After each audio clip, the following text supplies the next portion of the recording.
And I believe we are live. Hello, everyone! Hello, hello, hello! How's everyone doing today out there in the chat?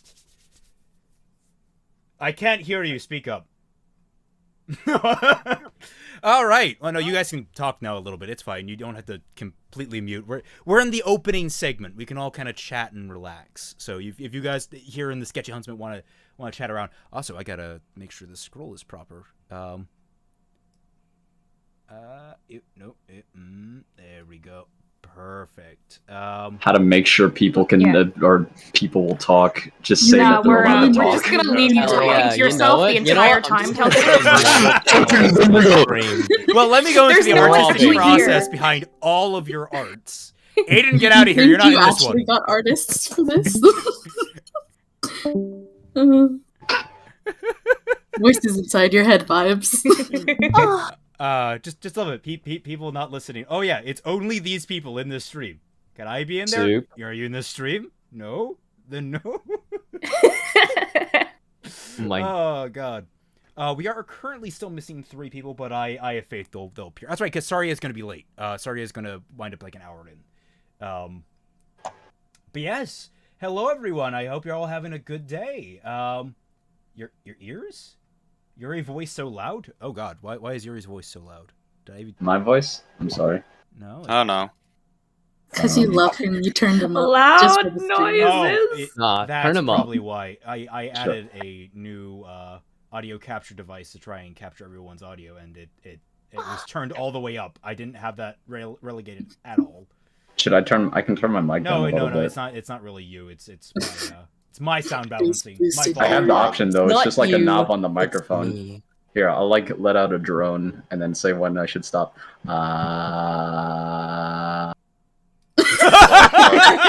We lure people in with fixing RWBY. This is going to be my theater technician coming out. Start counting backwards from 100, and then we'll see if it works. No, sounds we're right. not doing.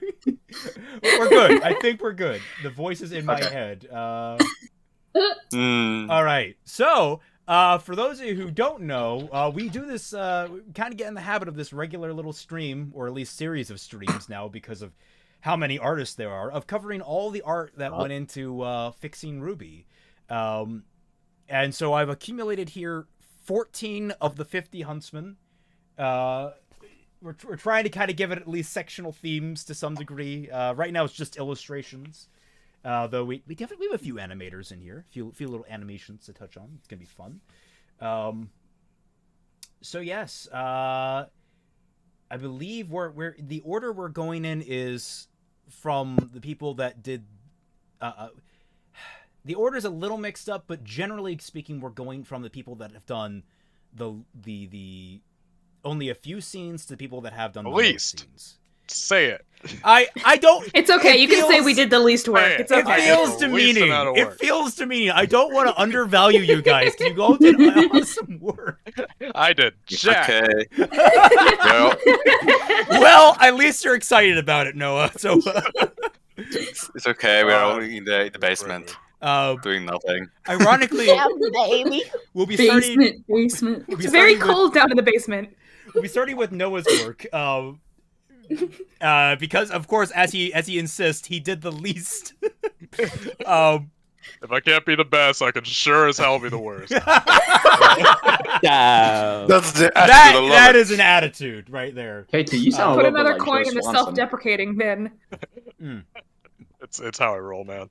But I mean, to be fair, he did one of the most vital scenes in the volume, which was the falling out between Raven and the tribe. And I don't know. Talk about your process on this, man. This is a stream where it's not really supposed to be me talking. It's supposed to be you guys talking. Oh yeah, sure.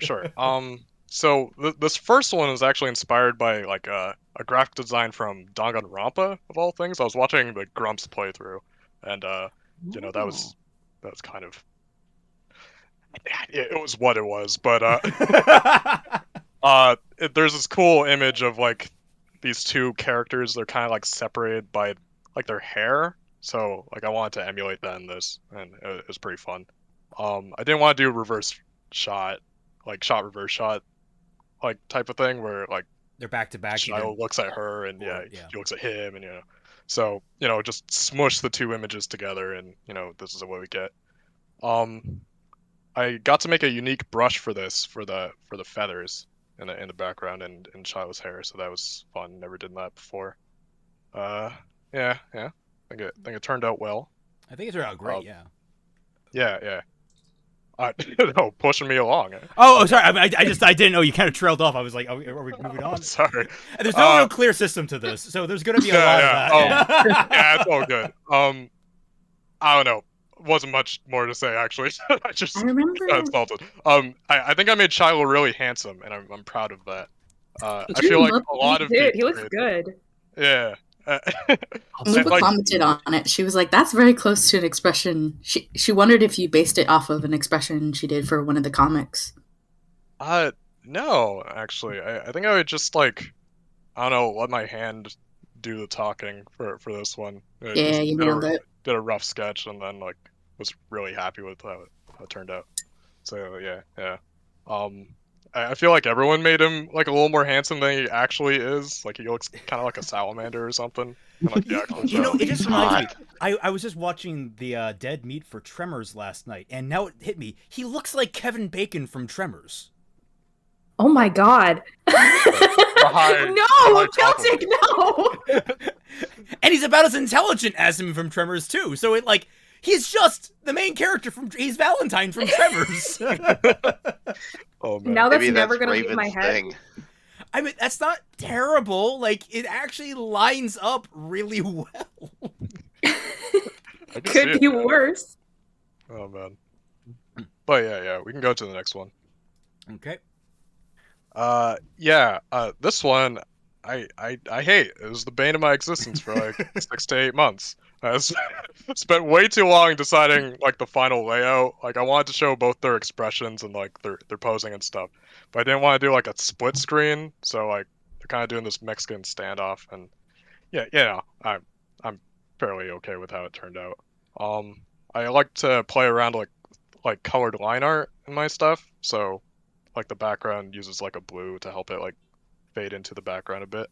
So that's always fun. I don't usually draw so many unique characters on screen, so that was also a unique challenge. But I got to give them all a little flair. So the girl way in the back, she has she's wearing the mask, and it's kind of inspired by the Ainu lip tattoos, which I was googling, and I thought that was pretty cool. So I wanted to incorporate that somehow. I didn't really know how to draw guns, so the girl in red is holding an NES zapper. So, that's great. And right next to her is Miley Cyrus from RWBY Abridged. So a lot of people picked up on that, and I was laughing my ass off when someone pointed. I'm not sure if I picked it up immediately. I think I might have missed it on the first look, because I was just okay, I got this art in, gotta put it in the editor. Okay, I got 5,000 pieces to put in. So I wasn't super paying super close attention at times. I was just sort of at the end of my rope by that point. Okay. But glad it went over well. People started pointing it out, and it was incredible. It was great. Yeah. That's about it for this one. Yeah. Okay. Can I mention something about this piece real quick? Go for it. Yeah, sure. That I didn't notice it before.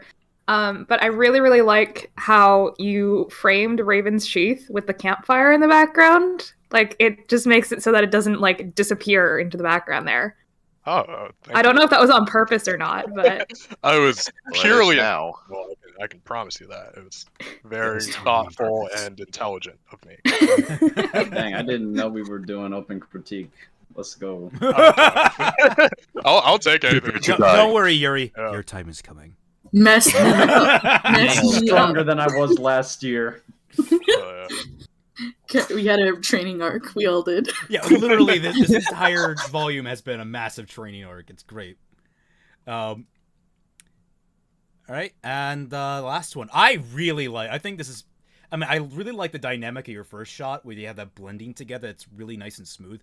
But this, I think it's just...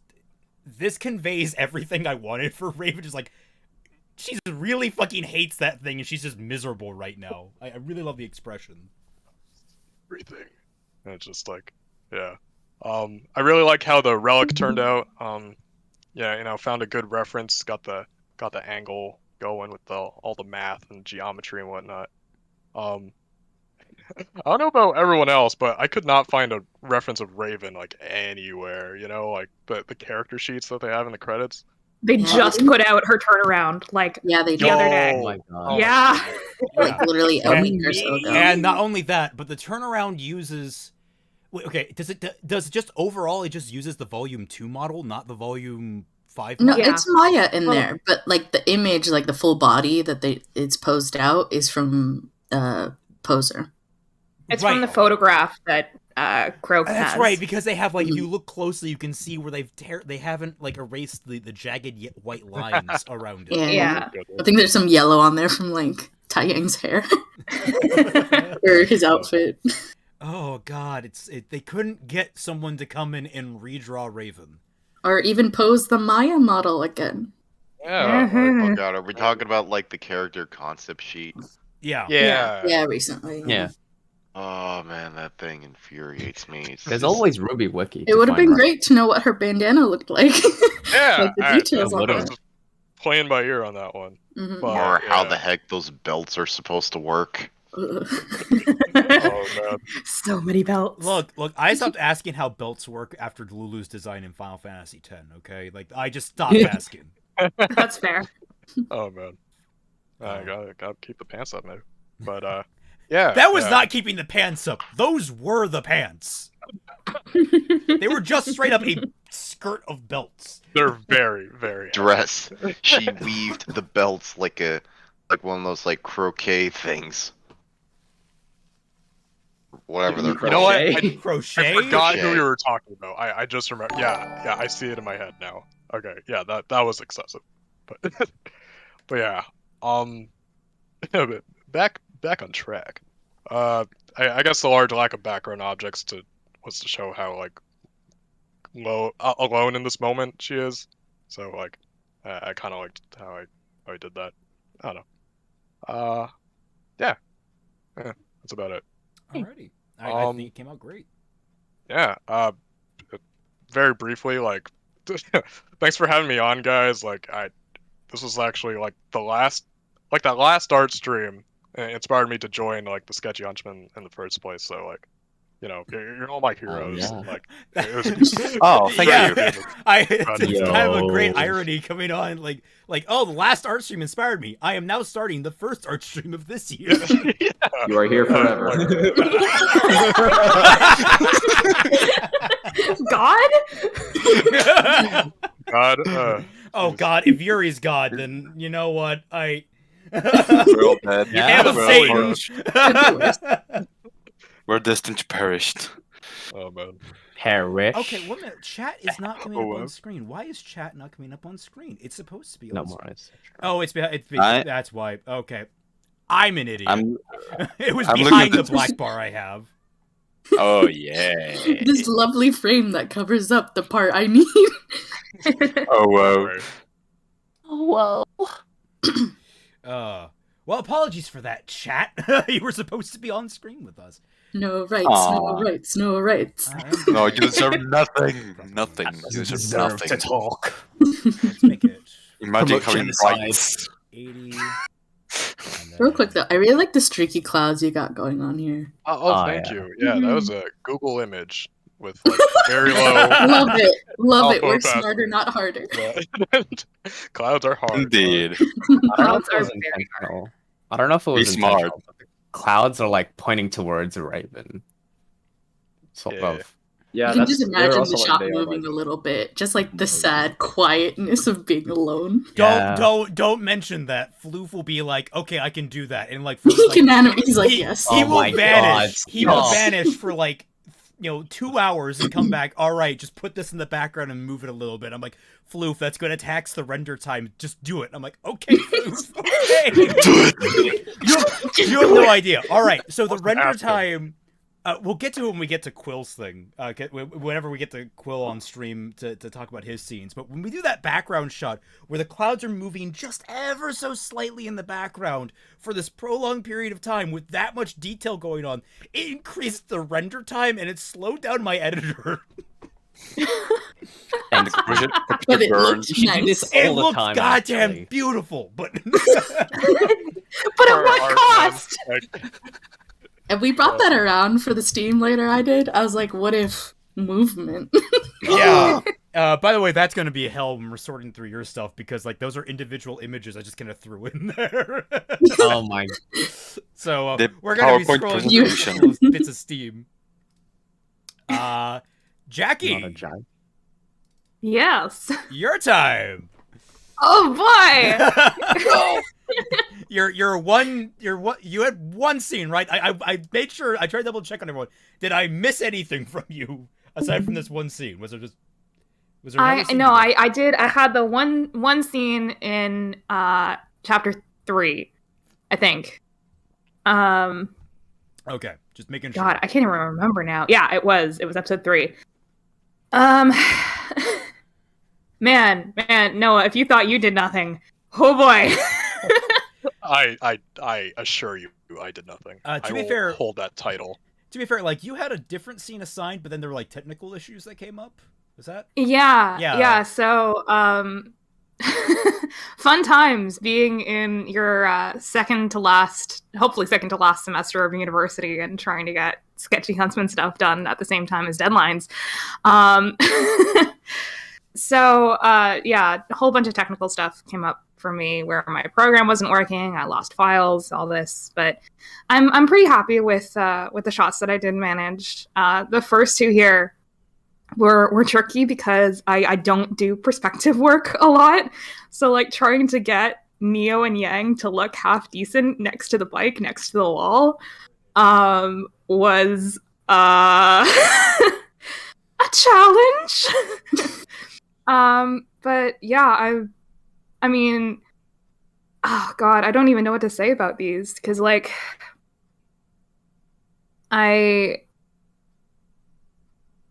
in the script it was literally just like, okay, Yang and Neo were just like chilling out next to the walls of Oniyuri.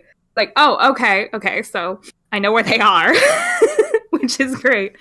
But I think the most difficult part of this shot was actually Bumblebee, because I don't draw vehicles ever.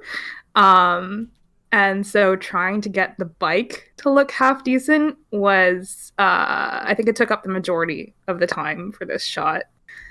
This was before we had it set up. Did Camera Coffee, did we have the models set up by this point for everyone? I think we had the models, but it's still like a situation. I think people didn't grab onto it as much because it's like, oh, it's its own channel. You have to get Dollplay, a program to like even use it. And Dollplay is jank. it very much is jank. It didn't even. I've tried installing it 3 times, and it's just a crapshoot. I feel like you Jackie on the Bumblebee though, because that was me last volume where I was drawing in the Bumblebee in the shack, and I'm like, God dang. Oh man, Lila and Sean in the chat are asking why it looks like a Tron cycle, and it looks like that in the actual show. Like, I took as many references as I could from both I think it's the Volume 1 opening, as well as, like, the yellow trailer, and whenever she actually uses her bike, it looks like a Tron cycle. It just does.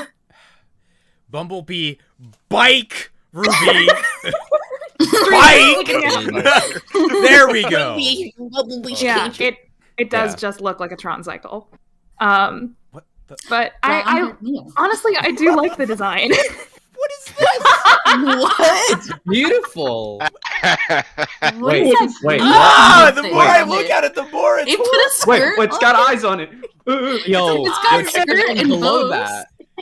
Oh no. Oh, this is oh yeah, and this is cute. JJ There's just brought another up that I left Neo with her brown hair in my shot, and that was a mistake. I am very sorry. No, that's You were the only one. Yeah, you weren't the only one. There were other people that I had to be like, no, she has her hair back. She has her hair back. But like, I appreciate that because like that's such a detail that I would have thought would go under the like from the last volume that would go under the wire, and then now everyone's like, oh no, she has brown hair now. It's like, oh, you guys didn't. She has her hair. Oh. It's actually very flattering. So it's like a detail that I didn't know how well that would go over, and just suddenly artists are referencing it as like the canon of fixing RWBY, and I'm like, I mean, that's not correct, but like you're paying attention, like to some degree. To be fair, I think I made that same mistake last volume. She puts on the hat, and then I still draw with her brown hair. And it's a good thing I asked the question: does she have brown hair, or is it both? It's back to full powered Neo. Yeah, yeah. Brown was just because she was fucked up. Yeah, to be fair, I probably should have asked, but I asked after I had submitted the shot. I was like, wait, Celtic, am I supposed to leave her hair completely brown, or is it supposed to have the pink in it? In full fairness, that's also on me. I should have considered the fact that, like, I should be describing to some level the characters to the artist, so that, like, if there's a specific detail that needs, like, I feel like that's kind of on me, because this is the first time we've seen Neo all volume. Yeah. Yeah, it depends. We Everyone else, though, they have no excuse. No, I'm just, no. The last thing I'll mention about this particular shot was, God, I can't remember what I had watched just before this. It gave me the idea for framing it with, like, the trees, but I really didn't want it to be just, like, completely, like, just blank. Too much wall and too much dirt. Too much. But I mean, yeah. IGN would love that. Yes. But you know, I think it turned out great. The perspective really does add something to the scene. I just that the focus. I don't know how to describe it other than just focus really adds that depth. I mean, that's what it's supposed to be doing there. It makes it feel like, oh yeah, they really are pretty far away, and we're hiding in a tree right now, spying on them. Just imagine like I don't know, Adam or someone just like crouching. Adam in a tree. It's like, this is the girl that stole mine. The bike. I'll kill her. I think that's all I've got for this one. I was just gonna say the addition of the leaves allows it to like frame it so that it's like intact with Neo and Yang. I don't know if I worded that correctly. You could have It's animated a composition, the trees. right? It draws your eyes right to the center. You don't decide where the opening of the walls would be, or just dirt. I'm so full of carbon dioxide from the RTX Bumblebee bike replica. Yum.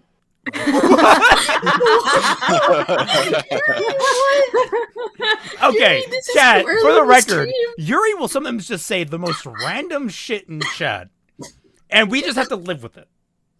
Yeah, not even in chat. It's quite throbbing, in fact, as one. And then there's Peri. Yeah, Perry's been the most respectful. In any case, Adam and Jang like to write the same things. That's a fact. Oh gosh, can we just skip this shot? I wanted to redo this so badly. And that's not even me being self-deprecating. It's me saying I was like on a tight schedule and I know I could do better than this, but the one thing I will say that I actually had a whole lot of fun with doing was the map, because it was mentioned in the script that like Yang is like carrying the map and having a look at it, right? And I was like, oh, okay, so I can just no, I can't just give her like a whole ass map of Remnant. I have to like actually put effort into this. So I did slap a whole ass map of Remnant on the back of it, but on the front of it, I did put out a very rough map of sort of the area around Oniyuri and crossed out all the sites where she and Neo had already checked. And then the other bit that the other detail that I did that I like, looking back on it, is the graffiti on the wall. And that was actually a reference to RWBY proper, as much as it pains me to admit that, because they used the Japanese language of flowers, I want to say it's pronounced Hanakotoba, when they were naming all the villages outside of the main kingdom in Anima. And oh God, if I can remember off the top of my head, which I can't, what Oniyuri means. Black flower or black lily. Yeah, it was something like that.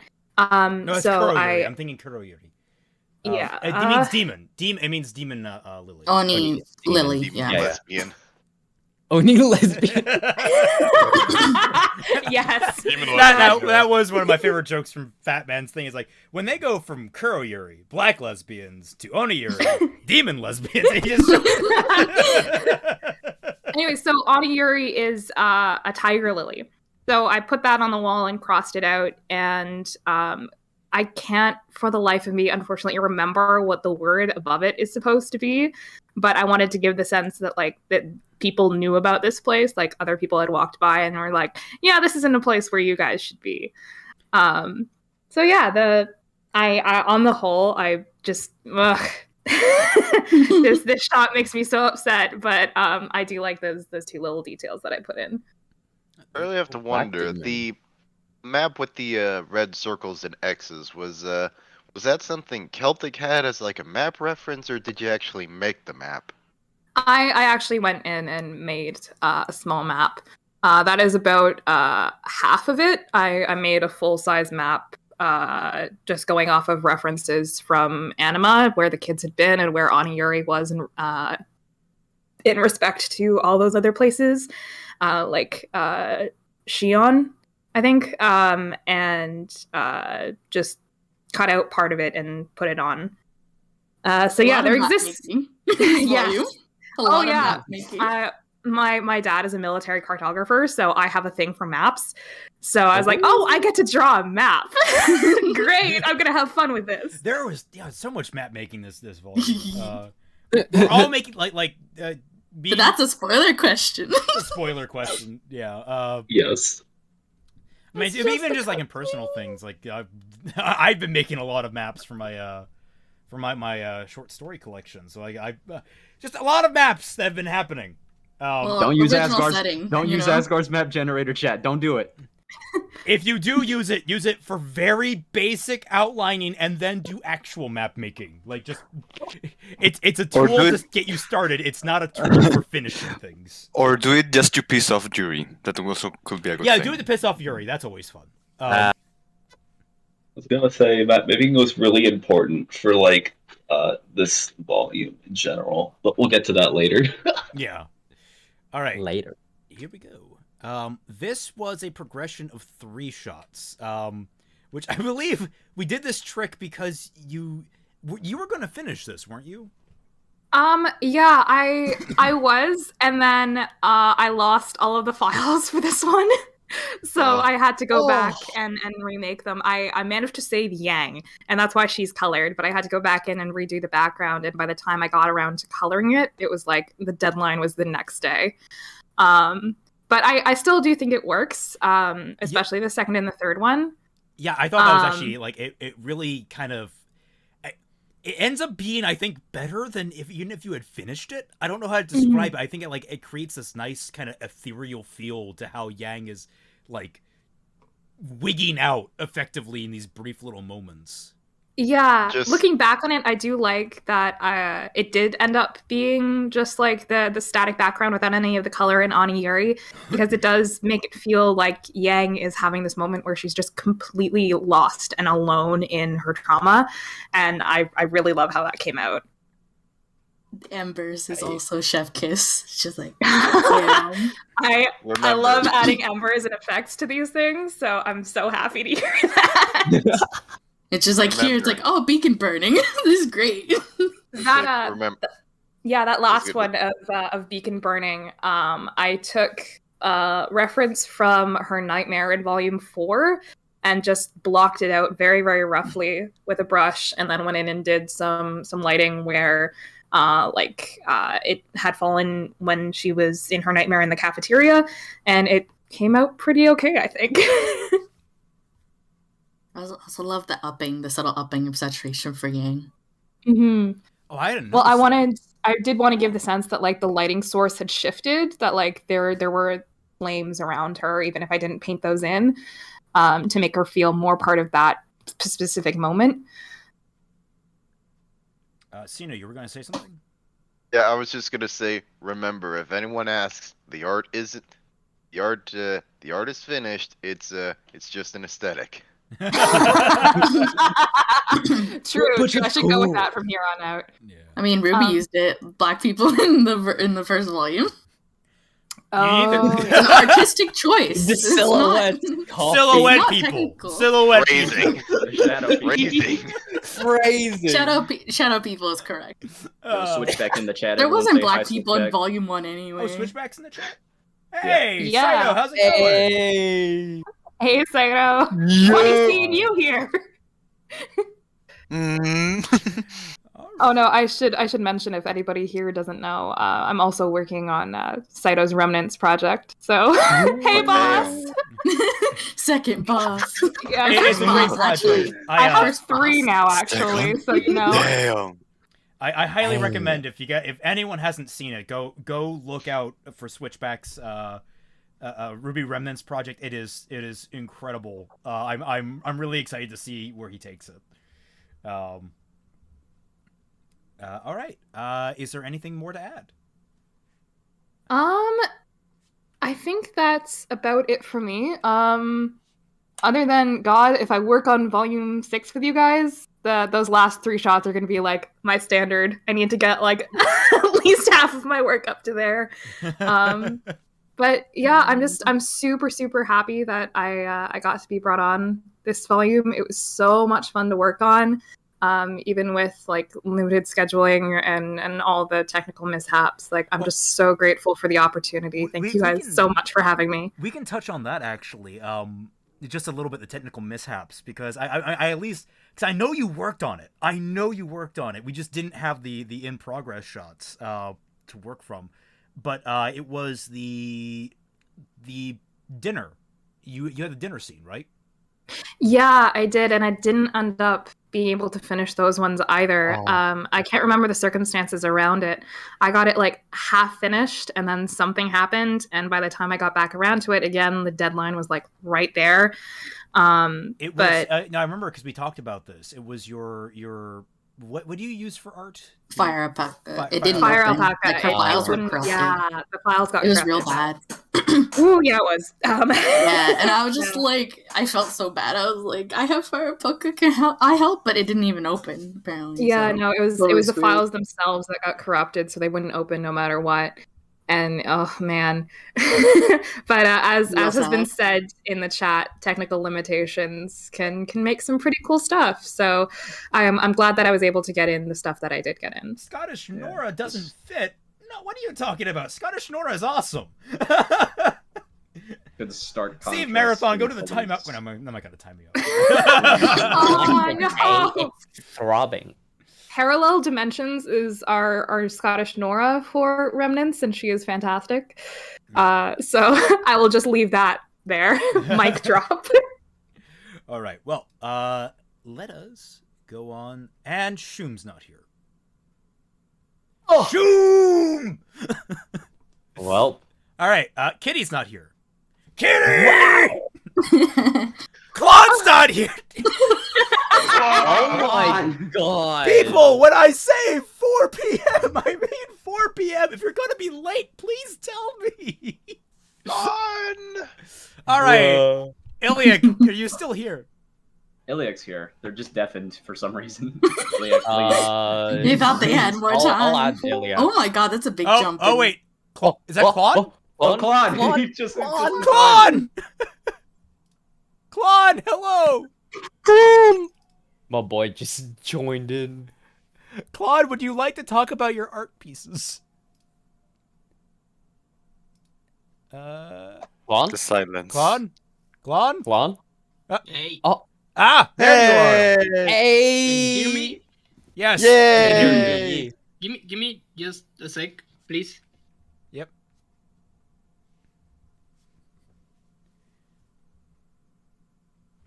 Clon was a new recruit. This is a new person. Yeah. We should probably so say that. You bring about that up, but K2's like, I've never heard the dude's voice before. Yeah, no, I was just gonna say we should Same. clarify. It's like some newbies that came on. Well, this I think volume. everyone we've covered so far is a newbie. Is new. Noah, Jackie, Yeah. Shoom. Kitty is the first on the list as returning. But then you have Clon, who's new. Iliac is also new.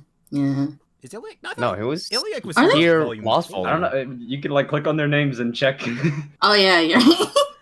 I'm pretty sure Iliac was in volume 4. Oh yeah. It was. They got the same pie. Coffee. Coffee! What do you want about? Right. I'm not Let me this just smart. forget this convenient tagging feature that I I'm made not and smart. said Celtic. Shut Oh my up. God. Don't make fun of me. Everyone make fun of coffee. No. No, I did. Coffee. I did at least 5 things this volume, I think. Uh-huh. But yeah, we had so many great new and for the record, everyone, I have put in the description. I have put the @ for all of their Twitter accounts. In retrospect, I should have just gotten the links, but I wanted to actually list it so it was clear who was going to appear on the stream. So if you're curious about any of these artists, you can find their Twitter accounts down below. Kitty's here now too. Yay! God, Dolly. All right, Kitty comes before Clon. Yay. Excellent. Clon, you have All more right. time to get yourself situated.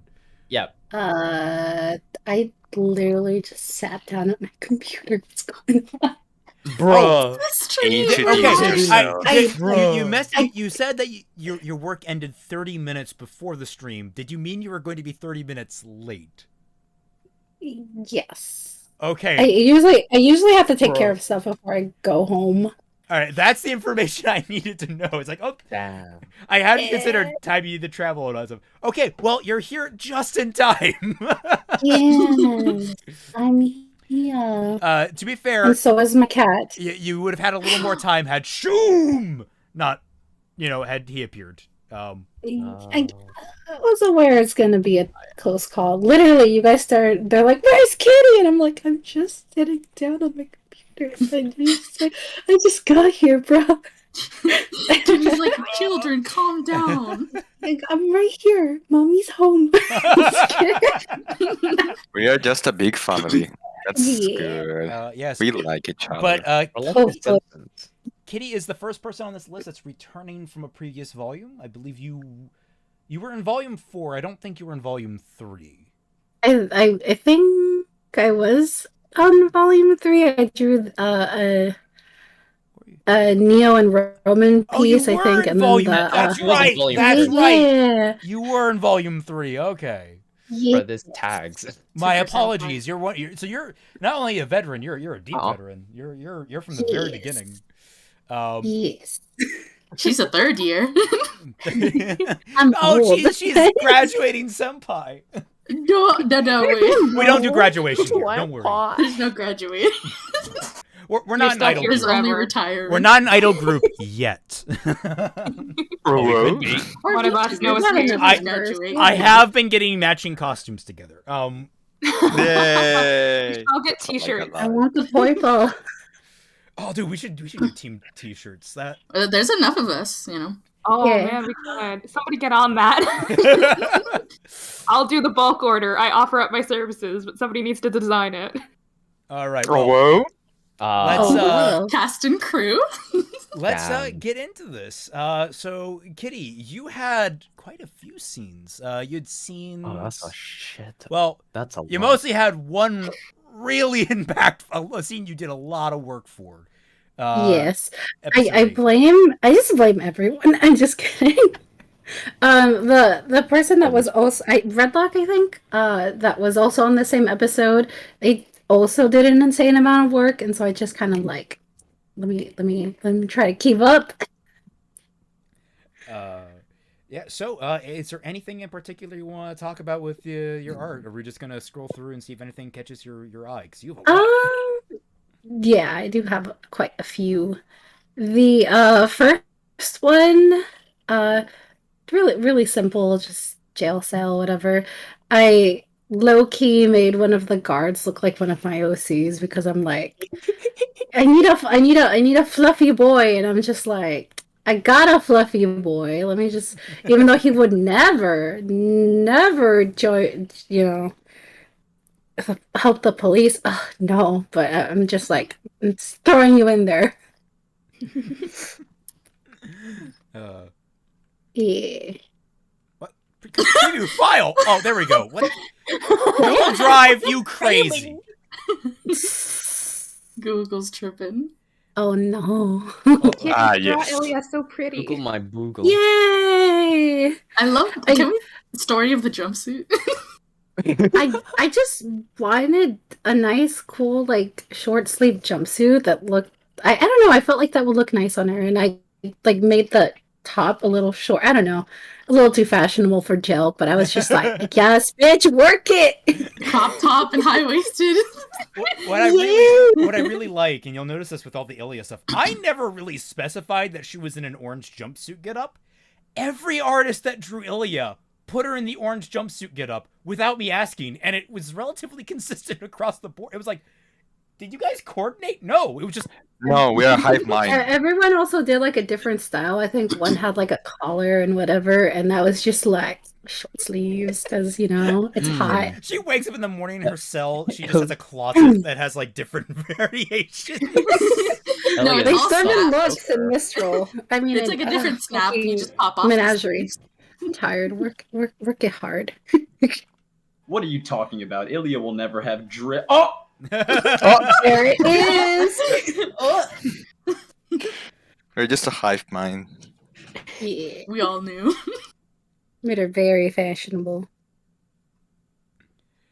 Also, one thing I noticed that since we're all in different like chats, it's not like we all like decided on the orange. We also just didn't like communicate whether or not she had like handcuffs or not. And so I decided not to, just because I wanted like her to like move her arms around and be like whatever.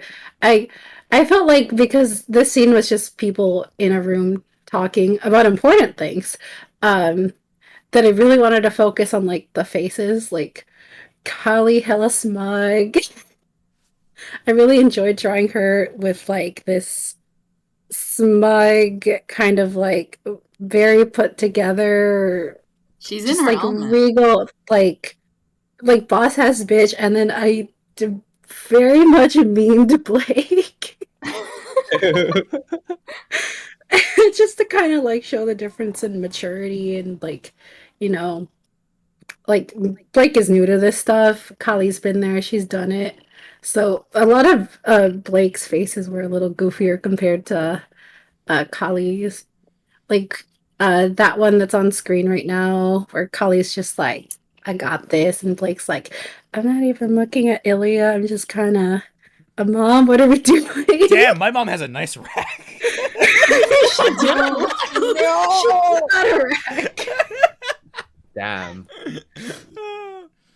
But enabler. Oh god. But no. Yeah. So you did a great job just like showing the maturity gap between the two of them.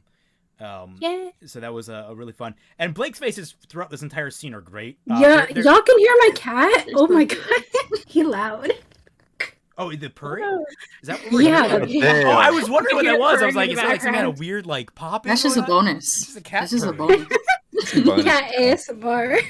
You're welcome, chat. You're welcome, stream. But yeah, no. But there's one Blake face that will come up, Chris. We actually Yes. Blake face. Blake face. Blake face. I had too much fun with this. It was just like me. So good. It's This just entire me. sequence. Did a lot of these like micro cuts where like you just changing expression and pose a little bit that are just these nice little body language, nice little punches to the scenes that I hadn't even considered, because I mean people understand this. When I ask the artist to do a scene, I usually just say, all right, look, I just need one image that exemplifies in rough terms what I'm describing on screen. I just kind of give them, all right, here's a chunk of time, here's the script. You guys can just draw something that gives me a rough you can give me scribbles. You can notice that Floof will be happy to point out. Yeah. Get his scribbles. Do the good scribbles though. Do good scribbles. Like in my day when I joined, it was only 2 images at max. Yeah. Oh my god. We went crazy this volume. and now it's like everyone just like doing these like micro cuts or like, you know, animatics. I'm just like, guys, I'm just like, y'all gonna need to chill. I was gonna say, you got animations now. Yeah. 2D and 3D. Like, fuck, dude.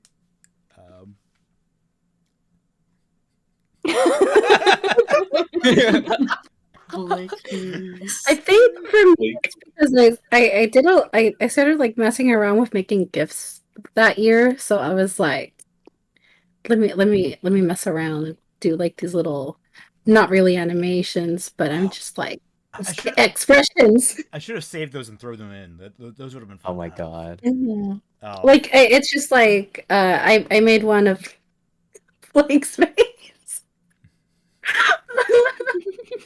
I kind of. Oh man, I had so much fun with her fucking face. There's that meme of Adrian Brody like walking down the street where it's like bum bum ba da bum ba da ba da. Kind of want to put all of Blake's faces to that and just see how that goes. Again, college is kind of, using her head, and Blake just, I always gave her the dumbest faces. I had fun with Blake. I also thought it was funny you had me draw this scene. I was like, yes, all the cat girls were the cat girl. Also cat girl thing. You have a very soft style, so I usually try and find like soft emotional moments for you to draw, but at the same time, it was like all throughout them also like I don't want to pigeonhole anyone either, so I kind of found like this middle ground where it's like there's an emotional moment in this scene that you did excellent between Ilya and Blake. That I was like she can do that, but I also want to see like how she pulls off like more serious, more like more intense stuff. So, and I think you did that great too. Like obviously I love like all of Callie's facial expressions are just sort of like, yeah, fuck shit's going down, guys. Yeah, that's what I was going for. Like I said, it was a very like easy scene because it wasn't like, oh, we're out, but it's like an interrogation room, which is, pretty empty. It's usually just like a table and like the door and like nothing on the walls. So like, thank you because I don't really do backgrounds. And also I just had like a bunch of stuff happen when I was still like working on this. So it just worked out because I didn't have to like worry too much about like what was in the image. I'm sorry, I just have to point out your cat's purring is giving you like a reverb on your voice. Oh no, it might be that I my throat is a little like No, it's legitimately okay. It's like your cat doing like a digital distortion. It sounds like it sounds a little bit like you're talking through a fan, but like very gently. It's not Why like are you like this for? We didn't want to tell you guys, but Kitty is actually a cat. Oh my god! I didn't know that. Guess. Why is that chunker? Kitty is a cat. Yuri is a monkey. All right, we're agreed. That was Peri. That was not me. That was Peri. Oh, sorry. Dog. Perry is a monkey. What? Take a shower. Yuri is a buffalo. I forgot. Okay. I'm a dog. What is this? I blame Sino. I blame Sino. Yes.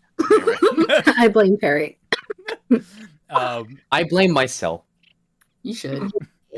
No, you shouldn't. Oh my god, I mean, It's all God's fault. Blake reacting to this conversation. No, that's Blake reacting to Volume 5.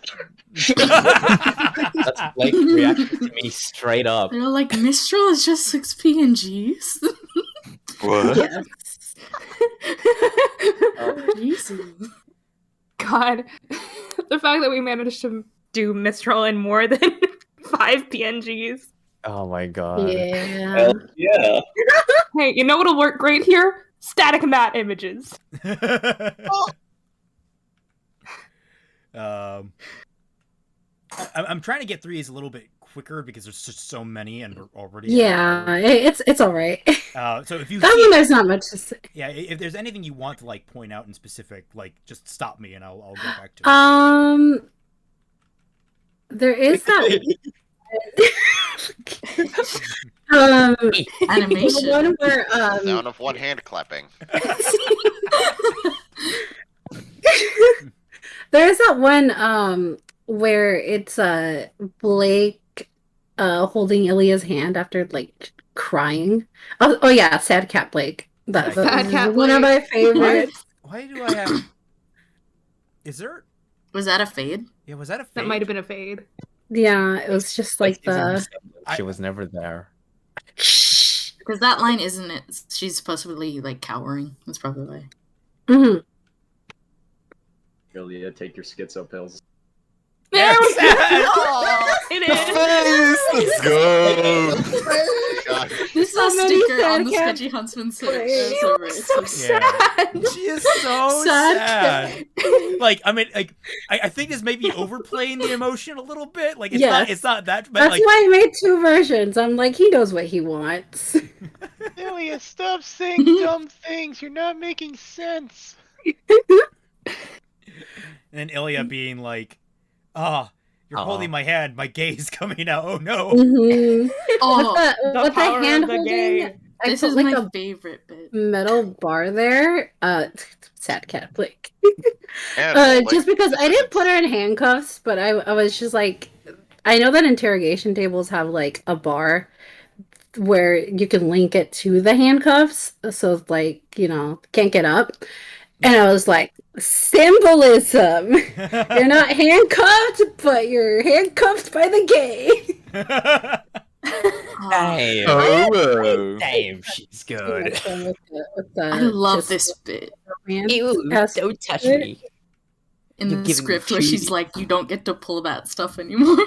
A decent call out of like, you can't keep doing this, Blake. Ilia basically choosing like, look, all right, I'll let it work this one last time, but you're not getting any more off of me. I'm gonna try and like actively get over you because you're kind of manipulative. Yeah, a little bit. She doesn't mean to be. Yeah. And then Blake being blushing so hard, and she does feel guilt afterwards. Yeah, you got like, that really well in these 2 shots. She gets the interior Kali review. My brain was just like saxophones.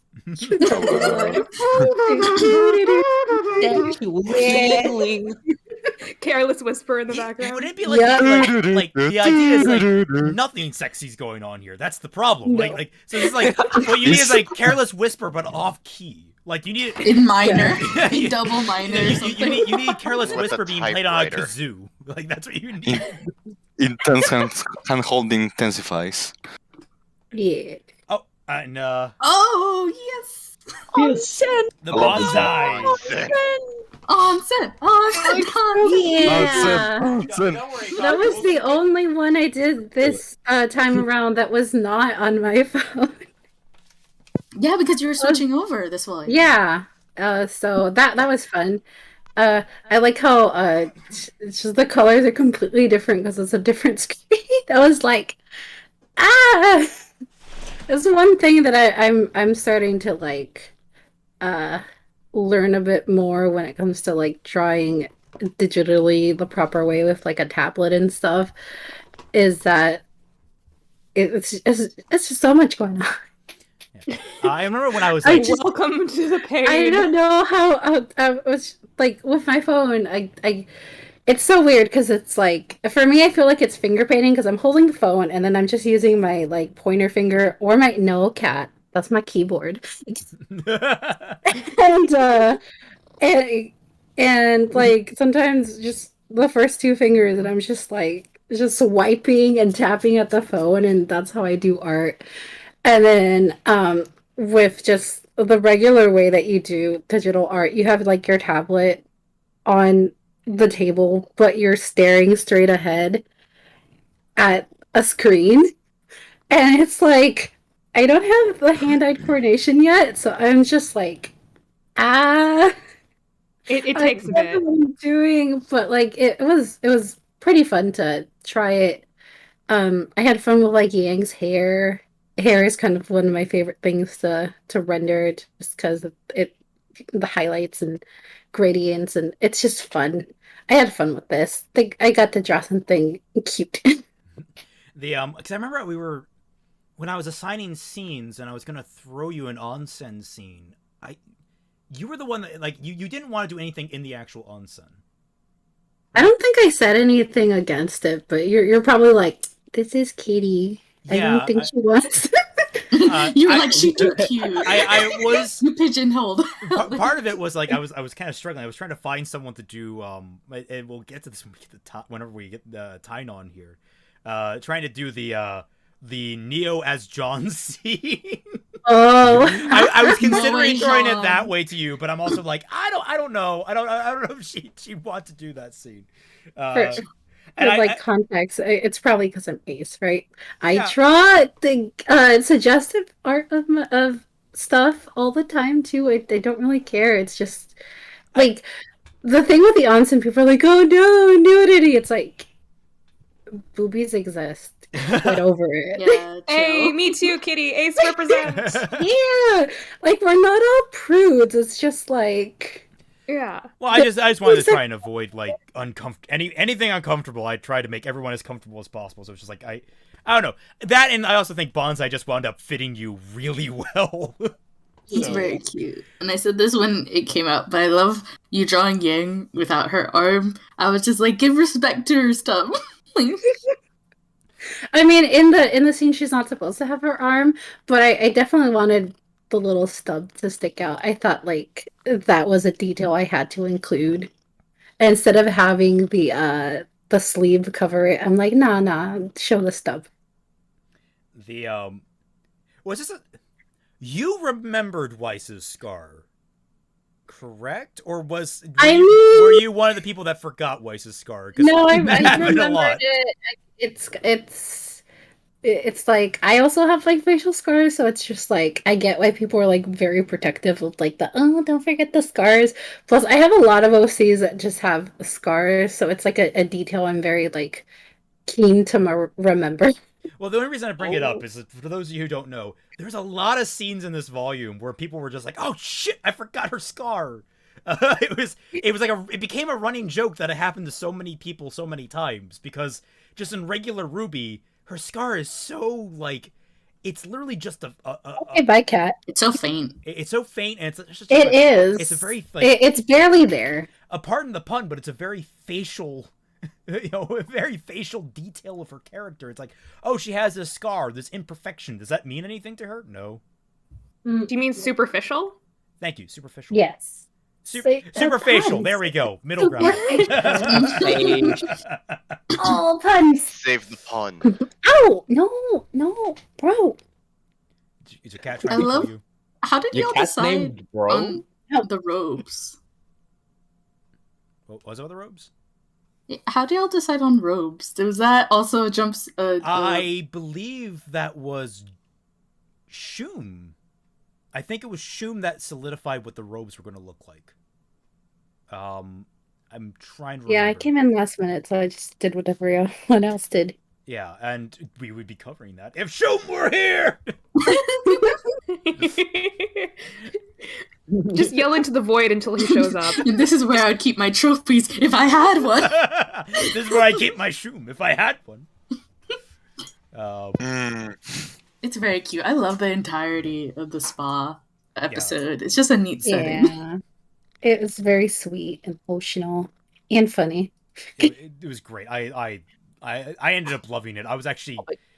We can get into it like at a later stream when there's more artists on here. Although Coffee was integral in pushing for it. Yep. Onsen. She was the one that coined onsen. Yeah, I also made the sign for onsen. So that was damn. If you want to blame someone for onsen, well, blame me because I'm ultimately. Do you want me to get into it a little bit? But blame me. We'll get into it when we get to your section. To take blame. Okay, I'll do it. Blame all of us. But she was a major. We are one proponent. Anime guy Ilya. No human needs to die, Blake. No needs to die, Blake. I'll let you sit on my face. I'll betray the honest emperor upon his kind of once white fang grunts. You heretic. Bella Booty. Bella Booty. Ooh. Ooh, Bella Booty. All right, Clon, are you ready? No, but I'm gonna say yes. Okay. That's the attitude. I like it. That's the spirit. I believe you had. I do. You just had episode 17, correct?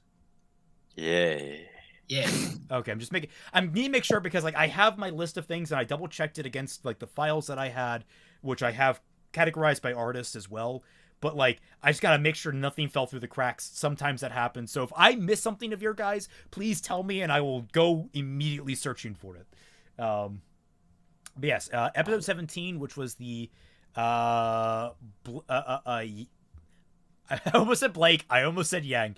The Sun versus Hazel Scene. Sun, boy. Which I thought it turned out really good. Is there anything in particular you wanna highlight, Clon? This is your show right now.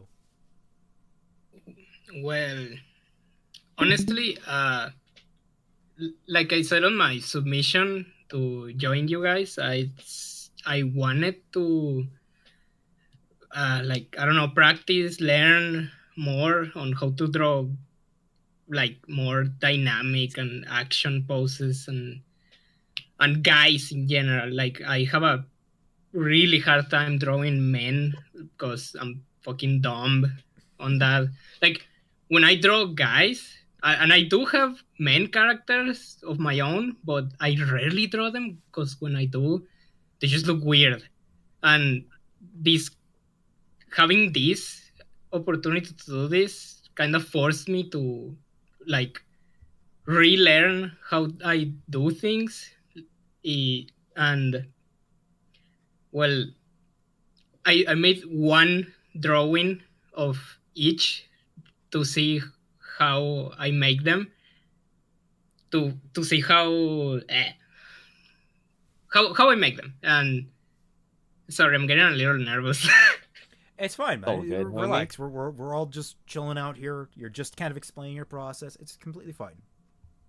Yeah. So I only made like a few test drawings for each one, and I had the nice surprise of seeing that, hey, I'm not. They don't look so bad. So the biggest challenge on this one was on these drawings was getting the proportions right, and I feel like I kind of fucked it up on a few, but it's fine, and others not so much. Here or there, I can see where you might have a few issues, but I think it works for the exaggeration of the scene. Like Jay was saying, like he really loves this action section. I love this action section too. I thought you really captured it. Like the kind of the frantic energy of this fight, like this throw. I can feel that. I can feel all the weight in that throw. It's great. They were not easy to make. Like, I never do this kind of thing, but I'm glad that I tried. And even though I have mixed feelings about each drawing I made, I do feel a little proud that I did manage to deliver at least at some capacity from that. Sorry, I'm getting words mixed. Oh, gee. I mean, I'm just trying to think of like what Honestly, I overdid it.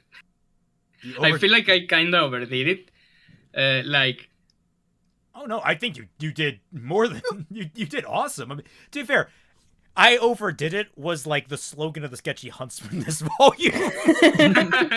So you're in good company. No, we didn't do enough. It was too little. We need more. Vince, we will get to you. Prepare the PowerPoint presentation. That's all I'm going to say.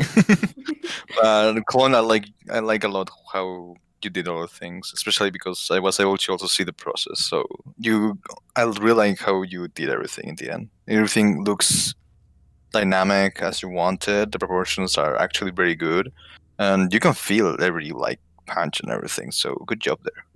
It's got a lot of impact, especially like the little like spit coming out of a Sun's mouth. Like, yeah, that looks like it hurts. Which is exactly. I tried really hard, honestly. You see, I'm glad that he got reference for this by actually like taking pictures of himself getting punched. I'm kidding. I'm kidding. That's some dedication. that would have been useful, I guess.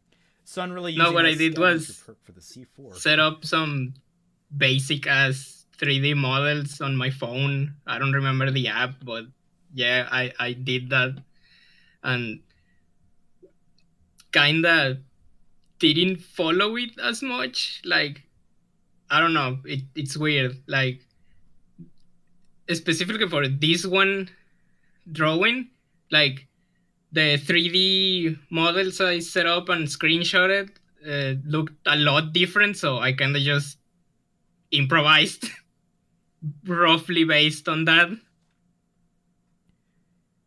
Well, it worked out. Using references like Props to Clon for being like one of the only dudes to actually good draw art. Hazel also. Hell yeah. practices right there. Hazel. Yeah.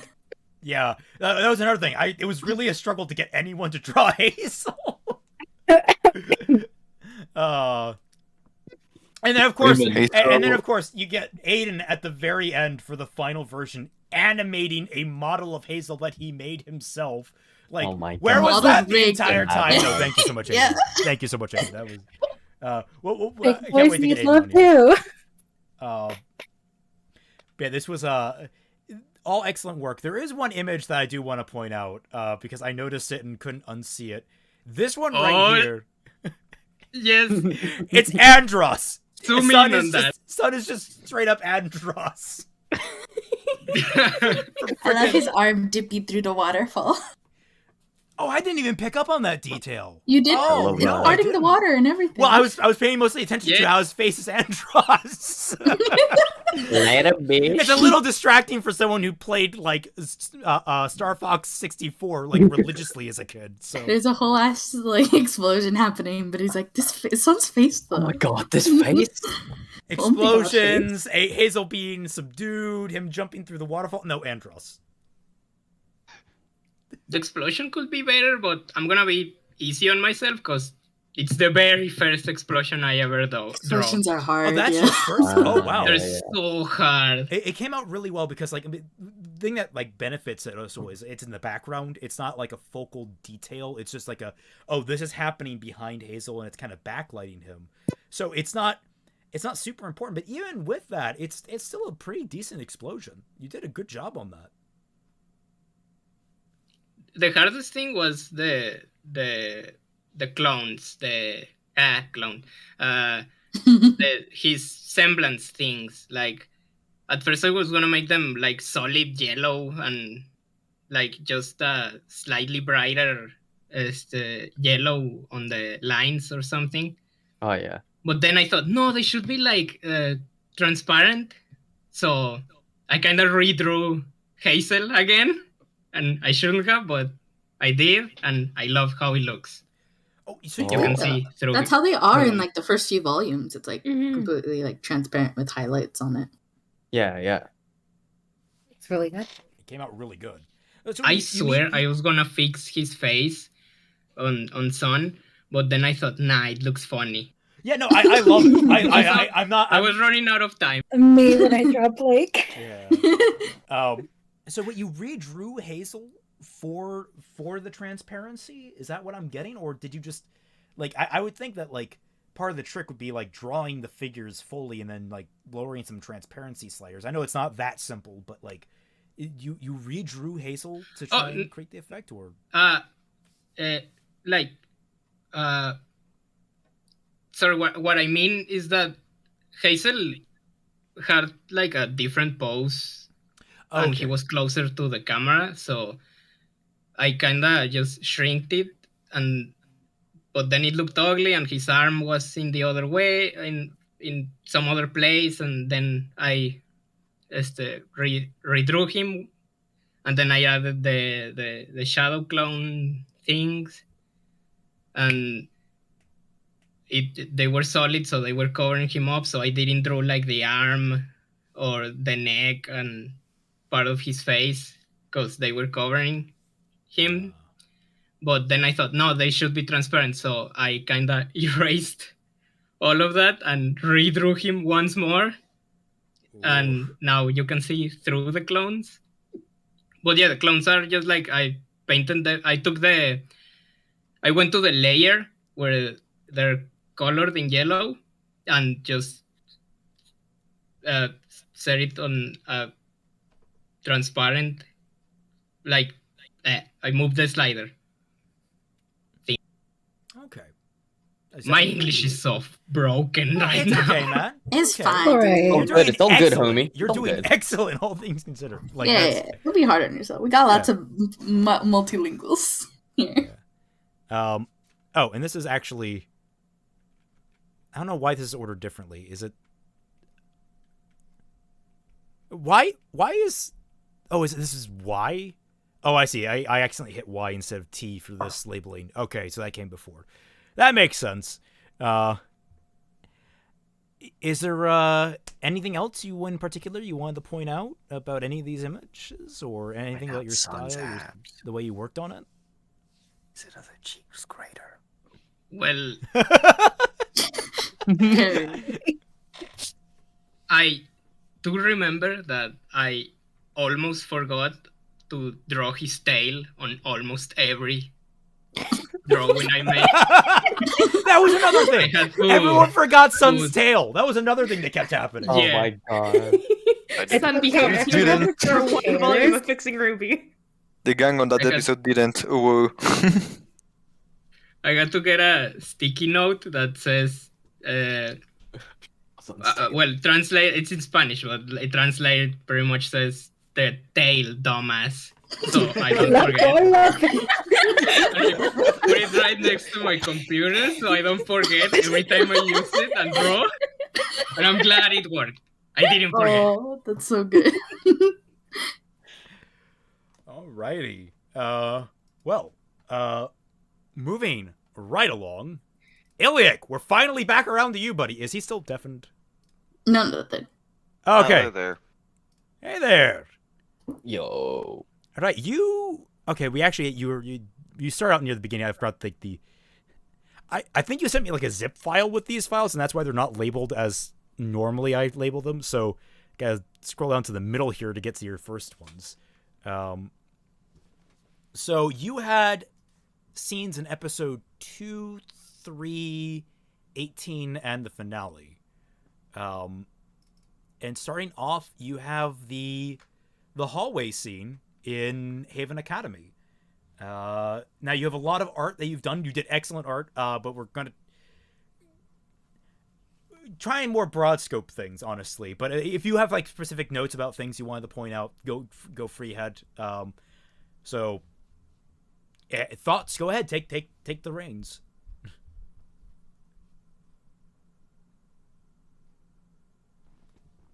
Hello? Iliac? Mic issues? Or... You seem to be having Hello? mic issues. Sorry, and everyone's been having mic issues.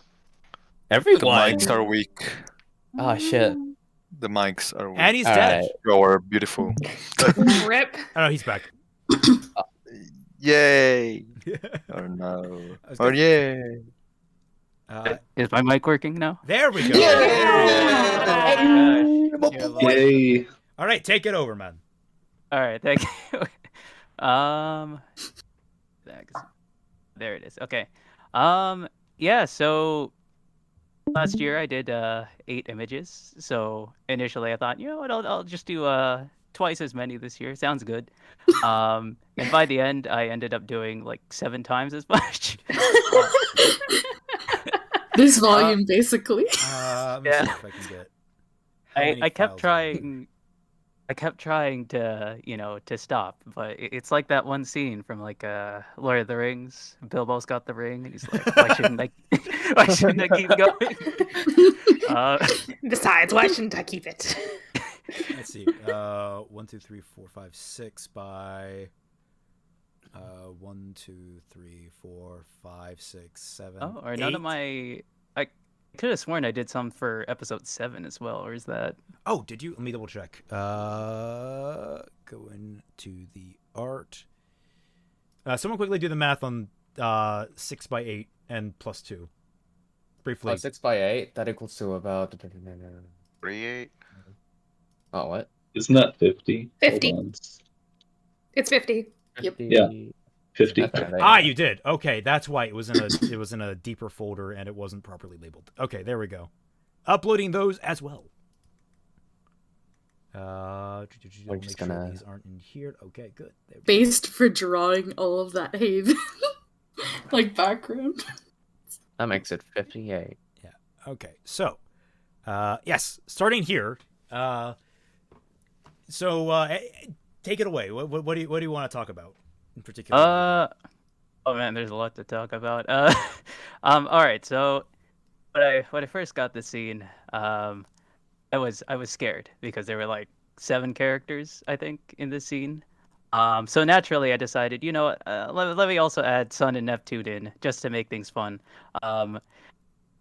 I went with a more simple background style because obviously there were like 7 characters, and you know who has the time to draw backgrounds? So I went with a very minimalist sort of look, not a whole lot of texture, because I figure, well, the focus is on these people.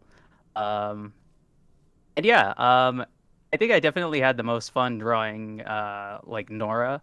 I really loved her outfit for Volume 5. One person that I didn't enjoy drawing was Ren, because I mean I don't hate his design, but like because he's got all that transparent stuff on him, it really messed around with how I shade, because usually I use like the magic wand tool, so that really messed around with that. But yeah, it was interesting. I also had a lot of fun drawing Arslan, because she's like, yeah, she came back. Yeah, wanted to make her Jack and so stuff. Tired. Yeah. Everybody.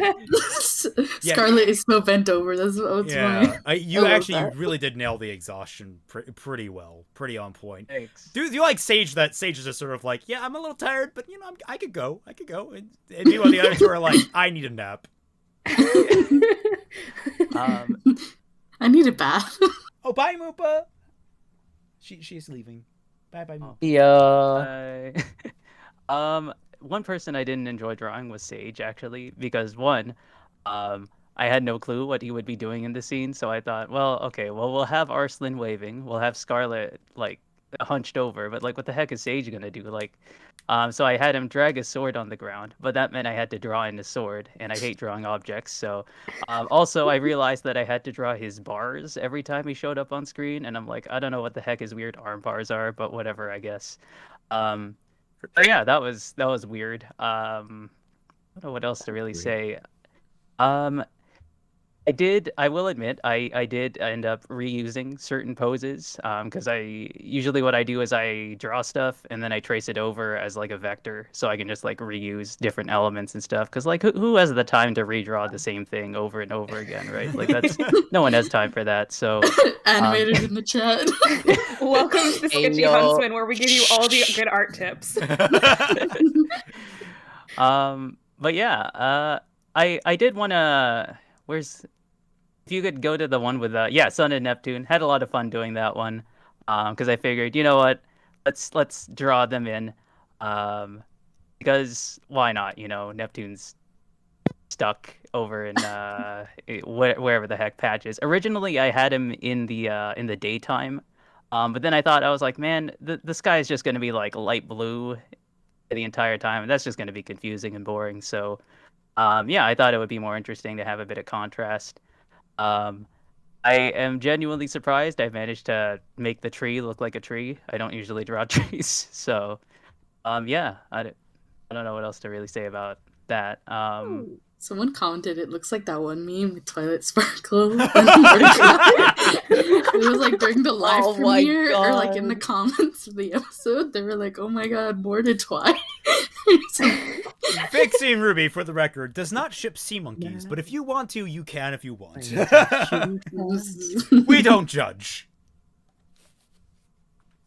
Yeah, except I do. Except Menti will. Judgment Day will come for you. One thing I did to try and make sure that I was at least somewhat consistent. I'm pretty sure I have some inaccuracies here and there, but one thing I did to make sure all the people were like kind of consistent where they were standing was to have like those 2 pillars in the background, just to like measure out where everyone was. Because yeah, consistency is also very annoying. So don't know what else. Oh yeah, another thing. I think the last thing I wanted to talk about for this scene was the elevator thingamajig at the end. I don't know. Gonna take a bit. Sad Arslan, happy Jean.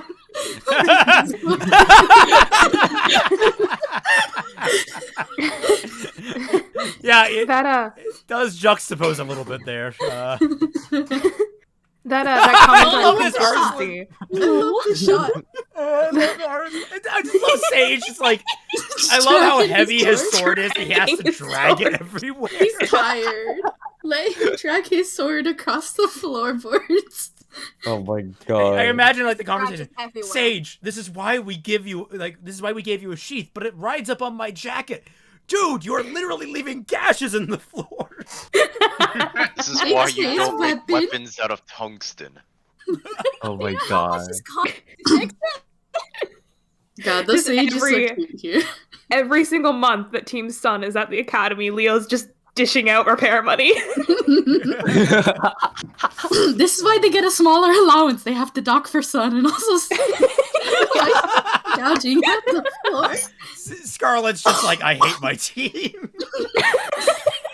Oh yeah, because we didn't talk about it, but Sage is like, oh no, it was mentioned that Sage is like the treasurer of their group. Doles out the allowances. Was it because Scarlet's the leader? That's how I've changed it in canon. Is Scarlet's actually the leader of the team. Not Sun, because Sun would never be a leader. Yeah, team season. It would. Scarlet's the more responsible one. He's like the obvious choice for leader. Meanwhile, Sun's like the least responsible. I get that he's like the heart of the team, guys, but like he doesn't have tactical acumen, kind of like RWBY does. No, I also or even think Jean. he could balance like a check. I don't think he could do that.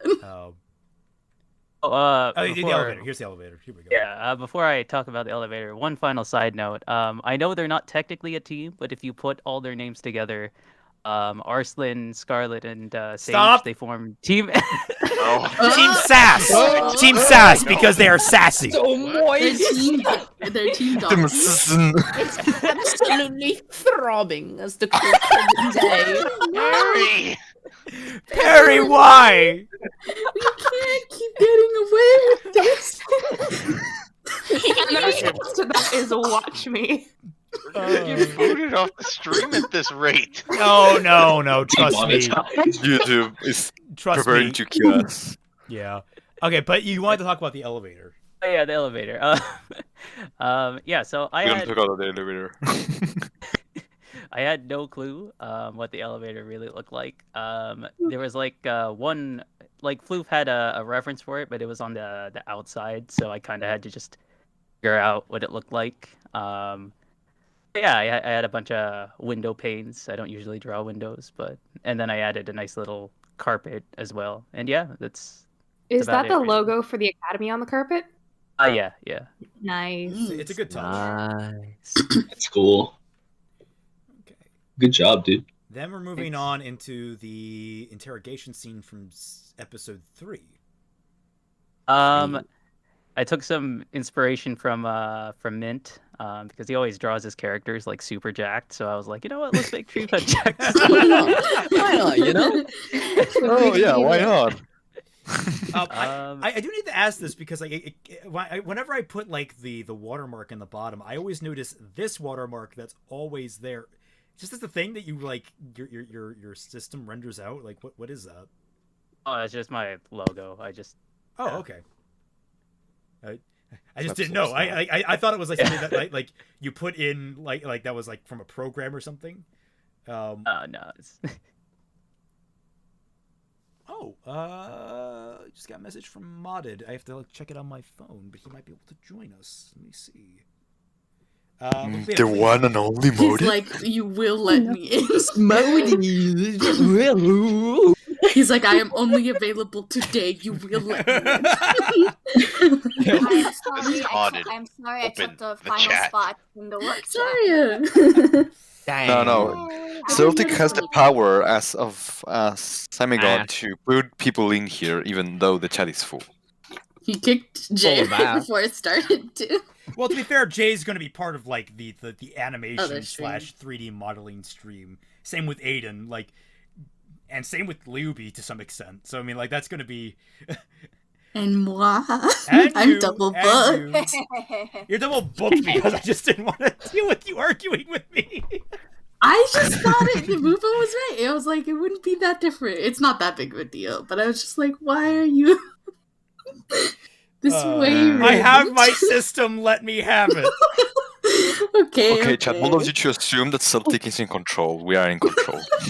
Celtic is really in the basement. No, not we. He's gotta keep stomping us in the basement. Just stomp across the floor to get us to shut up. Yeah, poor neglected artists. Ooh. That's right. We were. Someone suggested I should have like done a skit where like I walked down and like opened my basement door, and it was Jay that was like, you should walk down into the basement door and yell down, "All right, you guys can come out and talk once." This one time. Then back into the closet we go. Basement. Woohoo! Basement, just crammed in there, all 50 of us. Yeah. And it will be more. Oh god, that's not. That's so much. We're a hive mind. Maybe that's how we got all the jumpsuits. Yeah, exactly. But yeah. Jumpsuits. So, Iliac, where do you want to take this scene? Because I can just scroll through it however you want. Because by this point, again, I wanted to cut down a bit, stop myself before I went too crazy. I failed, but I wanted to do sort of like a reverse shot where like you had the person getting interrogated and then you got Blake sort of reacting and stuff. Had a bit of fun drawing her slamming the table because, dramatic Blake is always fun. I was really happy that it was just an interrogation room because, like, once again, super simple background, so I don't have to worry about, like, details or anything. Who needs that? You and Kitty get along. I was a bit unsure with what's his face, Batman Yuma. The real Batman. I wasn't too sure what to do with him because I was like, man, he's got like those big wings and stuff, right? Like, so I figured I just put them behind him. Just it's a easy way to solve your problems in life. I just thought it was something funny. They should have handcuffs on his wings. Oh my god. I think I remember someone actually drew him from the back, and they had like handcuffs back there. I don't remember who though. Oh, I think it was like We're a just clip asking of the some important kind. questions. Yeah. We're just asking the important questions. That's it. That's the thing. We're asking the real important questions. So we need handcuffs in the bad wings. Where is her? Or not? Ooh, cool foreshortening on this bit. Thanks. Yeah, I really like this one. Oh no. Oh no, the dogs! Don't let them near Kitty. Looks like Steve Jobs. Oh my goodness. Anyways, Who the hell is Steve Jobs? I So- love Blake's expression in that shot so much. Steve Jobs. Intense. For sure. What were you gonna say, Iliac? So crazy. What was his face? I Fennec? forgot his name. Yeah, Fennec. Fennec. Crazy yeah. Fennec. You nailed it. Just the eyes. This was just such a like And they're looking at their teeth. it's a great Oh my thing because God. like that's such a quick line. So I like the idea that this had to go up on screen so quickly, but it worked. It's just like, oh god, I feel really uncomfortable right now. He's staring into your soul. Quick, With that, keep talking Fennec about has this. I'm more gonna get a drink. I'll be right personality. back. Wait, is that Corsic or is that Fennec? That's Who cares? It's like Ben. I don't know. That's the same character. I think it was supposed to be Fennec. It's Guy fine. that didn't get blown up, I guess. Because Fennec had the ears, right? Yeah. I That's think the so. nickname. Oh, True. yeah, He true. lost his ears. He just went crazy because he lost his fluff. He lost If his he had fluff to ears, would he trees. shave the hair on the ears to match his like side cuts? Oh God! Imagine just That's flashing not a ears. question to ask. Jesus. These people were the phones all along, I like cutting how the Celtic didn't fluff. even move to next image. He was just like, y'all just talk over this crazy guy. We should. Why are you doubting like this? We're now the show. We're here to entertain. Yes. Hey guys, welcome to the Celtic. We're finally in control. Welcome to the Welcome dead to stare the Sketchy hour. Huntsmen. We sent something to the. We make it a revolution. We And sent now some, for your government scheduled crazy person. So I should have gotten a we sent picture of something this. to the basement. I should have gotten a picture We of sent this, something to the but basement. when I was walking down, I passed our couch, and my cat was sitting on it. But then there's a blanket on there too, and there was this bulge in the blanket, and I just reached over and touched it, and one of our other family cats has burrowed under it. So like they're actually laying next to each other, the two cats, but one's under the blanket and one's above the blanket. I just thought it was adorable. Nice. Huh. Or maybe some murder scene. One is Oh, trying to kill the God, I other. hope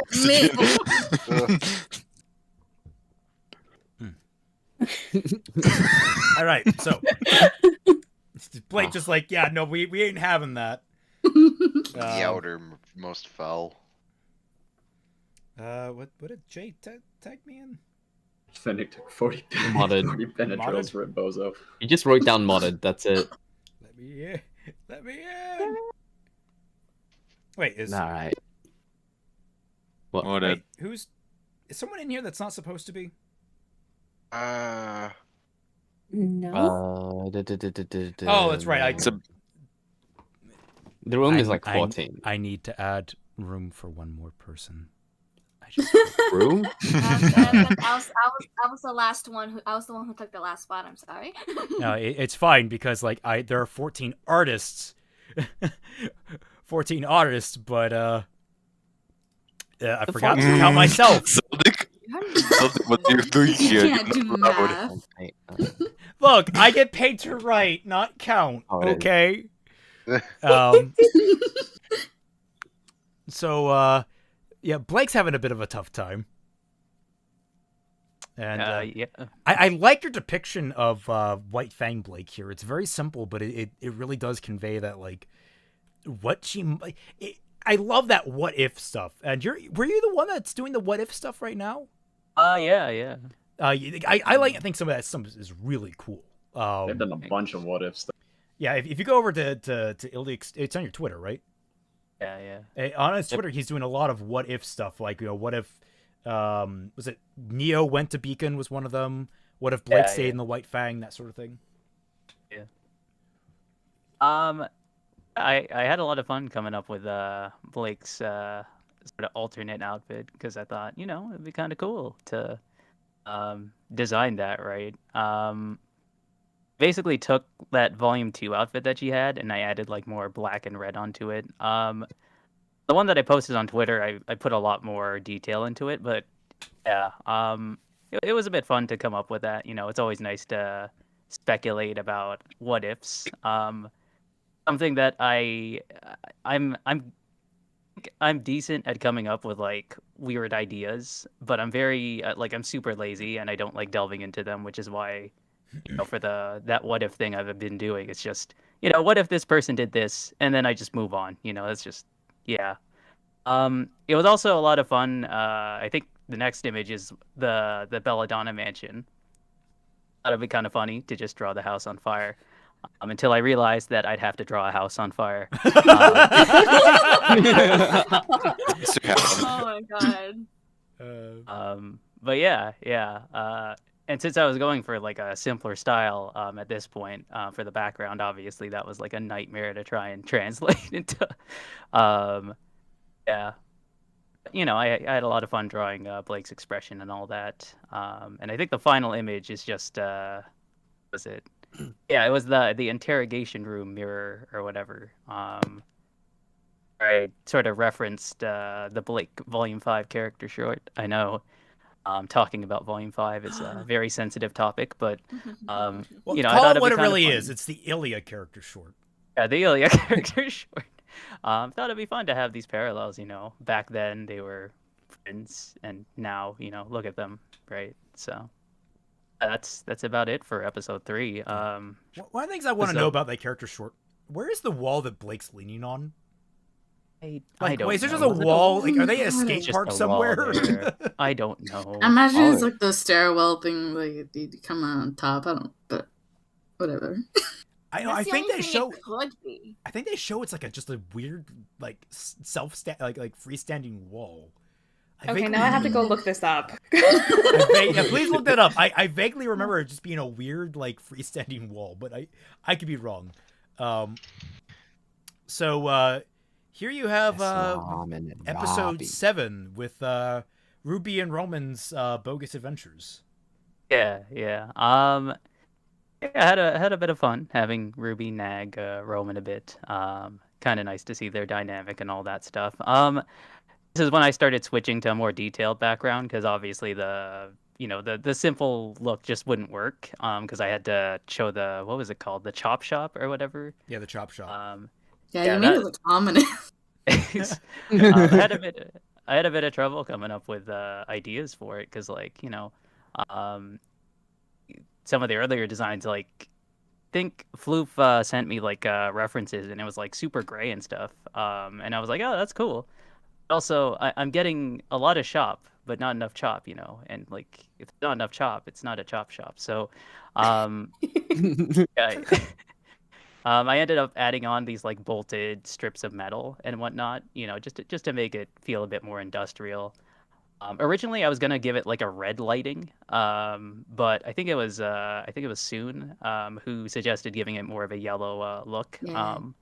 You had different variants. I remember you were like asking, it's like, oh, which one looks better? Yeah, I really couldn't decide. But yeah, I'm pretty satisfied with it. I also had some fun designing some of the faunus. I don't know if anyone remembers my good old Leech Boy. I was gonna say, you just blast with that. Yeah, boy Joe, I love him. Anyways, but yeah, I had a bit of fun making some weird faunus looks as well. I don't Naga. Thanks. She's just crawling around. I don't know if I'm breaking like a lore rule or something, but I thought, you know what? What if someone's faunus trait was like the lower half of a snake? You know? Because they have that's a bit too. Don't they have mermaids? But don't they technically got legs? They just got like weird fin bits. No, there is one that's a mermaid. There is one that's a straight Oh. mermaid. Yeah. There is one that's like a full mermaid. I actually have a OC that's like bottom half snake based on that fact. Nice. I'm sorry. Really fun seeing this. I love it because like I remember when I wrote the cardinal and the hare, I had a snake faunus, and this was written back when like the faunus weren't like really well defined, and so someone messaged me like, I mean, I liked your fic, but I'm not really there for your faunus. Like I'm part of the group that are firm believers that faunus only have mammalian traits. And I'm just sitting there, I'm like, okay, I guess. And now we're just like, oh, we have fish, we have snakes, we have crocodiles. It's like, okay, I guess everything's on the table. Word of God has disproven thee. Everything except for mythological creatures, I think. Oh, we'll see a dragon faunus at some point. I am thoroughly watch. I if we do, dragon theme. If we do, then the lore is just like right out the window. Oh yeah. Wait until you get Grim Faunus or whatever. Oh yeah, no! I forgot about this horrifying shot. Oh god, yeah. Oh my god, so hard. I'm not gonna lie, I saw that shot come up for the first time in our preview stream, and I screamed. Dang. Shot through the heart. Sorry. Good. Right. It's always good to have an excuse to drop Hera on account of her, being dead. So it's nice to give her some more screen time. I think technically in the show, Penny's arm actually got ripped off, but I was like, nah, I don't know. It'd be weird to just have the arm sticking up like that if it wasn't attached to her. So let's toss it in. Make when in doubt, make the composition a circle because circles aren't fun. And then I thought, you know what, let me add Pyrrha in too, because, you know, parallels or whatever. And yeah, I had a lot of fun having like the red lightning coming out of the. I was sitting on that joke. I was waiting for him to stop talking to make it. You see, this is the downside of being polite. Sorry, Iliac, please continue. Sorry, I have too many thoughts about this, too many images. I don't know. I just had a lot of fun drawing dead-eyed everyone in this scene. Yeah. And still somehow, Corsic has deader eyes than them. No, I'm kidding. That said, I really like how you split the screen using their swords. That was a very unique touch to it. Okay. So... Of course, you can see more of my trademark laziness with the background. The people are just nice circles. I mean, it's like that works. It feels like a blur more than anything. Like when lights blur out so much. Yeah, it feels like like flash photography. Like I could see that kind of being a thing. Probably not because I didn't want to draw people in the background. I don't blame you. Got Roman thinking. Yeah, thought it'd be kind of nice to have a bit of a gag moment there. He's all somber, and then Ruby's reminding him that he was trying to kill her back then. Yeah, I thought it'd be fun to have Neo jumping in. I had a lot of fun with like dramatic sort of lighting, especially for Ruby. Yeah, you know, I think pretty sure my scene last volume was like super, well, not super lighthearted, but like, you know, relatively more pleasant compared to this one. So thought, why not, you know, we go for something more serious, I guess. Yeah. Yeah, that's about it for this this one, I think. Roman thinking. Okay, so now we actually have to like go all the way back up to the top because we jump from episode 7 to episode 18. Yeah. I hate it when your mic does that. It's not Whoa, what the fuck was that? It was powerful. I'm sorry. I apologize to everyone. Literally It was fucking just like mic sucked issues. into a second He dimension. was asserting his dominance, y'all. Chill. Damn. I think we can squeeze NetLady in. Oh, because she has. Cause the thing is, like, I'm debating it because Modded and NetLady have so few entries that like they wouldn't add too much time. It's not like adding like Aiden or Noel in here where they did so much art and it's like okay, that's gonna take another like year to get through. I just don't want the stream to go on forever. So I think I can squeeze NetLady in here. Does she want to come in? I think so. You can bop her and tell her she can come in. All right. I'll increase the. Well, the capacity is increasing. Already 15. Tell you what, I will rectify this problem because I have to go and make dinner. Okay. So I will pop out and then NetLady can hop if in. someone needs to leave, I can too. All right. Well, thank you for coming, Jackie. Thanks for showing. Of course. Thanks for having me. Hell yeah. You're great. Hell yeah, Jackie. Take care, guys. Have a great night. You too. Man. Good night, Jackie. Now I have to rearrange the chat. I have to scroll down, make sure that's there. Really good on the background. Someone want to tell NetLady she can pop in if she wants. That's not what I want to click. Wasn't the same without Jackie. There we go. Okay. Why did I write down night? I'll just have to add their files in a bit. All right, so Iliac, your scenes inside of the spider's web. Is that what I called it? The strip club. Yeah. Yeah. Hey,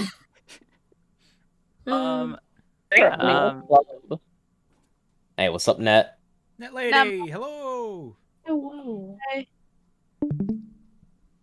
Please continue, Iliac. Yeah. So yeah, I had a lot of fun drawing Neo at this extreme angle. I really tried my best to make sure that all the lines like matched up to an actual vanishing point because I don't usually take perspective into account. But yeah, I wanted to sort of have a small little moment where she's like drawing out her I don't know what to call it, the the sword needle thingamajig. Cane sword. A cane sword. So yeah, I had a bit of fun doing that, and then having her just like notice the random mask on the ground. Thought it'd be kind of cool to have her when she's showing it to Roman and John, that like she'd be looking through it, so we'd get to see the two of them through the mask's holes. Yeah, that was a really clever shot. I hadn't considered that, and that was just a great little idea. Thanks. And yeah, that's, I don't know. There's not much else for this scene. Yeah. And then of course the serious face. Roman gets serious. We need Szechuan People are like, sauce. "Oh, he called Ruby by name." Oh no! It's like, yeah, he's getting serious. We're gonna need more men. Speaking of more men, Hazel. Yeah, my man. Big boy, daddy boy. No! Please stop! Peri, please. Really stop. We can play Yeah. Minecraft after this. Got chicken nuggets for you. No. Okay, so where do we want to go from here, Iliac? You're our guy. Through your... All right. So, Haven Academy, probably my least favorite place to ever draw. I asked. All right, show of hands. How many people here hate Haven Academy? I do. Imagine me raising my hand. I am Everything very about different. it. Worst school ever. It exists. It's a place. Okay, I The think things are- you're not alone there, Iliac. I tried my best to just painstakingly study the concept art, which was not good because super blurry. So I tried my best to fill in the details, only for most of the background to get covered up by this wonderful man's face. Thought, you know, it'd be kind of fun to have just like this extreme close up of Hazel being unhappy and stuff. And I thought, oh wait, I have to draw on RWBY because she's there too, which meant I also had to draw a crescent rose. And I already said I hate drawing objects, so you know, I'm just stacking all my problems on top of each other. But yeah, I think next was when he starts going after Roman. Probably my favorite moment to depict, you know, him going Super Saiyan, and then just completely destroying Roman's head. Yeah, that was probably looks my like it hurt. Smear. Nice. Ooh. Yeah, I don't know. I've been going crazy with smears a lot over the last couple of months. That'd be kind of nice, you know, if Roman. I know technically, like the description just said, like, oh, he like slams Roman into the pillar. I thought, no, we're gonna give this man another concussion because it is always fun. I actually don't recall how his glowing eyes looked in the actual show, but I just wanted to make them like solid yellow because I know in RWBY like they tend to have like glowing eyes, but then they still show like the irises, and I was like, no, we got to make this man look inhuman. Yeah. I think the next pose I based off of Cooler punching Goku in like the gut because that was always a fun little fight. As a consequence, though, Roman has become Roman the Hedgehog.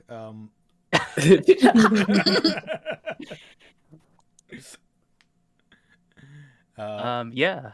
What else is there? Oh yeah. This nice little shot of Yang and Neo facing off against Mercury. I thought it'd be kind of nice to switch Yang's eye color from purple to her good old combat red. I think once Mercury jumps forward. And then next is just this super brief. I think it's out of order, but anyways, it's probably out of order. Yeah, the sequence is just his face, Hazel punching Neo, and then the illusion falling apart, and then her going at him with the stabby stab while Roman takes a nice nap. A nice little floor nap. Yeah, I don't really know what else to say about this one. Just had a lot of fun drawing, Sad John. Sad John is always good. The more John can be miserable, the happier we are. Yeah. Yes. Yeah, It is great. Yeah, I don't know what else to really say. It was just fun to mess around with the lighting because everything's glowing. But definitely my favorite moment here was to have Pyrrha drop in. I can't remember who suggested. I'm not sure if it was. Actually, I don't remember. Someone suggested because originally it was just going to be It was one the finale image. chat, right? I think I recommended it's like, oh, if you could have Pyrrha on a different layer, she could fade in. Yeah. Thanks because for that. Originally, you just had her already superimposed, but like, yeah, decided to pop her out and just use her as a separate thing. It's just really weird how this all came together because the Pyrrha line, where it's it is in passing, that line was suggested by Jay, who he'll get his day in the sun. Don't worry. And I know he hates attention, so he's gonna hate that. No, but that line was suggested by him, and then you basically suggested this, so that entire thing was like, it kind of show like how the Sketchy Huntsman can kind of help shape the project. This really impactful moment was basically two different people suggesting different things upon each other, and me being like, yeah, that's fucking cool, let's go with it. It was a punch in the gut reading it too. Yeah. I remember reading the script, and so many things were happening, and I was like, "Fuck, Rape!" I put in a note in the script. I was like, "Fuck you, I'm crying." It just came out of nowhere. I didn't know that line was in there, and I was just like, "Pyrrha, John still cares." And then there's the Pyrrha. Just kind of chilling there. The only downside to the way we had it done, if we had a little more time, what I would have asked you to do is like cut out John so we could actually put Pyrrha next to him instead of like having it so she's kneeling on Weiss's head. It's a little bit of a it's fine. But it worked. It worked. I'm pretty sure she wanted to do that to Weiss one day. According to that one song. I'm sure Weiss wanted it though. Weiss was okay. Weiss's first redheaded crush. I'm sure she's been stabbed. I'm sure she hardly felt it. Oh god, and it just wakes up, my stomach feels fine, but like I feel like it's a huge headache. I think is that the end? This is finally done. All right. Sorry for taking up so much time. No, don't worry. You're not the first. It's all good. It's all good. You're not the last. Believe me. It's Yuri. Yuri. Silence. Everyone you've ever known, every experience you've ever had, everyone you've ever loved and ever seen means nothing to me.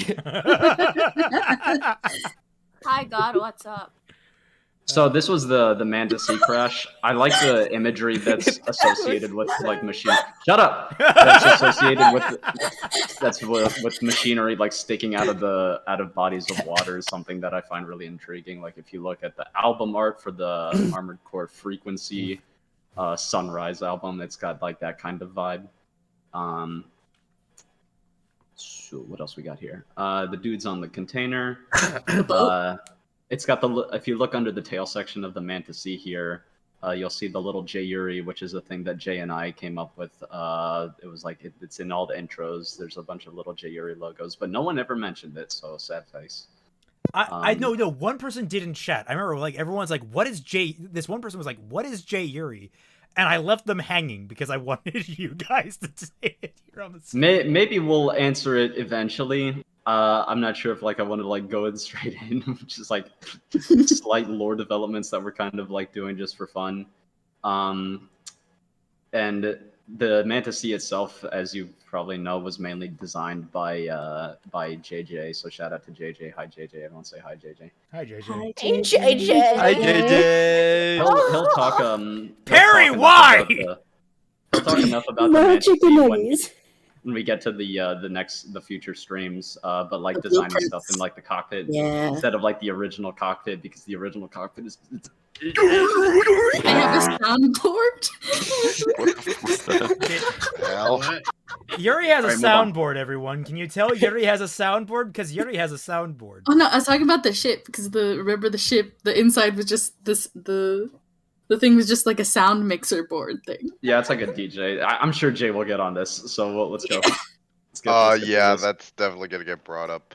Here was the inside of the Charlotte's Web or whatever, and this was mainly like headed by RWBY. He was kind of the first one to think of what the design for the interior, and this was also the first piece that I think I did for the project of this season. And there was a bit trivia. There was a little bit of a miscommunication on like what the situation was.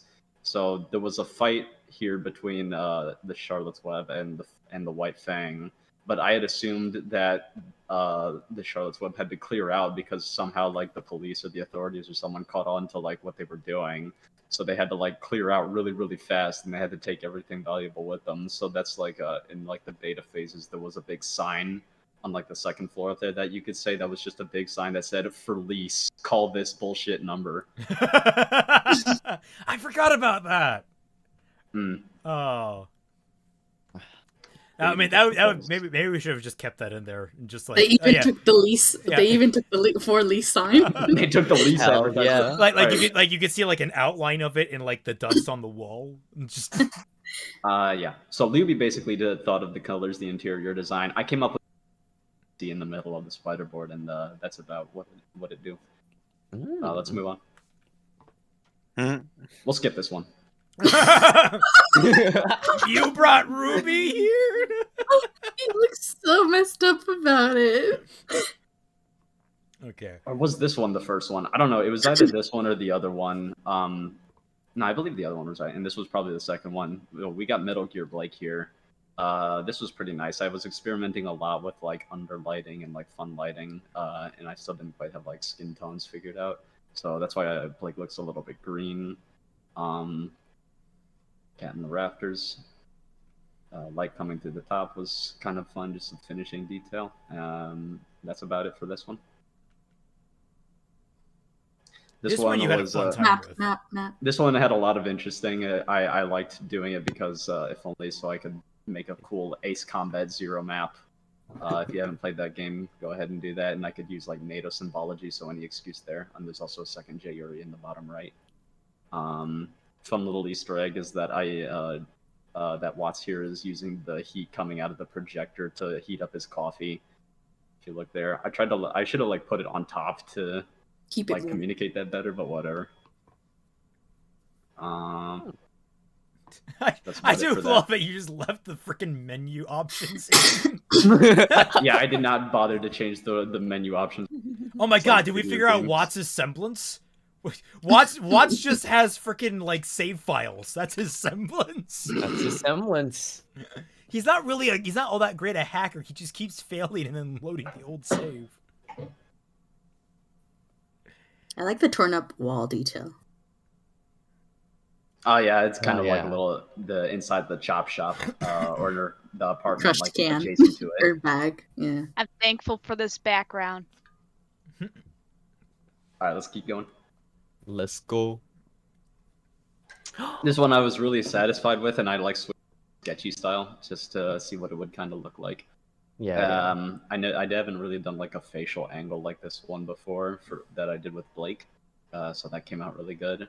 And also, I remember that when I drew the bullhead and it was also landed, I said, okay, screw everything. I'm going to give it wheeled landing gear because it needs to have something and it needs to be moving.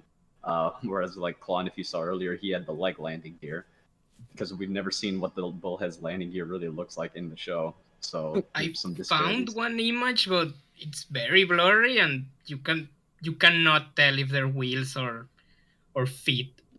It's Flintstones. They knock their feet at the bottom. That's all for this one. Let's go. This is a little bit of a. This is probably. I mean, I think it's my favorite of yours. This entire volume. I agree. This was kind of a magnum opus. I was channeling the Titan, listening to Barricades, while Blake is doing the 3D maneuver gear / web slinging. Just try to like not go too hard with like the architectural detail and do like little yellow lights to suggest how dense it is the farther you get up to the top. Painting the liveries on the bullhead's tail and the nose section. and that should be all. Do you have the concept art? Because honestly, I feel like the concept art for the things like the technicals and oh no, I do not have them in here. Crap. Oh, my fault. Sorry, that completely slipped my mind that would be included. Like because I basically loaded up stuff that weren't in. Shit, what is it? Art? Yeah, no, that's I gotta find the reference, the reference channel. Oh God. Damn. It's pickups unassigned. Hey, bro. Here we go. I mean, Yuri, do you still have them? No. Mistral. It would be faster to just like go through the channel and find it, because I would have to like open up Krita and re-export them. Okay. Make sure this is all. Okay. Open a new tab. There we go. There's the There's one. Mobile. Yeah. There's one here. Oh yeah. The bite. You have to open all these individually. I remember that. The color variant. The color variant like coffee. I have fun. Is the pink one in here? Yep. Yeah. Oh yeah. Let me see. Is there anything else that you concepted? I'm just trying to make sure I hit all the bases. No, there should be like all the important ones that were like that aren't really like shown. So yeah, Jay and I also kind of like did a little bit of a discussion / brainstorm on what the bandits vehicles would be like, and we came up with these Japanese mini trucks with machine guns mounted on the top. So I kind of made like a gun inspired by like this World War II Japanese top feeder mixed with a World War II British Bren, and that was pretty fun. And Coffee, of course, did the cool color schemes. The little band things, those little ribbons, aren't those like Shinto shrines I see them at? Or Yeah. what are they? Yeah, that's Nice. exactly what those are, and like sure if like we would like really like use those in the final, but hey, whatever, it looks kind of neat. I like it. It draws back the religious nature of like the bandits. Yeah, going for a little bit of something like that. You can go to the You surveillance hang van. them on old trees to protect Or, them. well, yeah. If we're since talking we're about the here. bandits, we might as well talk about the Shiloh mobile. The motorbicycle. This was really, Motorbicycle, I forgot. Yeah, this is like I'm little, never living that down. This little one was, and like the few others that came with it were pretty neat. Also, kind of just part of the brainstorming. And I think like how like samurai or whatever in old Japan would like run around their horses with those banners that are kind of like more vertical. So went with that, but for motorcycles. And then the surveillance van. And the surveillance van, I think, came out really nice because it was really like one of the most original designs for vehicles that I did this volume. Just like really coming up with like interesting contours and like those hex windows and sort of like mantis-y, buggy-looking headlights and the wheels that are kind of those newfangled ones that have like really thin tires and they're like not supposed to get flat ever. Anime Guy really appreciates the bandits having World War I and II era machine gun designs. I deeply appreciate anyone that appreciates my concept work because sometimes it goes a little bit unnoticed. But this volume was like pretty strong. I was really glad to see as many Sketchy Huntsmen as I did willing to draw the bandit technicals and other. Yeah, I think it all came out great. You really helped like flesh out a lot of the more rustic, militaristic edge of things. Yeah. I also did the ship that Gira was in front of, but that one, as far as like the design goes, it's just like not super to look at, and it's who drew it? I forget who like did the one where Gira's giving the speech in front of the ship. That was Chicken Fried Bryce. That was Bryce, right? That was Bryce. So Bryce did a really good job on that, and you'll be able to make it like. Oh yeah, do you have that ship concept on you? I don't have it on me. No, I don't, but I don't really care either way about that.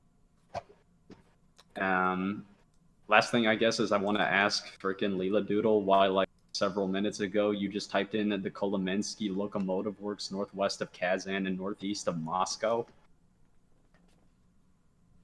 Yes. I'll just wait on that response if there is one, and that's my section done. Alrighty. The Zynga. I'll probably actually leave the call. I gotta be up. Thank you. Okay. All right. Okay. See you, God. Hey, We Yuri, missed have a good you. one, homeboy. See ya. Okay, See you, now that Yuri. God left us. It's One minute. Mika. We could sin. Well, I'm going to add in a 15 NetLady. Add in a new folder and get NetLady stuff in here. So, guys on the stream, how does it feel that God left us? We have no God now. God is dead. We had I a feel god. like I Feel could do bad about it anything. if you never had God to begin with. You think God We left go us? some weird in places. We really do. fear? Yeah. It's fun. We should start a Mom. podcast. I know they will. Your mom. Let's see. Yes. Where is all the NetLady stuff? Where did I put it? It's in here somewhere.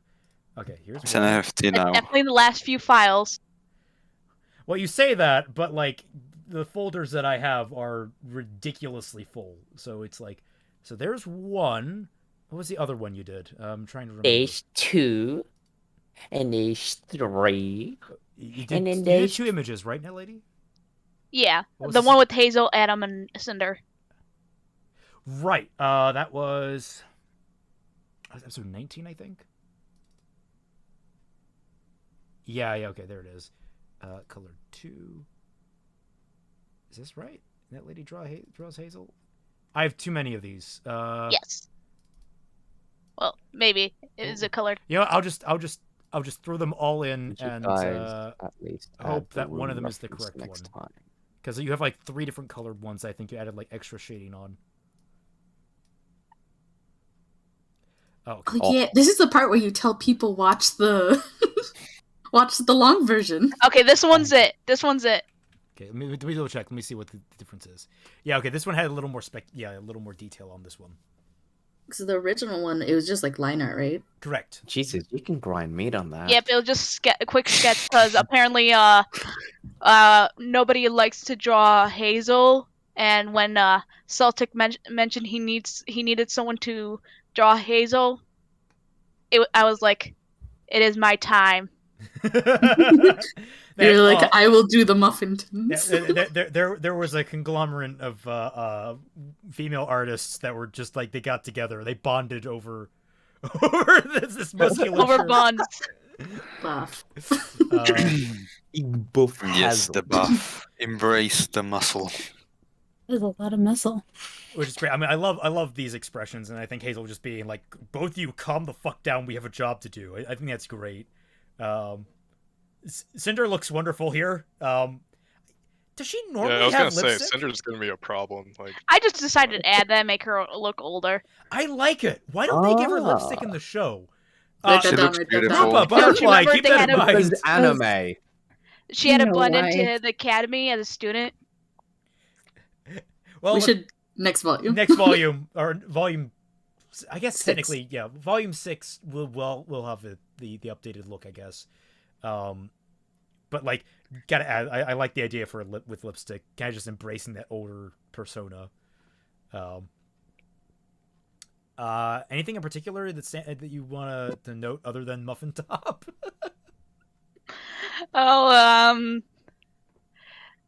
It was a great experiment because I also using like a whole bunch of different brushes for the background and such to give it that cruddy look that Yuri had in his background.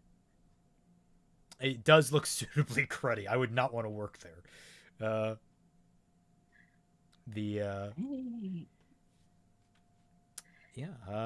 don't have much to add. It's just really well done. Thanks. I had pretty much since you wanted to focus be Hazel, I made sure he like got in pose that showed most of him, while Adam had the right pose to look like he's pissed, while Cinder's just whatever. Yeah, and for the record, like this was NetLady originally wasn't part of this volume. You had like a conflict, didn't you? There was some kind of like. Yeah, I was like juggling between many different projects and stuff was going on. Yeah, and then like just at the last minute, she just jumped in a voice call, saw a scene that I had put together in one of my shitty modeling works, which I was like, "Ooh, that looks neat! I'm gonna draw fan art of it." And so then this happened, Ta-da! which like just everyone was sitting there. You knocked this out in like a day. Yeah, I was like, I just wanted to see Cinder stabbed. I'm like, fuck yeah. I mean, dream come true. That image is. In fairness, most of us do, I think. I think this came out wonderful. Sorry, I was gonna say it took a lot of studying on Raven's outfit because like I realized like there's like major differences between her volume 1 through 3 design and her volume 5 designs. Like those feathers on the right side. Turns out I believe they took those out. Yeah, because they're lame. And again, the reference sheets had come out. Would have been great to have that. Yeah, so this I thought took a those lot were of still there in Volume 5. Something wasn't there. I just know like a lot of parts of her clothes were missing. And then they added the bandana, didn't they? Or was the bandana already there? The bandana was already there. Yeah. I feel like it changed design, maybe? It wouldn't surprise me. A lot of things like changed when they switched over to Maya. But yeah, it took a lot of studying between on the Volume 2 animation when she first appeared. Had to like look at every scene with her just to find out her clothes and stuff. And this was just for fun. Yeah, I completely out of the blue. And I'm just like, okay, well, I guess you're in this volume now. Which really annoyed me because I went through all the effort of putting together that like list of people, and like I worked really hard to format it, and then just like, oh, NetLady, I have to add you to the list. Oh God. No, but it turned out great. It turned out great. This was an excellent piece. Really solidified the intensity of Cinder's quote unquote death, which. I also did some creative freedom on her eye, even though they had it. I decided to like do a little like show that grotesqueness and add a red glow in there. Yeah, I like that too. We don't really see much of her eye, which is kind of weird now that we've watched. Me and Fatman, we've watched Arcane. I'm just thinking back to like how they did Silco's eye, because it's like basically 1-to-1. It's like, huh? Yeah, they handled the burned off side of face thing a lot better there. What a surprise! Arcane did something better than RWBY. It's very similar though with like with Silco. His thing, it was like a really infected eye to the point of being just black and orange. Cinder's thing, it's just a like flesh patch, like just a flesh one. Yeah. It looks like someone applied makeup to make her look scarred as opposed to like actually being scarred. That actually might be it. It might be just like they just textured it. They didn't actually like change the model at all to reflect it. So you still have that like nice round curvature to her face, but it's just like a patch of like. In general, it just seems like they didn't do a lot of sculpting for models back then. From what I've been noticing with how they do hair and specific details, it feels like it's like pure Maya geometry with no sculpting whatsoever. Yeah, that's what came across to me. It would like they were working high poly too, so they couldn't use that excuse. The anime guy, women like the male form, like how men like the female. I mean, that's fair, I think. People like the form. The form. The form. The form. The form being ditto. Ditto me. You also made Raven's sword like super extra long. I actually think it's longer than her sheath even in this image. Oh, in canon, it's longer than the sheath. Yeah, it is. Yeah. Yeah, really? that's what I got from the animation. People think it's a katana. It's actually like a different sword. Also, It's a Nodachi? but it's way longer. A Nodachi, something like that. It's like Odachi. Yeah, that one. Actually, now that I think about it, who in RWBY wields a katana? Adam, I think. Adam. No, that's not a katana. Katanas are curved, aren't they? Oh yeah, true. It's supposed to be a katana, but it isn't curved. Yeah. Wait, is Adam's thing not curved? It isn't. It's straight. It's a isn't. Maul It's ninja long katana. straight. That's what it is. It's a Maul ninja katana. When I first Damn, no one Monty uses a described it as katana. Ninjato sword. Ninjato. Yeah. Oh, Ninjato sword. Are you telling me no character in RWBY has a katana? Wait. I know people compared Blake's weapon to being part katana. I'm like, no, it's not. No, it's not. Yeah, that's Why? definitely. Why? Oh, you're right. Because it is a completely straight blade. Yeah. I studied the sword. I've also studied Adam's sword recently. Let's see. Jetstream Sam sword. I just need to see. His is curved. Yeah, His is curved. Jetstream Sam is a katana. That's actually a katana. It's You also should change it. way cooler. I fucking love Jetstream Sam. Holy shit. Holy shit, that's awesome. That's metal. Yeah, and that's totally where they Great. stole Adam's sword from. I'm looking at it now. That's the exact thing. Actually, I think the claim was like they got the inspiration from some other anime that had a sort of katana blade similar to Jetstream Yeah, I looked Sam. into that recently. It's like a different anime. I looked at the sword. It looks nothing like it. I'm just like, what are you talking about? Yeah, no. The multiple inspirations, you know. I'll always remember like the one clip from like Two Best Friends when they see it, where it's like they did it, they went and did it, they made a gun that shoots swords. My reasoning comes back to, okay, so the first time you meet Jetstream Sam, you're fighting him on a flat train car, in this epic struggle against him, and you lose. Because that's how Metal Gear Rising begins. You get your ass kicked by Jetstream Sam. How do we first meet Adam? It's on a train, fighting a giant robot. It's like... When did Metal Gear Rising come out It again? came out a few months before the Black trailer. I remember looking into that. So I think, was it Metal Gear Rising? That came out in... No. February 19th, 2013. And then RWBY Black trailer. That came out March 22nd, 2013. I could believe them making it in that time. That is a month of development time. You could make that trailer in a month. I don't know. Yeah. So, yeah, that's just it's a little bit. And not to mention, this is also not including the fact that there were trailers for the game before then. Anyway, enough of our conspiracy theories about where they stole things from. Is there anything more you want to add on this, NetLady? NetLady, are you there? I am. I'm just trying to think. Like, I think I said all I needed to. I like how you managed to fit. Oh, good. I was gonna say, oh, that's what I forgot. I forgot to do in the second one. Add the glow, the shine. Yep. The shine so intense it actually darkens Adam. It came out in Hazel, but yeah. I like how you see the little top Adam's abs, like before the vest. Zero. Because I think it's not that deep in the concept art, but whatever.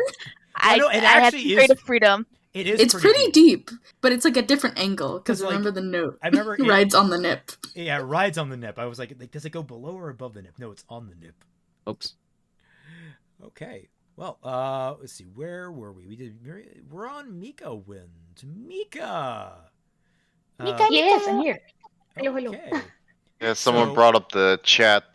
Guy Ray Zero as the source of the sword gun thing that Monty referenced, and yeah, that seems like the one he was talking about because I recall a clip of it involving a chain. See if I could. It's got like a weird rounded sheath. I think I remember it had a skull on it, so I was just like, that does not look like Adam's. I mean, like the handguard sort of thing, right? Sword. Oh my god, Raymond Lude DMCA'd. I hope I actually. This one, I imagine. Because it has like that sheath design going on. Hell yeah. No, I'm sorry. Look.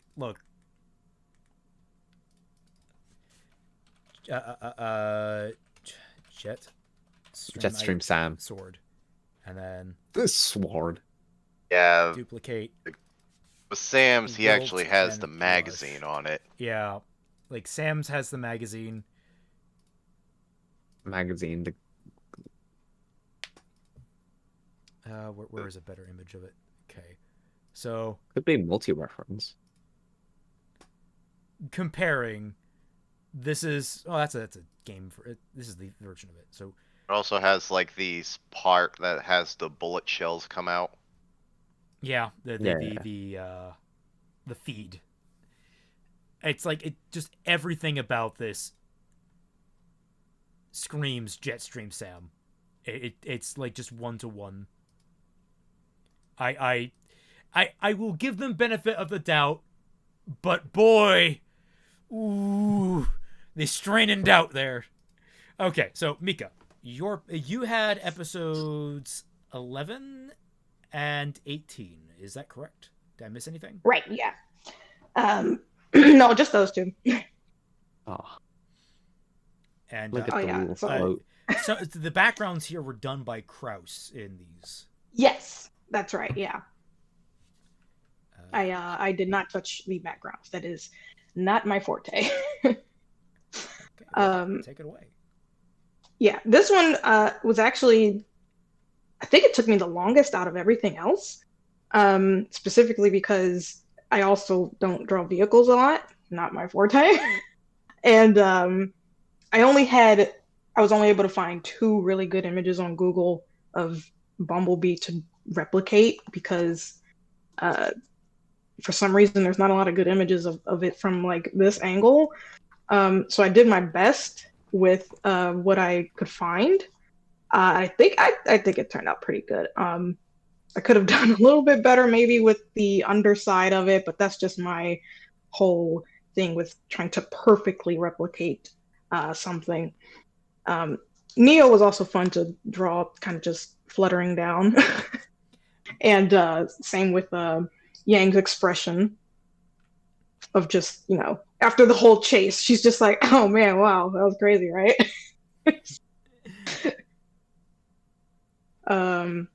Yeah, not too much to say on that. I like Neo's umbrella, but I hated drawing it, that's for sure.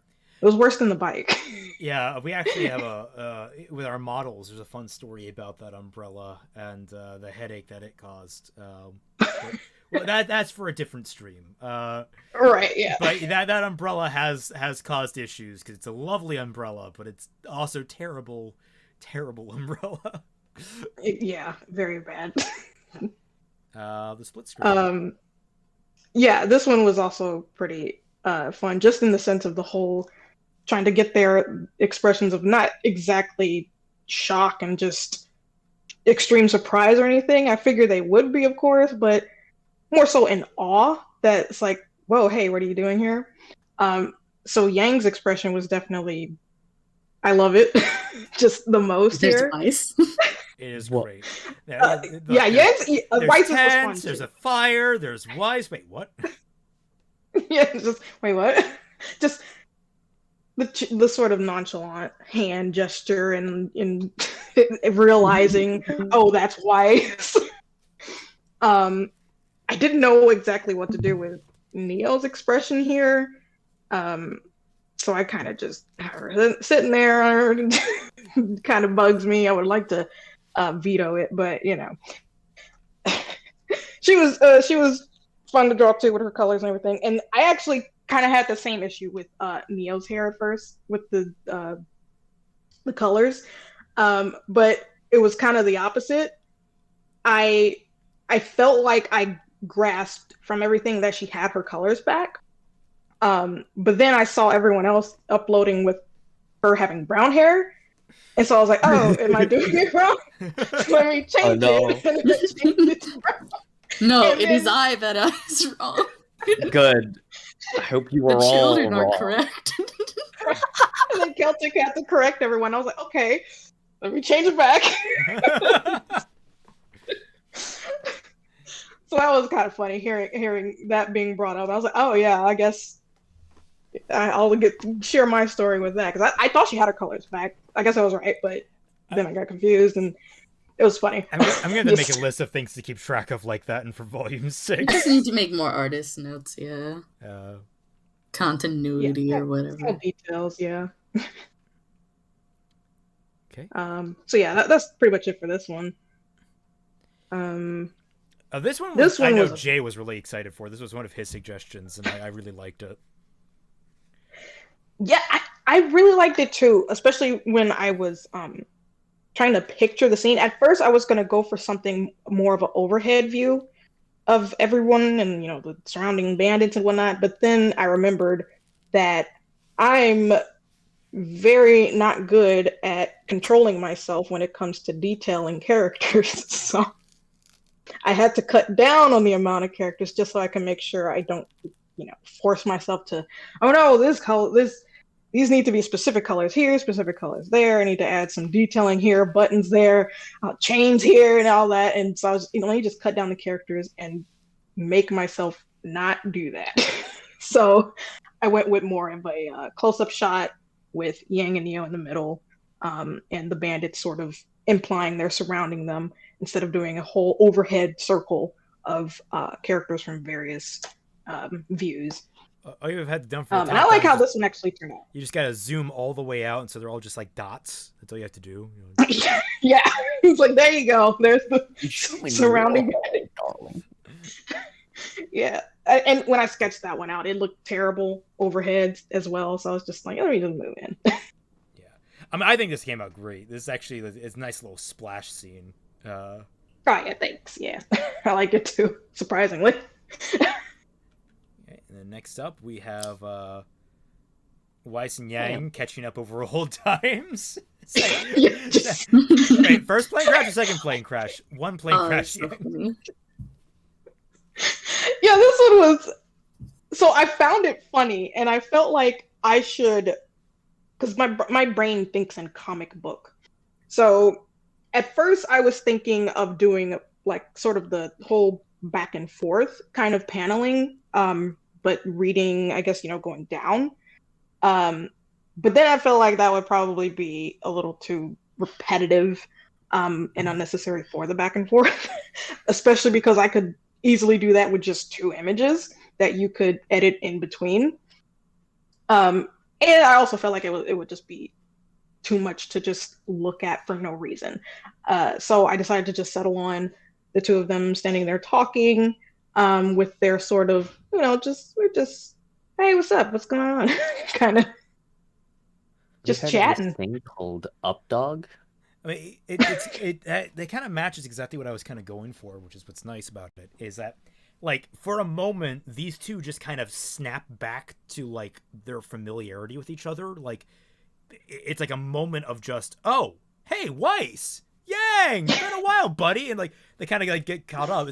It's not really, their situation hasn't sunk into them yet, and they're just, oh yeah, this is someone that I know that I can relate to, I can talk with.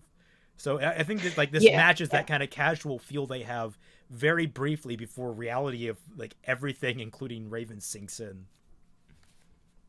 Yeah, and that's kind of what I gathered too, which is another reason why I found it so funny, because it's just like, okay, these 2 are just kind of back into the old days and not really understanding, or not understanding, but taking in what's going on, and not even questioning in the sense of, how did you get, I thought you were in Atlas, what's going, but it's just like, oh, hey, what's up?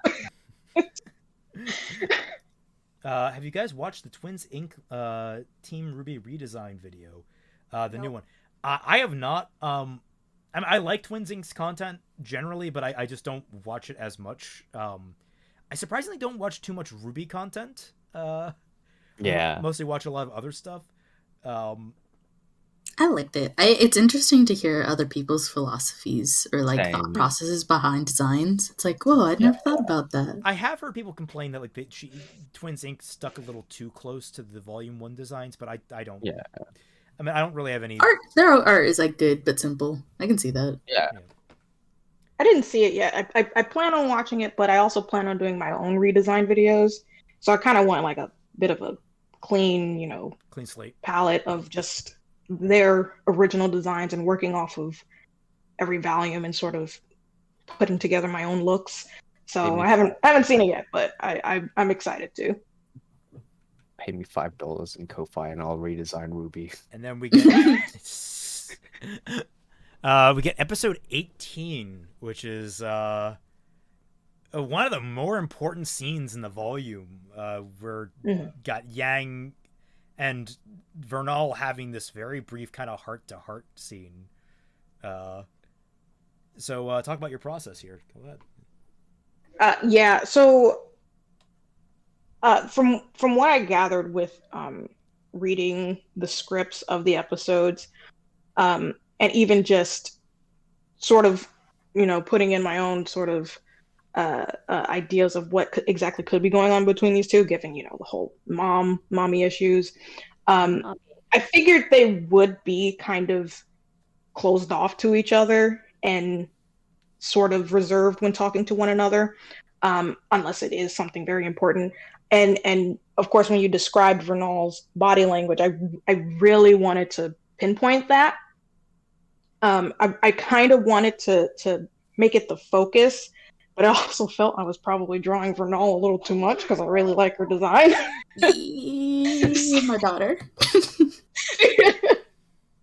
And so, and you'll, when other images come up, you'll see I drew her a lot. And so it really, I really wanted the lighting to sort of help with the mood of the scene, with, the sunlight more so hitting Yang, and Vernal kind of turning away to, imply she's more fallen into this, fallen into the shadows, and obviously into the path she's taking. Yeah, the path she's taking is not a good one, because of course we know what happens.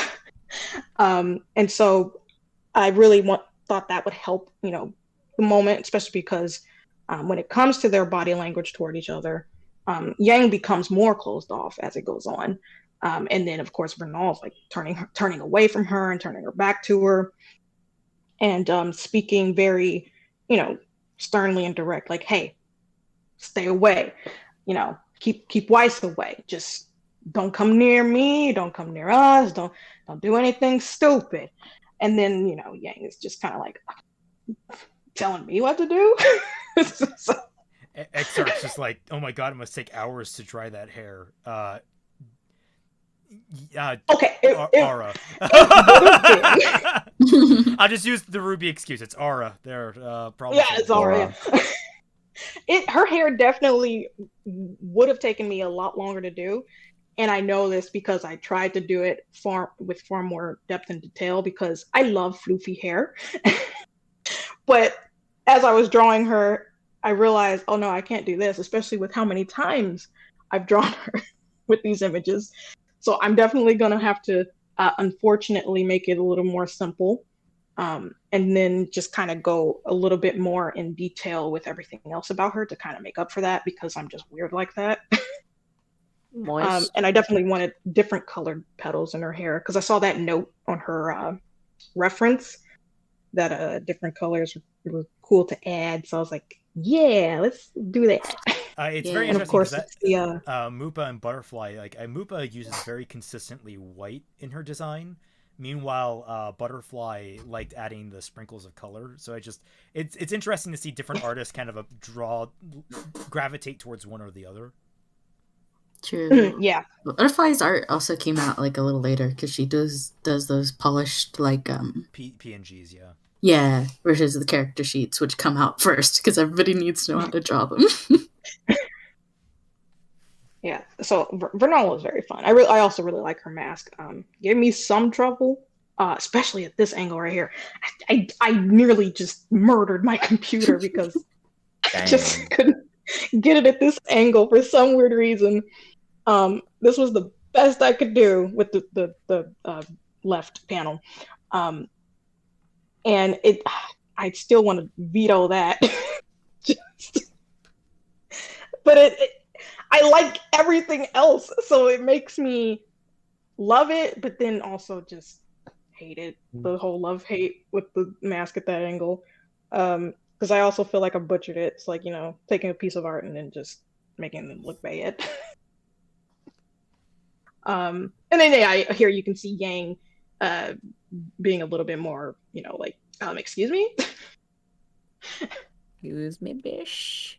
Yeah, and then Renal finally just completely turns away from her to leave, because she said her piece. She gave them their one warning, and she just bounces.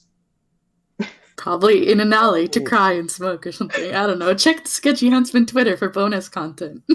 Hey yo. Yeah, and I think that's the last. No, I think There's one two more, I think. Well, there's two more, I think. There because, she goes. Because Oh, yeah, okay, two she more, has yeah. her leaping, and then you have Nora and Weiss. Yeah. She's leaping away, and then Yang is suspicious, but of course, just so suspicious that instead of taking the warning, she's gonna, do what they plan on doing anyway. So I kind of wanted to. I'm not too great at body language, but I think I did pretty okay with getting the whole like Yang's definitely not gonna do what she says with that sort of worm's eye view anime angle of what's the word? I guess no. I refuse. Yeah, just Yang saying no. And then the next shot. Yeah, and then the next shot is just her getting that call from RWBY, right? Yes. Or making the call to RWBY? I forgot. I believe she's making it. Is she making it? Because Yang is like, RWBY's doing the interrogation and she gets a call, right? Right. Not the interrogation, but like she's with the dude in the PTSD dude. Right, Lucero. She's with Lucero. Yeah. Yeah, so I wanted to just do that angle, but I still wanted to, pop in Weiss and Nora back there, especially because I just wanted to draw Nora. One reason I really like it is that it is so rare to see like kind of weird character combinations. That's kind of what the latter sections of the volume had that I liked about it was like, oh, you had RWBY working alongside Ren and Crow, where you don't really see that all that often. You have Nora and Weiss just hanging out together, like these kind of odd couples that I like seeing the dynamic between, because these are not like the regular dynamics you normally see. And I think you really nailed like Nora and Weiss just having a nice moment together.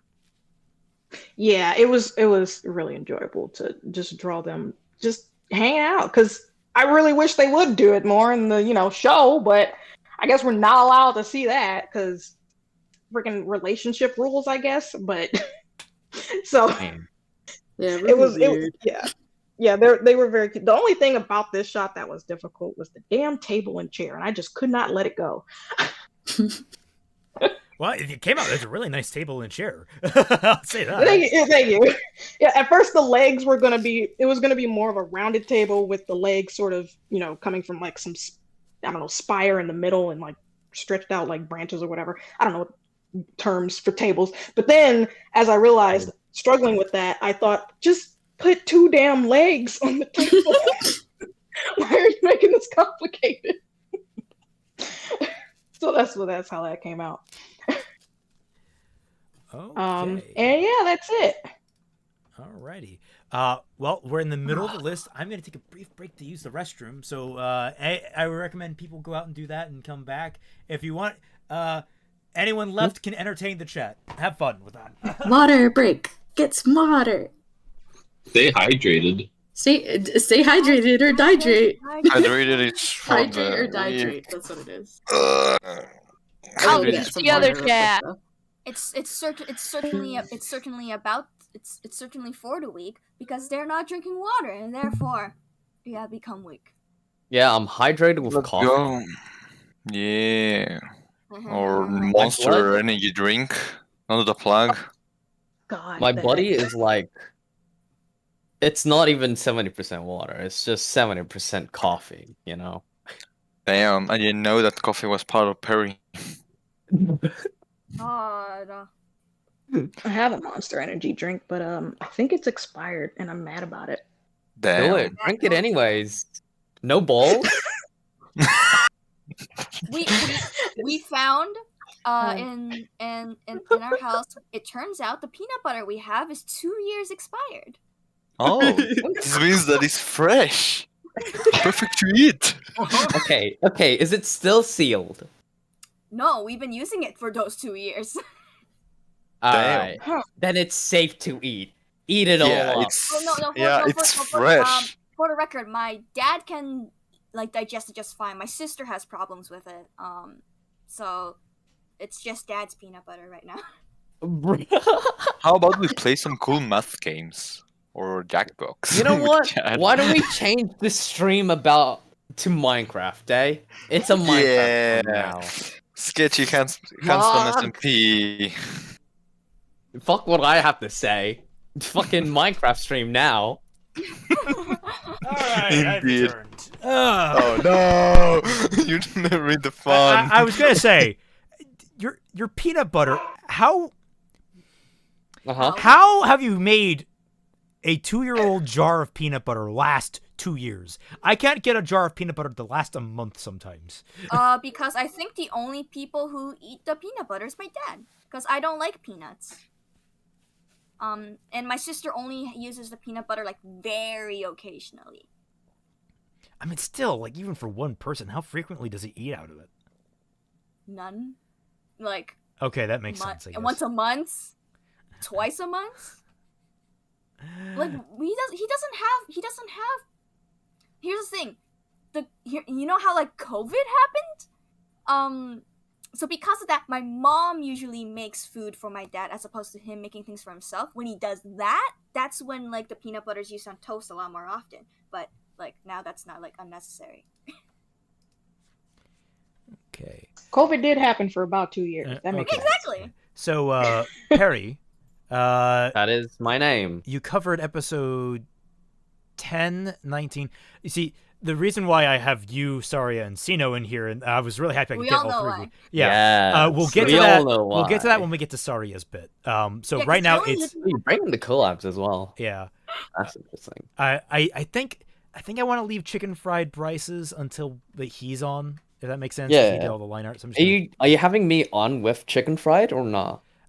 We'll see. We'll see how timing lines up with that stuff. Got it. We'll see. So, I mean, if you want to make a comment about like what working on his stuff was like, you can. I'll just undo that just in case you want to make note of that. But that said, you're in episode 10 and 19 solo. That's correct, and I wasn't meant to do that. Haha, lamau. That's right. You were a last minute pickup for a lot of these. You did this lovely bit that Floof, I believe, animated. Where Floof animated it, and I was like, well, maybe I could try something, because there was like a few like things that were like modded. Hey. I don't know how to. Now sit and wait your turn. Okay. What was I on about? Okay. Yeah, Floof animated it first, and then I animated it because I wanted to add on like, because the layering of the thing is super jank. Yeah. Now that I look at it, that road is moving in a really weird way. It is. Yeah. Because I didn't think about animating this first. This was firstly like an illustrated piece. I was like, let me just do this super jank shenanigans and stuff, right? Yeah. And yeah, that's the piece it was originally meant to be. And Floof was like, I can animate this. This is what happens. Yes. Floof sees something and he's like, let's animate it. And I'm like, Floof, but it's done. No, we're animating it. Floof, it's done. Now we're animating it. It's already gonna be to ship. And it's like, nah. Nah. Let me get my grubby little animator hands on it. Yeah. Okay. I doubled the fucking width of the piece intentionally because I wanted it to pan, but you made it into a sliding transition, and I want to hear why. I'm curious. I don't remember it well enough to justify it. Murder. What? I made it into a sliding transition. Yeah, let me pull up the episode. Let me just just so I can remember. Peri, were you not at the test like runs? I was. Yeah, it was a sliding transition. It wasn't a pan. Why didn't you yell at him then? Yeah, you should have yelled at me then. I should have, but like I didn't. I thought it was like, oh well, this is it. This is finished, Lamel. You gotta shoot your shot, even if it doesn't. Like I suggest transitions all the time, and like a quarter of them make them in. Oh my And then god. there's audio stuff that's been fought for. No, yeah.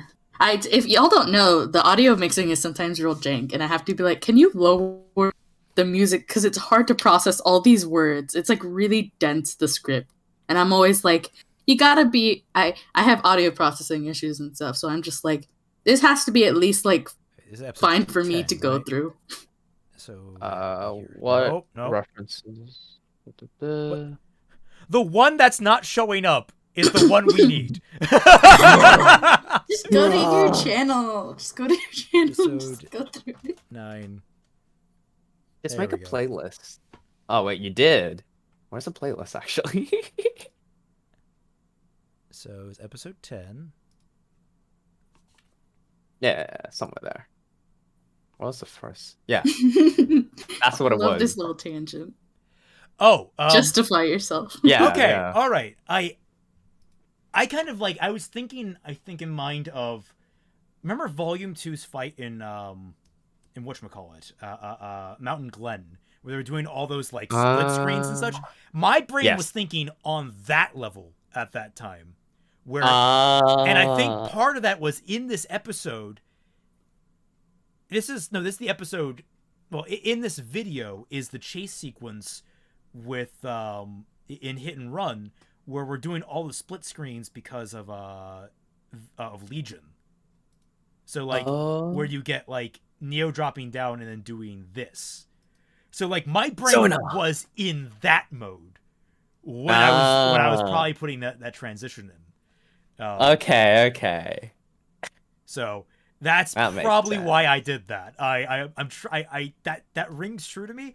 I think it turned out well either way. But if you want to object, that's fine. I was just curious. He was like, Raven, justify yourself to me, please. Please, I want to know why. Why? Darling. Dog. In Steve this scene, Jobs? I wanted to like, what was? I'm drunk. I wanted to show how like desolate and like kind of run down this town is, and so I just made it like really dark and shenanigans. There's like stain on the walls and shit. Yeah, I feel Am I like every allowed to time I say look at shit? this might have gone a little overboard because every time I look at this, I'm just expecting like a zombie to walk around the corner and just turn into a little radically bit. different Yeah. kind of show. I'm just like, I get that. it's not supposed to be abandoned. It's just kind of besieged right now, just a little. Oh, well, I don't know what words mean. Words are subjective.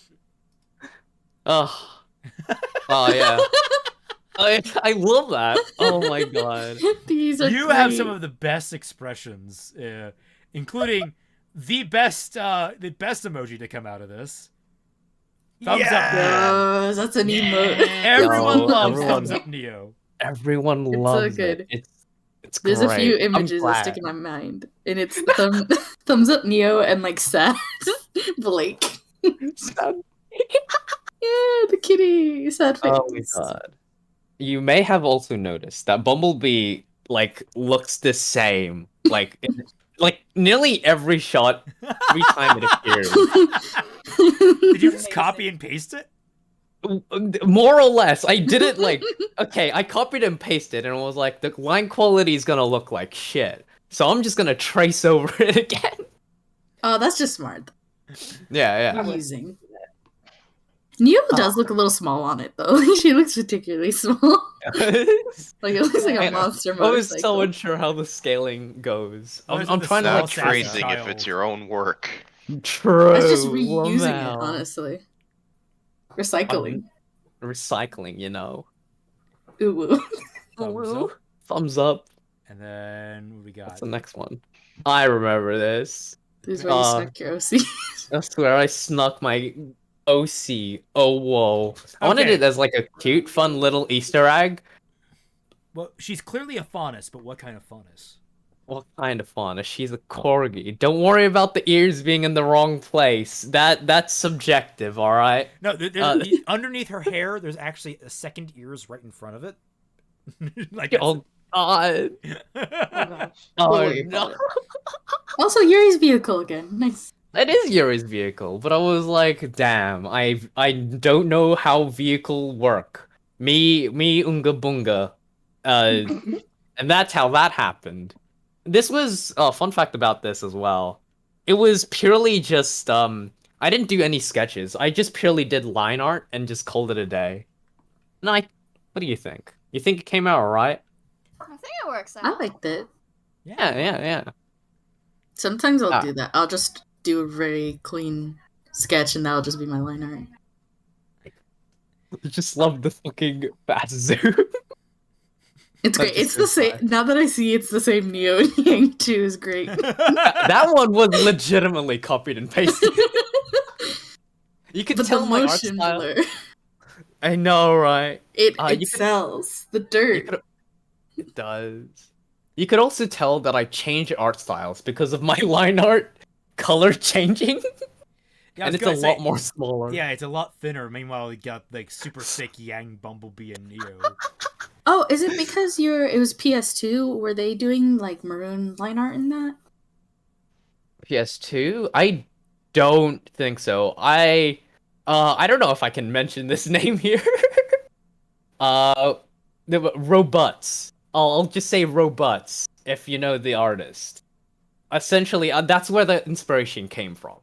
It's because of like the line art and how it's like sort of like reddish in its color. I was like, damn, what if I did dark red? Robot? Is that Robots. the robots I'm thinking of? Yeah. It's probably what you're thinking of. Yeah. I was gonna say like I've come to really appreciate colored line art since No Game No Life had really pretty like this neon colored line art. Very bright, vibrant. Yeah. I love that. It sold on a I very remember watching that in low quality. It hurt my eyes. Watching high def. Yeah, watch it in high def. It's not one of those ones you want to watch in low quality. Yeah. Oh yeah. I also put the tray in front of in the foreground so that it's like it like doesn't like it like traps the frame in. This one is fucking dumbass joke. I love it. The guy is just question mark. He's got like a bandana and it just covers him from the dirt. And everyone's like, oh god! Everyone else is in pain, and he's just like, "What, guys? I can't He's barely see out." turning around. What was Give him that? a few seconds. It'll get to the other eye. I have no peripheral vision. I really do like the characterization on that. Their yes, Shiloh. And then the pop in of Shiloh being like, "What are you guys doing?" It's also an emo. It's so good. Kevin Bacon. This was referenced from One Punch Man. The faces. Where it was a scene with Silver Fang and Saitama doing scissor paper rock. I remember that. Yeah. It was a beautiful face. That's where I got it from. Yeah, Very that's about anime it. to interject on top. Very too. anime. It's like the blurs out and then it's just like, guys. I think I found it. Yeah, hell yeah. Yeah, that's all I have to say about the scene. All right, let me get this Saitama face up. So great reference. Oh, he was so butthurt. Okay, so so then you had like you helped out Chicken Fried Bryce a little bit. I don't remember doing this scene though. This some of them got like looped in. Because the OC is back. This I remember. My OC is a bandit and a White Fang member. She's Damn, part-time. She's part-time in busy. both jobs. Part-time. Oh my god. I did the background and the lighting for the characters. I like glown up Adam's mask. Like that was like taken from Lost Volume. I was like, damn. You know, I really like the glow up of glow. Is that the right word? It's the glow of Adam's mask. So I brought it back here again, and it's nice. It makes him look nice and menacing. Yeah. Oh wait, what's this? A vest that goes above the nipples? How could you? That's not on model. Oh my god! How dare you stray away from the How concept dare. from the character sheet. I did not help there. I did line art for Saria's piece. I know that for sure. We'll get the but that's PS2. later on. Yeah. We'll get the PS2. I should You have made it into also- a segment. Oh, what? Oh yeah. Oh, we skipped the piece, eh? What The first one. Oh, right. Top left. We had to circle back That to one, it. yeah. It's like it's at the top here. Yeah. Okay. So, fun little story about this, right? I wanted to do several pieces of this, but I was like, damn, a lot of shenanigans happen in real life. So I'm gonna have to try and make this the best that I can do.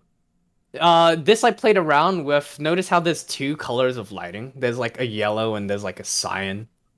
And I tried to like play around with the lighting.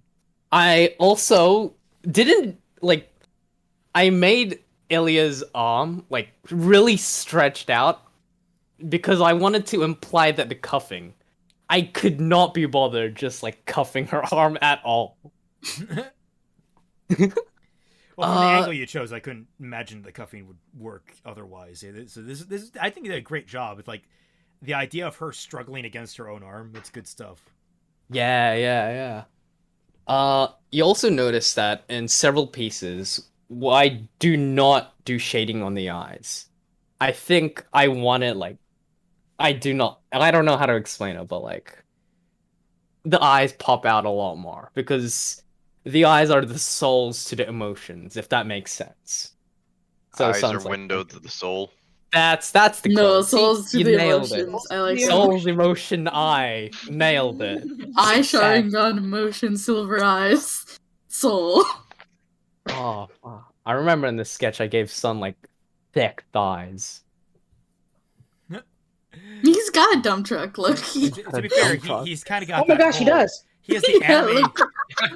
He has the His hair. waist, he's like cinched, so his butt sticks out a lot. He kind of has the harem protagonist thing going on right now too. Does. It's great. The whole eyes thing. And that's all I have to say about the scene. Okay. I think that's everything solo you did. Yeah. So we move on to Sino Biche. And by that I Damn, you mean called him Sino a Bice. bitch? Sino, Damn. Sino, Damn. you did... Sino, I you know hear we were this? blaming Sino, but God. Celtic is cancelled. Oh wow. What did I do this time? But no, so you did episodes 10 and 20. Did you do... and we're not counting the PS2 stuff. Not yet. We'll get Right. to that. So I'm just making sure I'm not missing anything. That seems accurate. Okay. I also did like some seems to help out with coffee with Raven's evolving chamber thing. Right. We Yeah, that touch was the upon first that. shot. Yeah. We can touch upon that with coffee. So yeah, this is your first standalone shot, I think, that appears all volume. Yep. Well, take it away, man.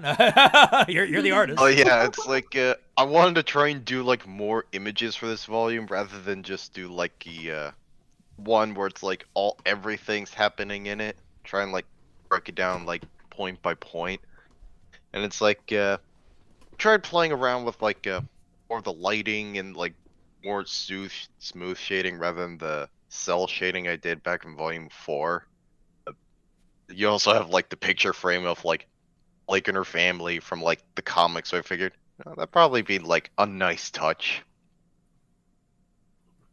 Yeah, I think it came off great. Yeah, like, and this is like the first shot we get of her properly of Blake's new outfit, which I think came out really well. You did it so much justice. It's like one thing I wish I probably knew how to do better was applying the burns on the walls and floor. Yeah, I mean, it doesn't come off so much as burns as much as it like comes off as ash, like soot and like things that have been like ground into the walls by the fire. Which I mean, it still works.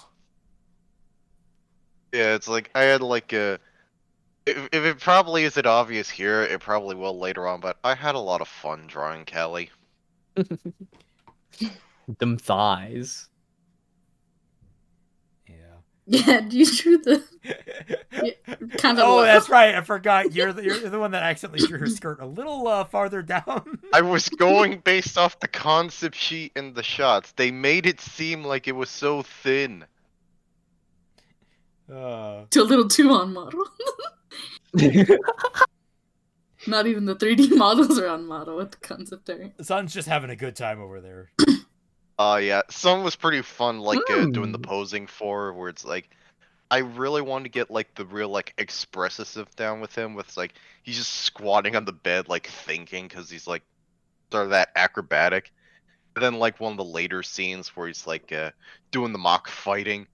Like I actually went in and like looked up like fighting characters with like nunchucks and bow staffs to try and like get a feel for that one.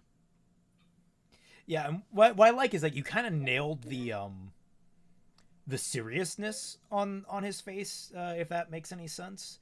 Like The exaggerated seriousness where it's like the like how did you describe it in the script, like crook of the thumb sort of thing, to where it's like he's in that obviously thinking but not being too serious about it.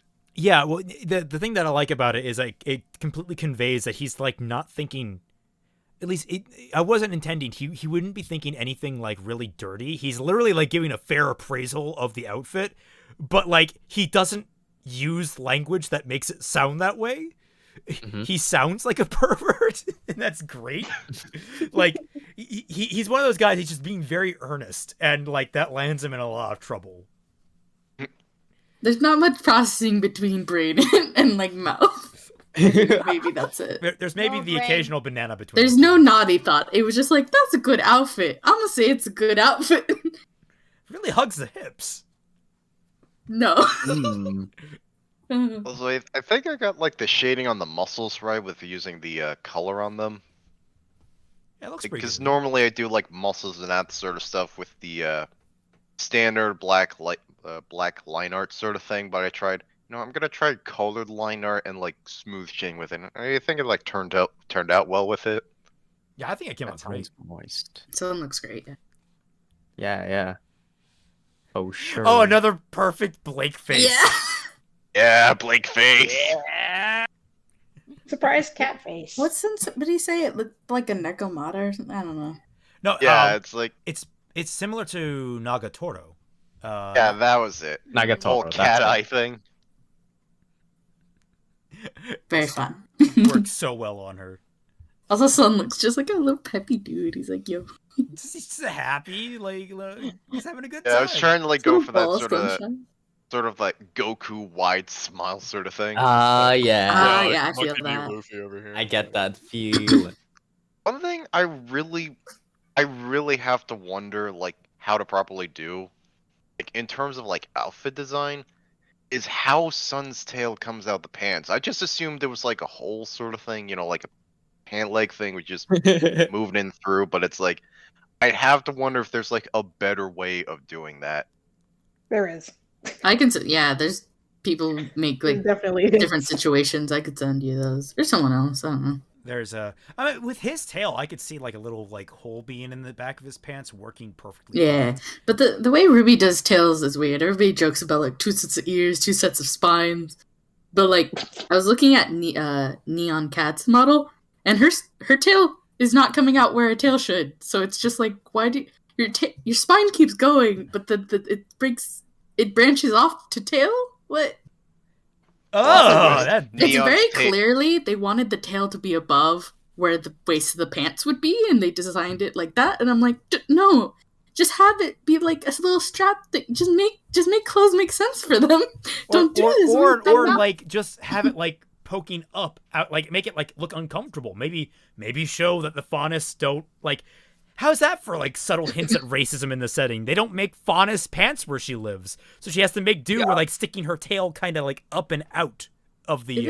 My Hero Academia has better like world building where they say it's like clothing stores now just have built-in tailors, so when you buy it, you can get it adjusted like right there. There you go. For people who have like a non-standard human anatomy. Oh my god, you could make an entire series out of that, like the the superhero tailor, where there's just the guy who sits in that shop all day and has to tailor. You the mean clothes. Edna Mode? Yeah, I was just. Yeah, Edna Mode. You could literally just have an Edna Mode show. Like that'd be great.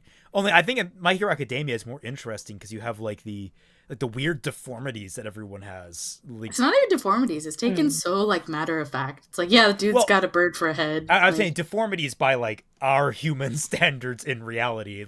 Like having a bird for a head, be like, yeah, that's kind of fucked up. In their universe, it's completely normal. It's just like the idea of a tailor sitting there like, oh, how am I gonna do this? I'm gonna have to like create buttons for this shirt. Oh wait, no, they like this shirt because it doesn't have buttons, so we have to figure out how to make this make sense. Yeah, and it's just like standard. It's like, oh, clothing stores now have tailors built into them. You buy your clothes and you get them adjusted, easy peasy, lemon squeezy. So when are we gonna get an isekai that's like a tailor from the real world and then end up getting sent into like a fantasy world and they're trying to he lands on tailor and turns out like they gotta like adjust to these other new people. Write that down. That's another project. You and Soon can talk about your fantasy. Yeah. This entire volume, we've just all been coming up with like new isekais. It's great. It's great. One person in the chat was asking where Neon's tail comes out. Do we have a good image for that, or? Look up. You see it more clearly in the Neon V7 concept art. I'm looking at it, and it does look odd. You could just find it in because it does not come out of the tailbone. It comes out like above. Look, see? Oh God! Yeah, so it's just like her spine branches off. See how weird that is? They were like above the shorts. That's horrifying. Wait, I know, right? Sexy. Wait, isn't that the design that they stole from JoJo's Bizarre Adventure? Like, no. Don't be rude to the concept designer. Don't be rude to. She took the hair, which is just like slightly pointed buns. Yeah, no, that's because like don't claim that's like full on. Jury from Street Fighter has that hair, right? I think that's her name. Pretty sure it was. The outfit I too. think she also got like the top belt connected the shorts thing as well. Yeah. Stealing is like very like chill, dude. Like I can joke about it with the Jetstream Sam sword because like that's very, very on the point, and it serves it's a whole function thing. Like you stole an entire art style, like a combat style, but in being inspired by the aesthetic, I don't. I think the buns really work for her because she's a faunus too, so it's like replacing where if she had cat ears. Her hoodie's great. The silhouette is good. Yeah. Even though we never see her wear the hoodie. She should wear it. But we know it would be cute. Yeah. I can't wait to bring her back. But yeah, tail is weird. Oh yeah, sunfight pose. Here we are. Yes. Yeah, that was you did some great little posing here. Callie's expression's good. I love Callie's just like perfectly matches the I should be embarrassed by this, but I'm actually really flattered. Yeah, it's like I really had to like kind of look at like volume 2 was it in order to figure out how like Sun's like light clones looked, because I think they were like way too softened out in like volume 4 that he uses them again. But here it's like I really wanted it to stand out with like that hard shading. Like I suppose that's how it is. Yeah. I do get kind of annoyed that they didn't. The more and more the time has gone on, the more and more I appreciate the aesthetic of volume 1 through 3. And it's like, it really does start to grind my gears, and they didn't try and stick with that aesthetic a little bit harder. Yeah, it's like, I always wonder the reasoning of like, why like creators do the things they do, like both in a good and bad sense. Like, the amount of like cut content and sort of tricks they do in like Dark Souls is like really interesting to me, to where it's like what they cut, what they reuse, like that sort of thing. The weird things they have hidden off in the geography. Right. Or how like the giant rope doll in Sekiro is actually considered an NPC. All right. Yeah, it's like I can't remember what. I think I remember which one it was, but it's like the whole Blake doing the face palm and Callie looking away. I was kind of like going based off that one meme where it's like the two women laughing at a guy. Like, see if I can find it. Two Sun women is so fun in this scene. laugh Just at hard. guy. Women laugh at guy. Maybe you Yeah, should there it put is. This one. theme. Yeah, I was low-key like referencing that one with it. where Oh it's my just, oh god, god. son, no.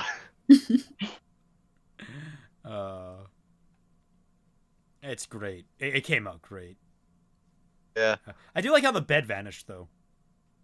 I really had to like get out. I wanted to show off Sun getting into like fighter game like pretty much like fighting game ready pose sort of thing. So it's like bed delete. Yeah, well, it's a bit lacking the aesthetic of the locations. Aw, Oh, sweet. In the sweet little home. Aw. You're always home. Home is where your heart is, basically. Callie is totally one of those people that would have live, laugh, love. Just a little bit. She would have a little bit of it.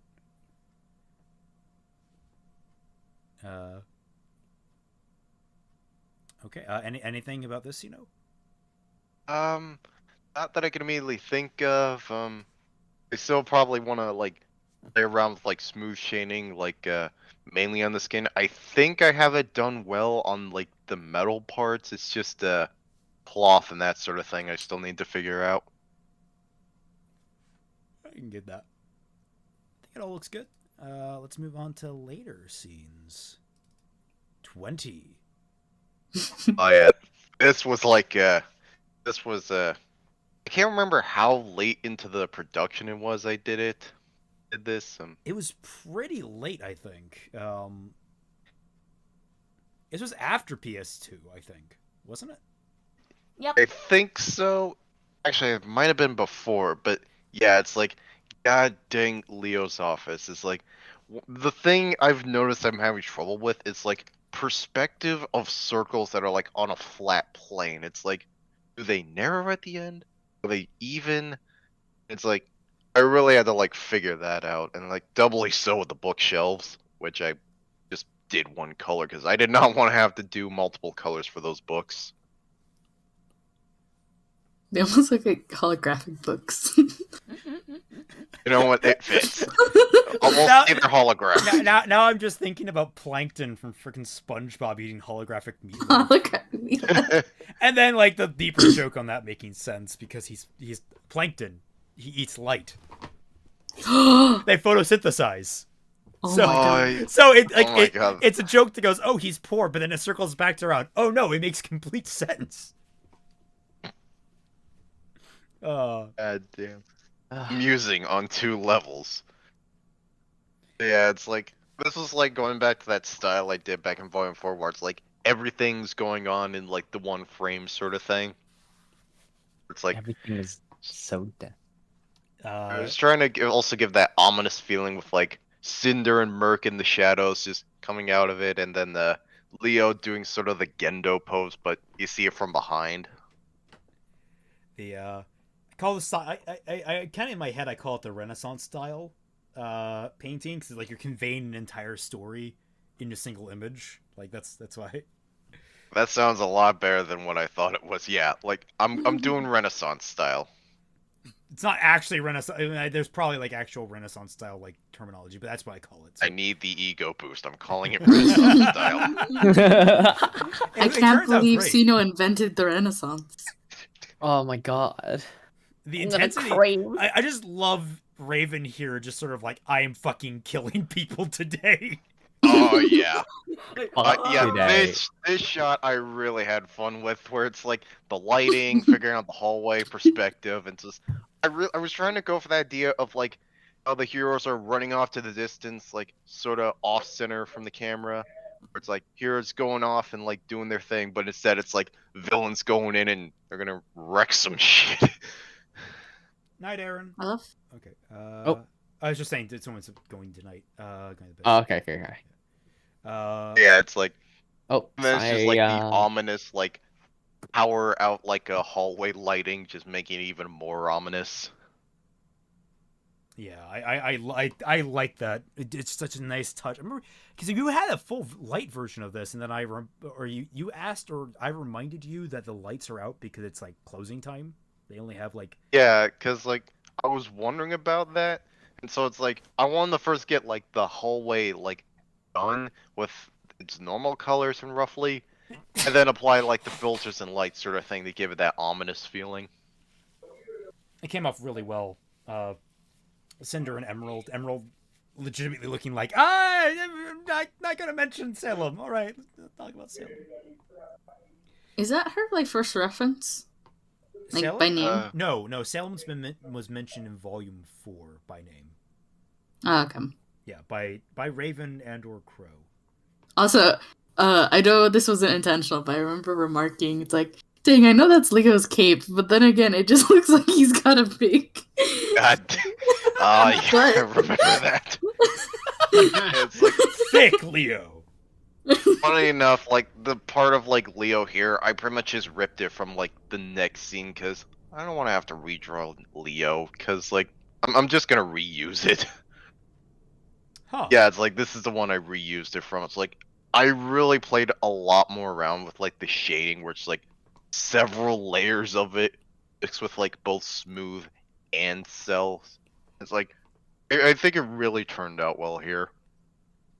The People were saying we didn't really do much to expand on Leo's character. No, we made him thick. The character's in the ass. Expand cake.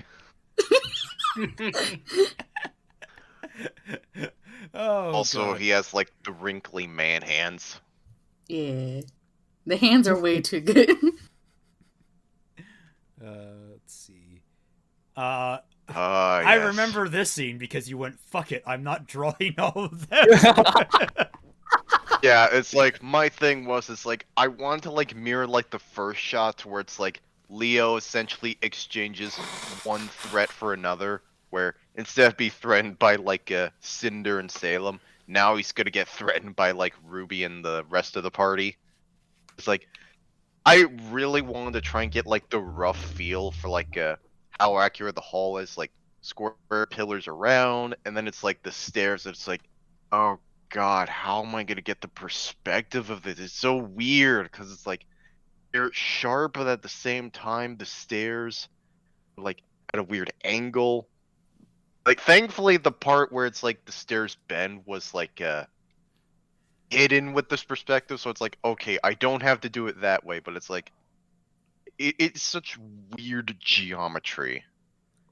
I mean, it came out well. To Yeah. be fair, everyone hates this place. Also, I just realized you forgot the doors. No, see, the way I did it is that they're open and fanned outward, so you don't see them. It's like fire escape. No. Doors have to go I out. mean, It's like 3 doors. They're the doors on the sides. What do you mean? Those are like right here. There should be doors. I into thought the those wings. were more in like the internal, like indents sort of thing. No, It's actually reversed. They actually come out, but like shh. Minor issues. Don't worry about them. Yeah, you understand. It's like so many details to this room, and it's like backgrounds are not my specialty. Yeah, no, I This don't blame place. you. I mean, to be fair, we had to remodel the room very lightly because this podium section makes no sense whatsoever. Right. Where it's like you have like the upper rafters, but then the central thing doesn't even go to them. It's like an island. Yeah. A raised plateau that doesn't connect to the second floor. It also And someone said- doesn't have a railing either, does it? Or did, Oh, it has a It railing. does. It does. Oh, sorry, no, it was the stairs that didn't have railings. Yeah, the stairs don't. Stairs. Haven Academy is an OSHA violation waiting to happen. All right. You know what? Someone mentioned this earlier too. Is that there isn't like super clean or high quality concept art of the hall. So it's just like it's like really pixelated. You gotta like look in on it and be like, "What is it?" Okay, that's a door. That's the wallpaper. I wonder if And honestly, it's like there were so few shots looking at the ceiling. Thankfully, I didn't have to draw the ceiling because I'm not doing that. It's like I thought it was like a skylight at the top of that thing. No, it's just a white, untextured ceiling. I mean, to be fair, there's a lot of buildings that kind of work that way. I'm thinking of it's actually one of the fancier restaurants in town. I'm pretty sure it's like the room that you have for like catering. If you like, I had a aunt that had their wedding reception there. its ceiling is smooth and white. A lot of the details more along the wall. It's called the mirror room. It's really cool, but it has like a very smooth white kind of domed top to it. Right. It's just like here I found it so weird. It's like you have this like very Eastern style building with the wood, the gold trim, and then you just look at the ceiling and it's just plain white. It just seemed like too sharp of a contrast for me where it's like that doesn't seem right. Like I legit thought they just didn't model the ceiling and was just like the basic like Blender like white background void sort of thing. Okay, and then finally, we have...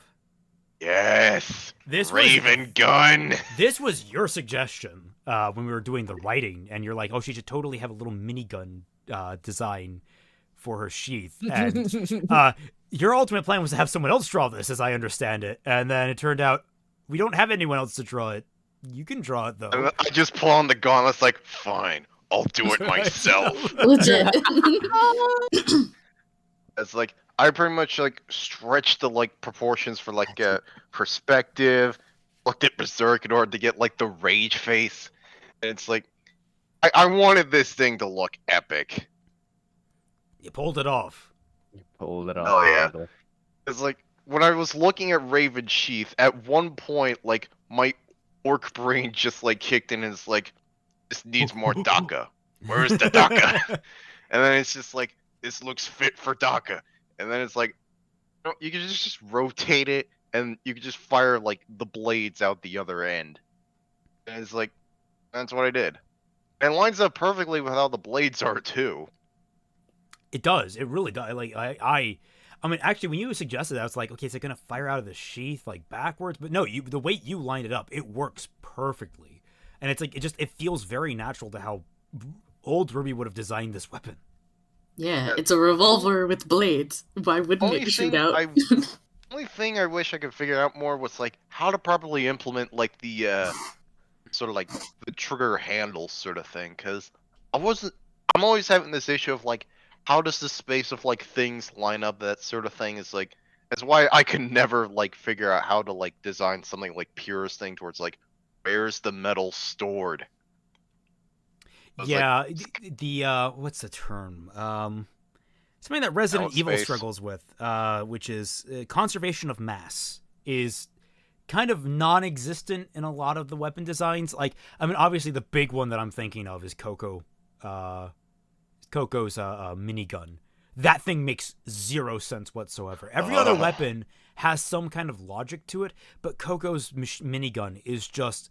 It folds up into a briefcase. Yes. Yeah, that must be made of like foil. I can never get my head around that when I have to like design weapons. So it's like I prefer them solid and not made of some like Schrodinger Omni metal. Schrodinger Omni metal. Yeah, That's nanomachines. That's the opposite of me. I can't deal with reality. Fuck reality. Magic. Wait, no. Yeah. There's no such thing as magic. Oh, right. Oh, no. You believe in magic? Back to the fairy tale, back to the show. Okay. All right. Sorry, is that everything you want to talk about? Anything else you want to mention about this, Sino, or about any of your art?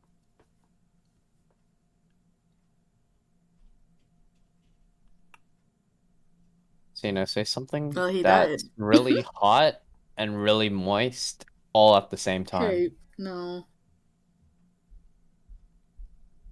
Oh. Okay. Very yes. Nope. Okay, well, if that's the case, we'll just pull the schmoozy assume along. that Sino died and move along. I blame Sino. I blame Raymond for not playing Blaze Blue cross tag battle. All right, so Saria. Oh, is it finally time for me to stop drawing my other things and yes, pay attention?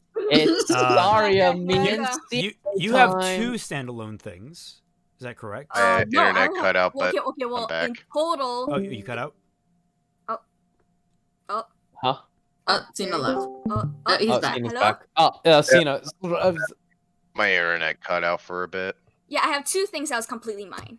Yes. The rest are basically all collabs. All right, well, we'll get to the collabs after this, but the first one is obviously going to... Actually, we'll get this one because this is part of the collabs. It flows into them. The big one that most people are going to know. Oh my fucking god. My moment! Yes. The pain. They're crying. Yeah. It's me. This was me. This- I actually had no idea. You monster! I had no idea we were actually gonna cover it in this stream. We're gonna cover it this stream? Okay. Yeah, we're touching on just trying to... Because, like, my logic behind the stream is we have so many people... so many different artists, it just makes more sense to be like one and get all of your stuff related to you out of the way and done. Oh my god. I only let Coffee in because she was going to just argue with me, and then she was going to be like very, very mean to me, just like giving me the cold shoulder. Remember, Yeah. he's not the man. He's not the man in control. I got he's over it literally in the real basement. quick. with I was us. like, I shouldn't be mad. Damn. But yeah, so you surprised the fuck out of me with this. like I did. I send you the scene and I'm like, okay, well I don't know what to expect from Saria, and we'll just I'm a see what newbie happens. here. And she's Yeah, one this of the was your newbies. first assignment. This is her It was first like- assignment. This was my first assignment. 'Cause you submitted like animations and stuff, so it was like, oh, yeah. you can actually do this. But like, I literally asked her, like, the Renaissance style, one image, give me just like convey everything. This is the equivalent of walking into a job interview and decking the boss in the face. Like, it's just... And then you steal his name tag. and Both title, like, and then damn, you're you're like, hired. Yeah. I am now the manager. I punch you in the I face have to be going, sure. I'm the boss now. Look at me. It's me, I take I am over. the Phoenix now. Get on your knees and grovel. I remember if Oh, you Abe- withdraw. If Abe's in the chat, I remember he was talking about in his comment that the Shiloh scene hit more than the burial scene. And what's really weird to me, because we'll touch on the burial scene with Coffee, I don't think the burial scene is the big like emotional climax for Vernal. It's right here. No. This is the moment where you're supposed to feel the worst for Vernal. Like the burial is the aftermath. It's like it's the closure. It's the goodbye. It's the closure and goodbye. It's not the moment to cry. This is the moment to cry, right here. I'll be real. My moment to cry was like at the sort of burial scene, because like that's for me, and that's when it kind of like fully sunk in. I'm like, oh Yeah, I Damn. Yeah, this always gets me. Dude. just you what was it? Were you the one that suggested the adding RWBY to it? Was that part of the script originally? I'm trying to remember. RWBY was in the script originally. I don't know about like, and I don't know like what was happening on the scripting end. I just like, looked at the script. I just looked at I just looked at the script and go like, okay, yeah, this is totally like animaticable. I'm gonna do that. Oh, I can finally talk about this. So in the script, there was a scene that like. The way it was written, had a lot more narration to it, and I was eventually talked down, aka I was shouted at by everyone to remove most of my narration to the scene and cut it where it was and just let the music play. And some lovely music here by Molly Rhymemaster. Give fair credit there. Ritnall's theme. Yeah, this excellent music to the scene. I only have it muted because like we're all talking over it. It's not going to be. Oh yeah, no, absolutely. Well. Yeah. But yes,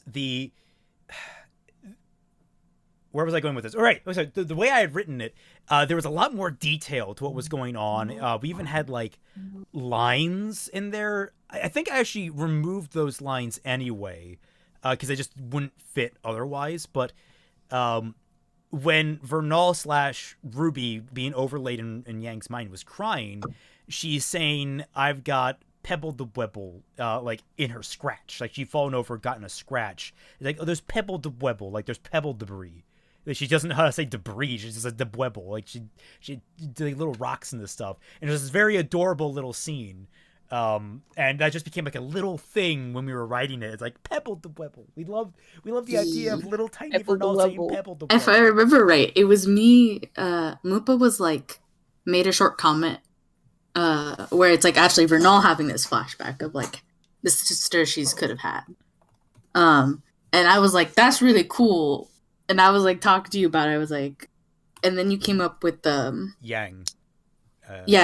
Where you were like, oh, I can imagine the camera go. You went all cinematic on it. Yeah. And I think it was like I really imagined, because I described the turnaround. I described the turnaround in the script because I had this very clear image. And what wowed me is that like it's not just that Saria came in here and animated. Is that Saria came in here, took my idea, and like she Johnny Cash heard it. She took it and stole it from me. Like, she ripped it right from my brain, put it on the screen, and then made it better. And it's just...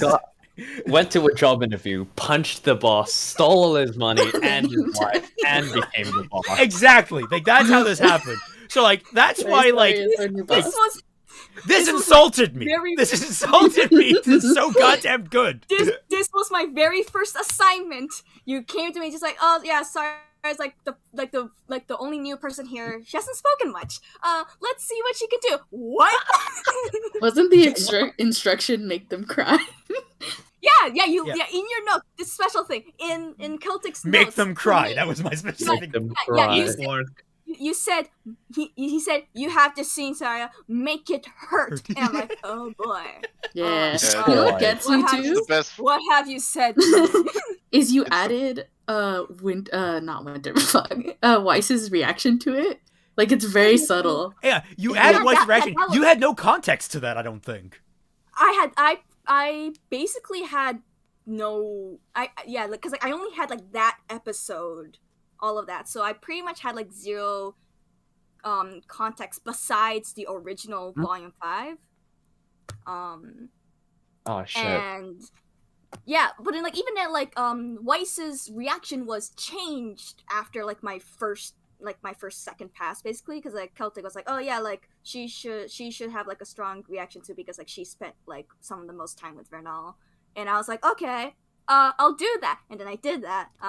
So I did make it like because like the previous version of like Weiss's reaction was like a lot more of like a sort of like a simple shock. Dang, someone's dead. Like the one person we sent down there is consequence.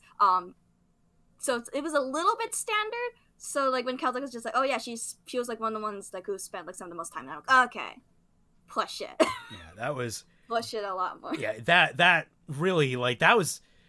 I mean, after like the initial shock, once you got that refined, that's probably the thing that hurts me the most in the scene is just like this kind of tragic element of like it's terrible for both of these characters, but the one we're focusing on is Yang. There's a little bit of a weird tragedy in the camera focus that we're not focusing on Weiss's initial reaction to learning that Vernal's dead. And like that's kind of on me, but at the same time, it's like it wouldn't have fit. Like it just storyline wise, it just wouldn't have fit focusing on Weiss's reaction like this. But like the idea of it all kind of hitting home that Yang has lost a sister, that before she can even have her as a sister, like it just you made it land home. It came out good. The reaction of all the characters, especially like almost getting cut off frame like a little bit because she's just shown up. She's like still hesitant. RWBY just got like back to get they're in the same place for the first time in like months. I really have to... that was something I specifically wanted to do. Like when he said that like Blake is kind of held back a little bit in the moment, I was like, okay, the camera definitely moves away from her. She's kind of off screen a little bit until she comes back in here. Speaking of which, here, I will say Celtic, when in the script, like because the script, I will say like a lot of it's different because like the script itself was written in a way that's very cinematic. That was just like, I gotta go for it. And then I asked, I went down my way to specifically ask, what is the camera angle you were imagining? Right, I described, because like, this was one thing that I had very clearly in my mind. It's just like, I very rarely expect to be understood because I just feel like I'm terrible at conveying things sometimes. So like, I was like, I hope they'll get something close to what I imagine. You nailed it. But yeah, so fun fact, So when you gave me that, I was just like, okay, camera rotation. I do a lot of those in my animation and animatic stuff. If you go through my stuff, you can find a lot of like 180 turns. I never gone the full 360 kind of turn before. I straight up rage quit trying to do that. Because with camera spins and all that, I usually go into Maya. I go into my 3D program to kind of like map that out first. Go into that to map that out first. But like animating a camera in 3D is horrible, or at least like I really hate it. Especially with some of the more complicated things. But like so yeah, just straight up like on the day that I was like mapping out the camera angle, I rage quit, went to sleep. Next day, I got it down. I was like, okay, I know what I'm doing now. So I did it. And then from there, I would take like screenshots of like the important angles to convey that the camera's rotating. And that's how I got that scene down. It's actually good advice for a lot of creatives out there. If you're struggling with something, work on it before you go to bed a little bit. Then set it down for the night. If you're not making any progress, take a nap. Go to sleep, wake up the next day, and try it again. Because your brain, it's really kind of this nifty trick with our brain digests the work you're doing, and you actually get better at a skill the more you do it closer to before you sleep. That's definitely what happens. Like a really good thing to do is like especially when you're frustrated. As I said, like I literally rage quit. If you're getting to like the point of frustration, it's way better to just like kind of stop and just like step back. You can come back to it later. It's always it's gonna be there when you get back. So like don't be afraid to just like stop. I have a really tough time stopping. I can tell. You can tell. What is stopping anyway? Yeah, Mint, we'll get to you. Oh god, there's so much to get through still. Yeah, and I gotta head out here in like a couple of minutes. Okay, well let's just jump on over. Just go. This is your first This is your only other standalone piece. My only other standalone. Just That's right. Which is great for the pun. The just right pun is better when it's just ride. Yeah. That was something I specifically asked in the chat, just like, what should I do? What should I replace this with? Because I really didn't really have much of an idea for that. Legma. Well, Peri, it's been nice having you. No. But yeah, so there's Kevin Bacon in the background with a bunch of the bandits. Yeah. I'm never gonna unsee that. Beautiful. You gave Neo also a thumbs up. We have 2 thumbs up Neos. Yeah. You can meme that to whoever anyone wants. Oh yeah. We love our emotional support Neos. But more interestingly, we can finally get to this. Go for it. The collaboration images between Peri, Sino, and Saria, which we all call lovingly PS3. Or PS2, sorry, PS2. You messed it up. Sorry, brain starting to malfunction. We're at 3 hours and 41 minutes. We're getting a little deep in things. Oh my god, Shiloh's face. I love that. So, okay, so Sino, since you have to leave, you can talk about your section of it first, even though it's probably going a little bit backwards. Yeah, it's like pretty much like the main thing I was trying to go for was like that warm sort of sunset feel, but at the same time just doing it with flat colors, because I wasn't sure how to entirely do it with shading and also time constraints. Yeah, this one's deadline was coming up pretty fast. Yeah, this one was. That's why I threw you guys on. I'm like, okay, we have 3 people working together in tandem. I'm getting these loaded up so we have them. Hell ready. yeah. Yeah, there we go. Yeah, it's like the later ones I was able to figure out shading, but the early ones I was kind of like wasn't sure how much time I'd be able to do it, so I just kind of like flats. Yeah, it came out really well. Like, Oh, I remember. It's like this one. I remember you had a yeah, little it's bit like- of an issue with because of all the blur. Yeah, because I had no clue. Okay, is this the eye? Is that the eye? Are those lips, or is that the bandana? It's like, what are these? I'm sorry. Yeah. I'm just now noticing this guy in the background. Whose fault was It's that? beautiful, isn't he? That was Shiloh in the back. Yeah, there's Shiloh in the back. I knew I had to put in like one of the bandits in the background reacting to the moment. I had to do it. That's where dead Shiloh's from. Oh my god. Oh, yeah, that's where the dead Shiloh's from. Man, god dang it. I'm Yeah. so dumb. I wasn't. Yeah. Oh I my could I not think god. they remember where like he's chose the from. right colors to go with the colored line art.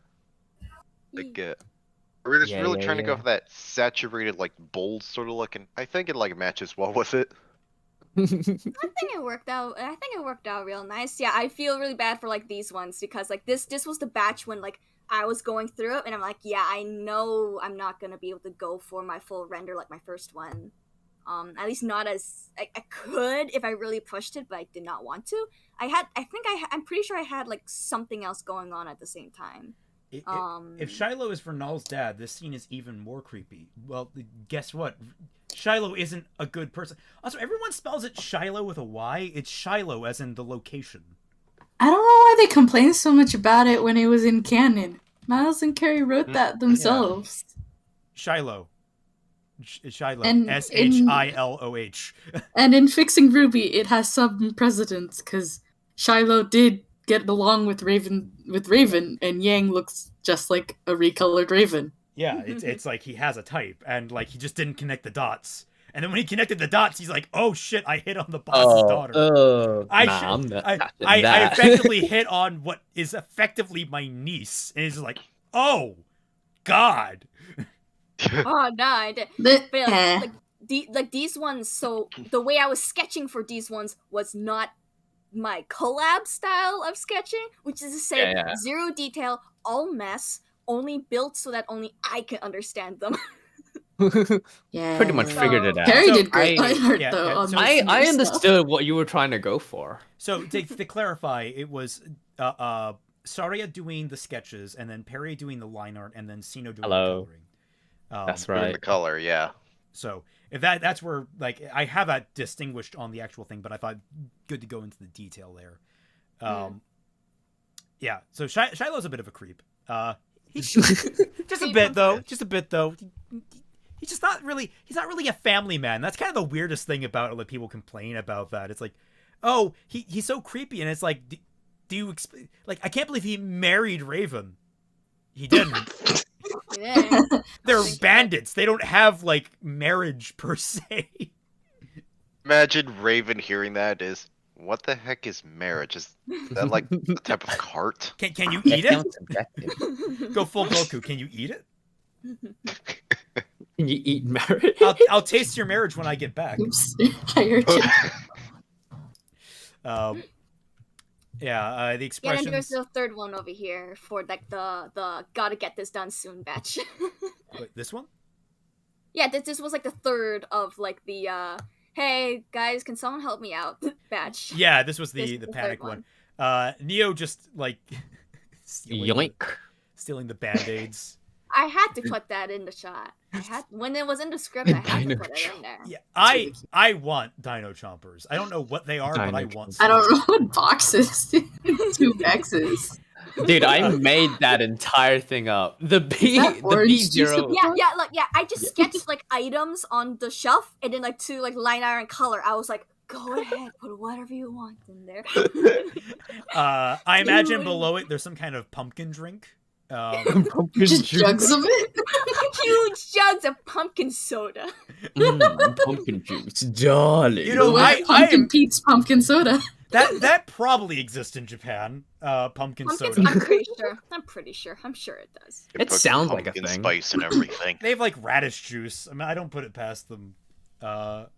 It's carrot water. Carrot water. Carbonated carrot mineral water. Damn. That would taste like copper. It would just be like copper water. Oh my god, there's a whole controversy. So controversy. They're not using carrots. They're just flavoring the water with copper wires. Oh, That's great. Yes. I'm pretty you sure won't that'll get some type of poisoning. kill you. Unless your semblance is. And then, Oh, yeah. we get into the batch of like, okay, now I know that like people are gonna be line arting this, so let me do some things. Yeah, it's like this one I actually had like more time to apply like shading, so it's like rather than do the smooth, I figured cell would probably be better for this and probably faster. Yeah, your cell shading, it looks fantastic. I think you do a really good job with it. Yeah, I'm just trying to think. Okay, what else? Okay, so there's 2 more images. Got. There's also like a different one with Raven. Yeah. There was a different one with Raven. There was one with Raven. Raven was in Raven and Vernal. on a ladder, and Vernal like. Oh yeah. Oh right. And it was inside a camp. Let me go track that one down. It was inside. Yeah, track it down, Raymond. What episode was it in? Wasn't Good question. I'm pretty sure it was Just the same wanna say, episode like, as the third, as like the final shade batch. Someone said those jugs look like just jugs of Tide.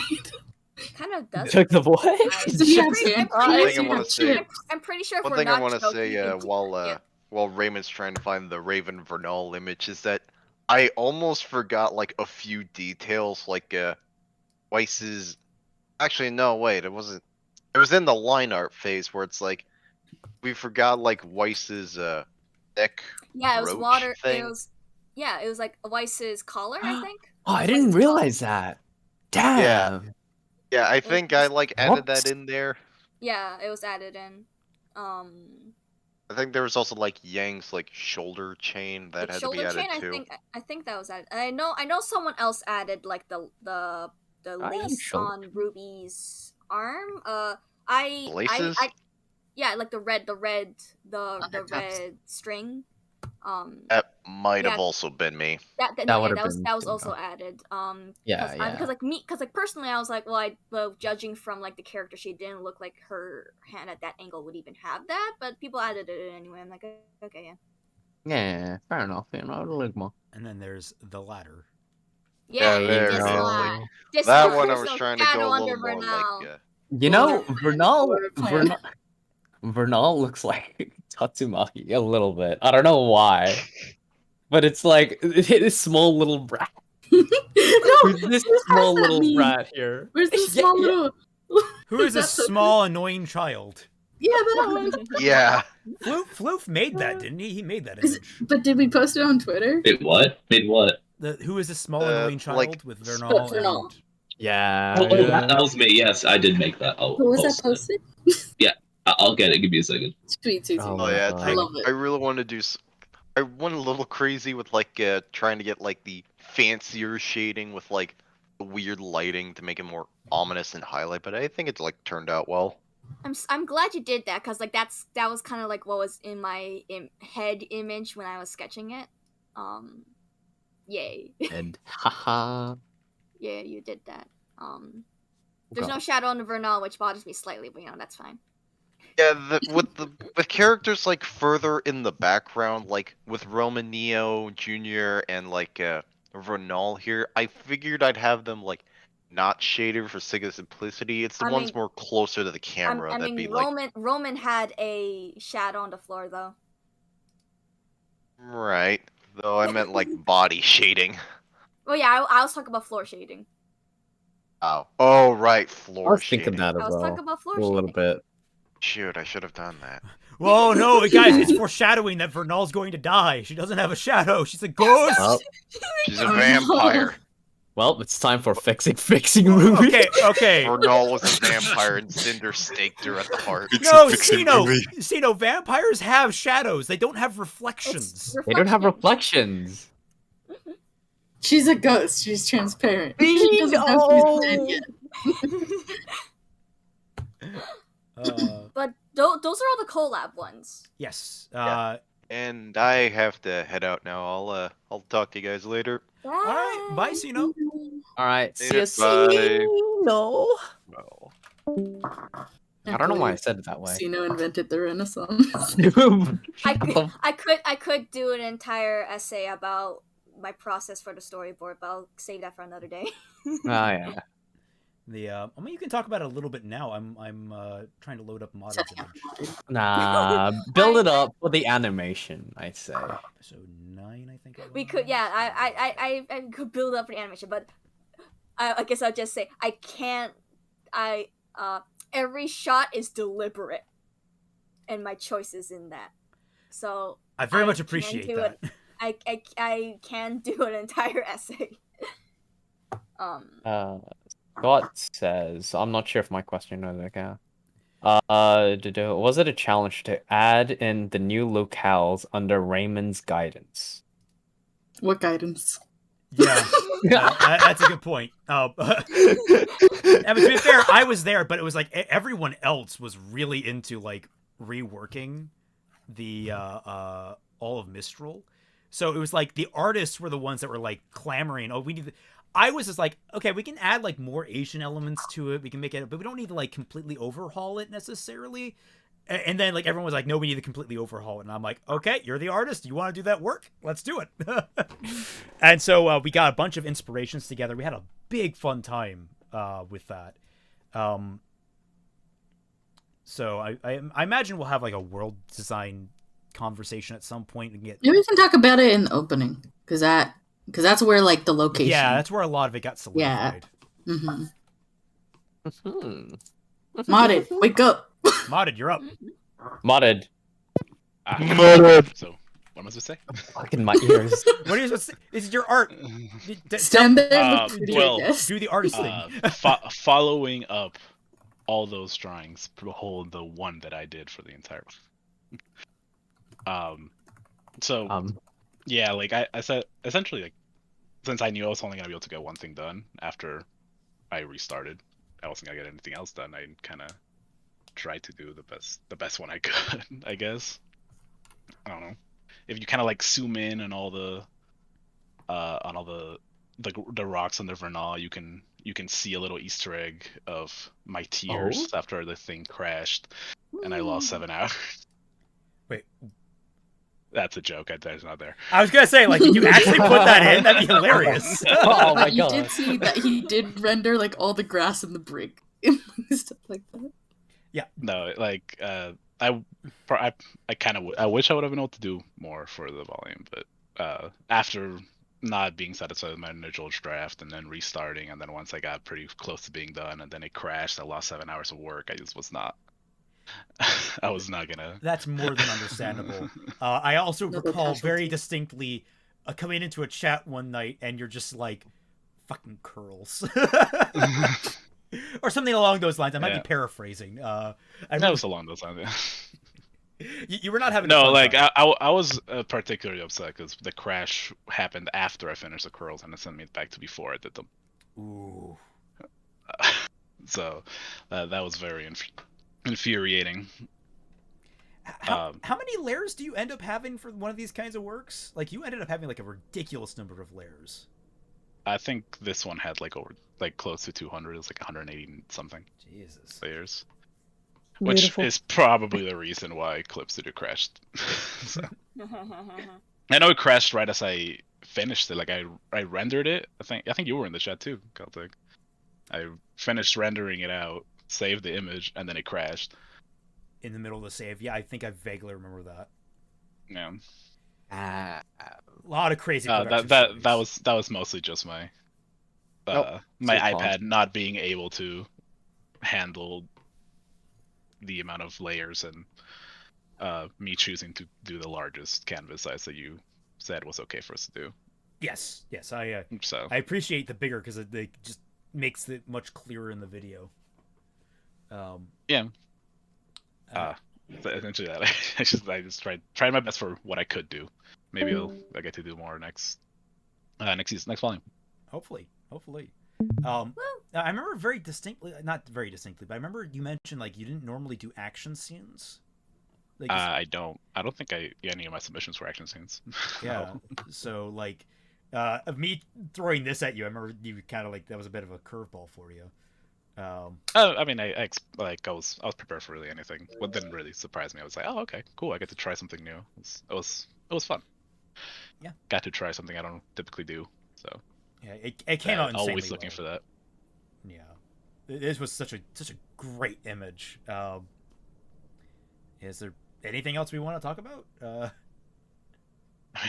So that's all I got for that one. If anybody else wants to know anything, I don't know. But yeah, like put the next one up. All right. Well, moving right along, then we have coffee. We are. No, yeah, I gotta leave. Kidding. Oh, do not give me that heart attack, coffee. Shut your face. I haven't called them out yet, so I just think. Let's start on the earliest things, which is the J stuff, the Ruby and Roman. That's the start. Right here, or no, Ruby and Roman. So it's like the second one on the first row. Do we want to talk about this without Jay here? Do we want to talk about this on the modeling stream? 3D. Oh, we can just go over it and be like, "Hey, I just do corrections on these." Okay. Hey, she did Ligma. Yeah, I did correction on these because 3D is whack sometimes. Background here is by Mupa, by the way. Yeah. They did painted like a rough one, and we use it for the first shot. Next. Oh, I suggested the mug also. I was like, what if? Because this is technically Oz's house. Modded, you're getting asked by Anime Guy if you're going to open commissions anytime. I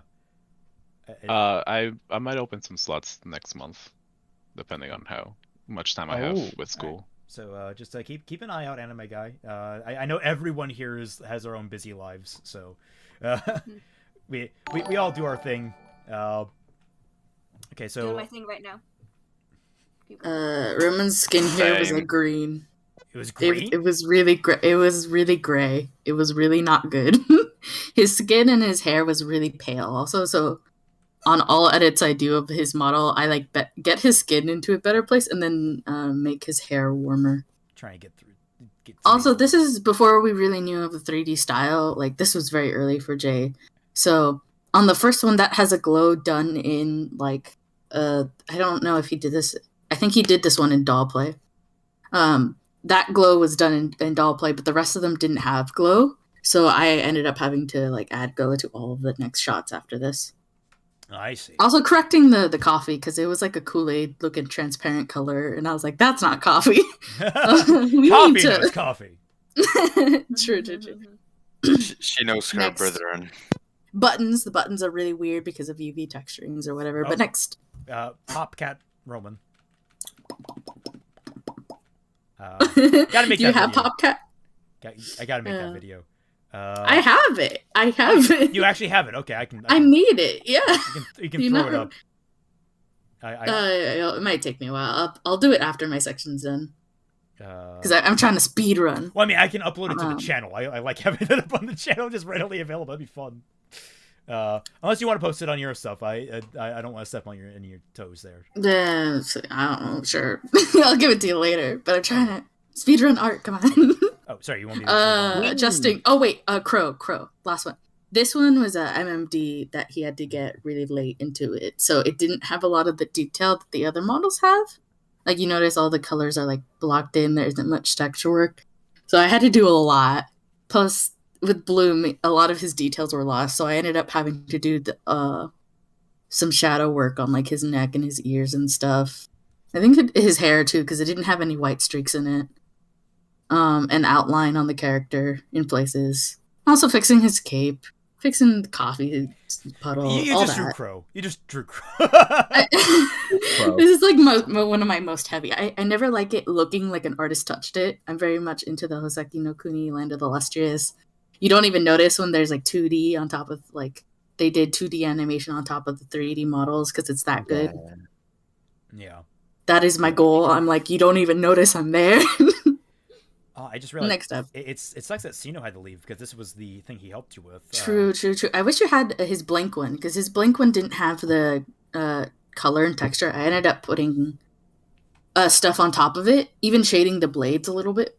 So that way it would fit the warm tone of the scene more. This was like a really last minute addition, so he really saved me on like having to do the scene. because there was a lot in this scene, and I was like, I can't do the beginning shot thing. Can you, like, I need someone to help me out with that. And Sino was available, and he did it very, very good for me. And now we have The Room. The Room. The Room. So last volume, I did some pieces, and I thought they were moderately good, but it kind of pointed out to me that my perspective wasn't the best. So this volume was like, I'm a learned perspective.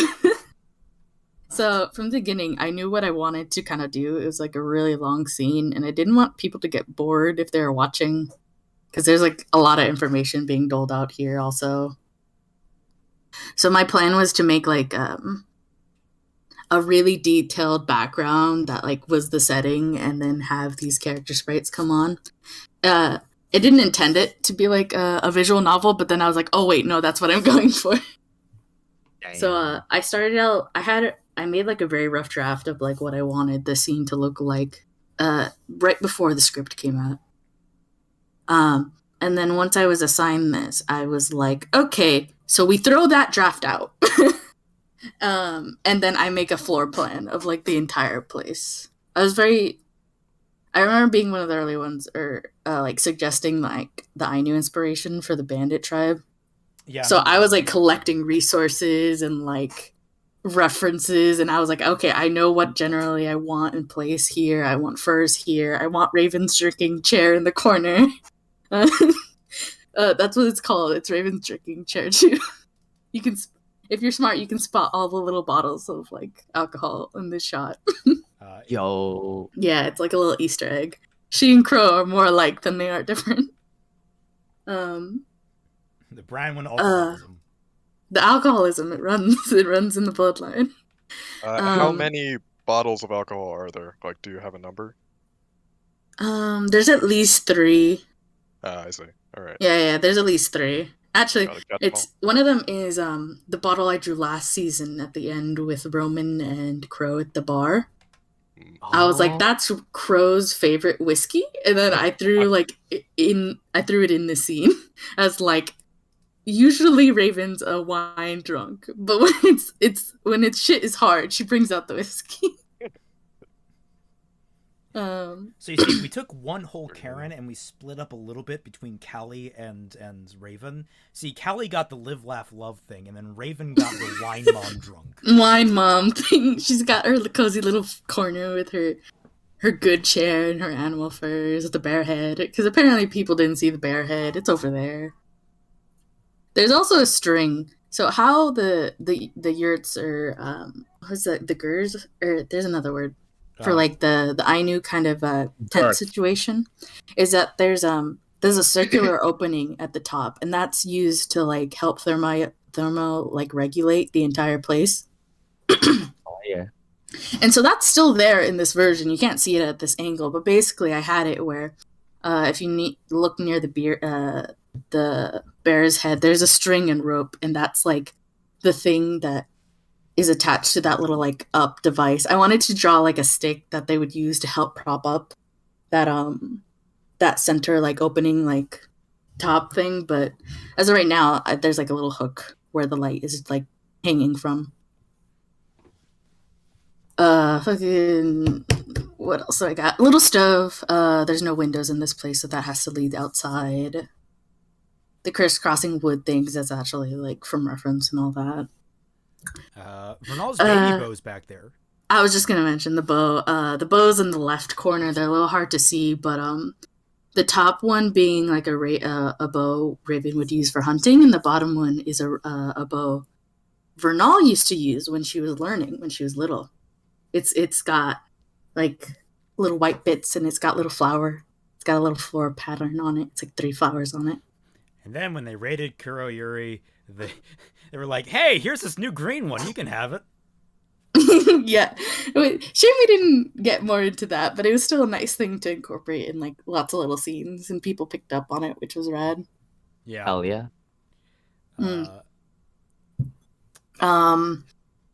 The vase stuff, I was inspired by like Japanese paintings or flower arrangements. It's not exactly that, but I was like, I'm gonna throw in a rose and I'm gonna throw in some white lilies. Hell yeah. Because I'm obvious. if you caught that, that's a fun thing to watch and rewatch. Is like focusing on cool stuff like that. Maps. Originally, it was gonna be a map of the tribe, because Celtic made one for reference for us to use. Yep. But it never got shown in show or like in RWBY, and I wanted that to be shown as like, this is a map of where they're at. So that's the tiny map. I originally wanted to make it the big map, but I felt like it didn't make sense, so I was like, let me make all of Mistral map, then tinier map. There was a lot of also like going back and forth over this map and like, where exactly is the bandit tribe in relation to Mistral, and where exactly is Mistral? Yeah, because I had an idea for the map, and I'm probably not going to get into it a lot, but there's like a reason for all the spots and where they are in the areas like that.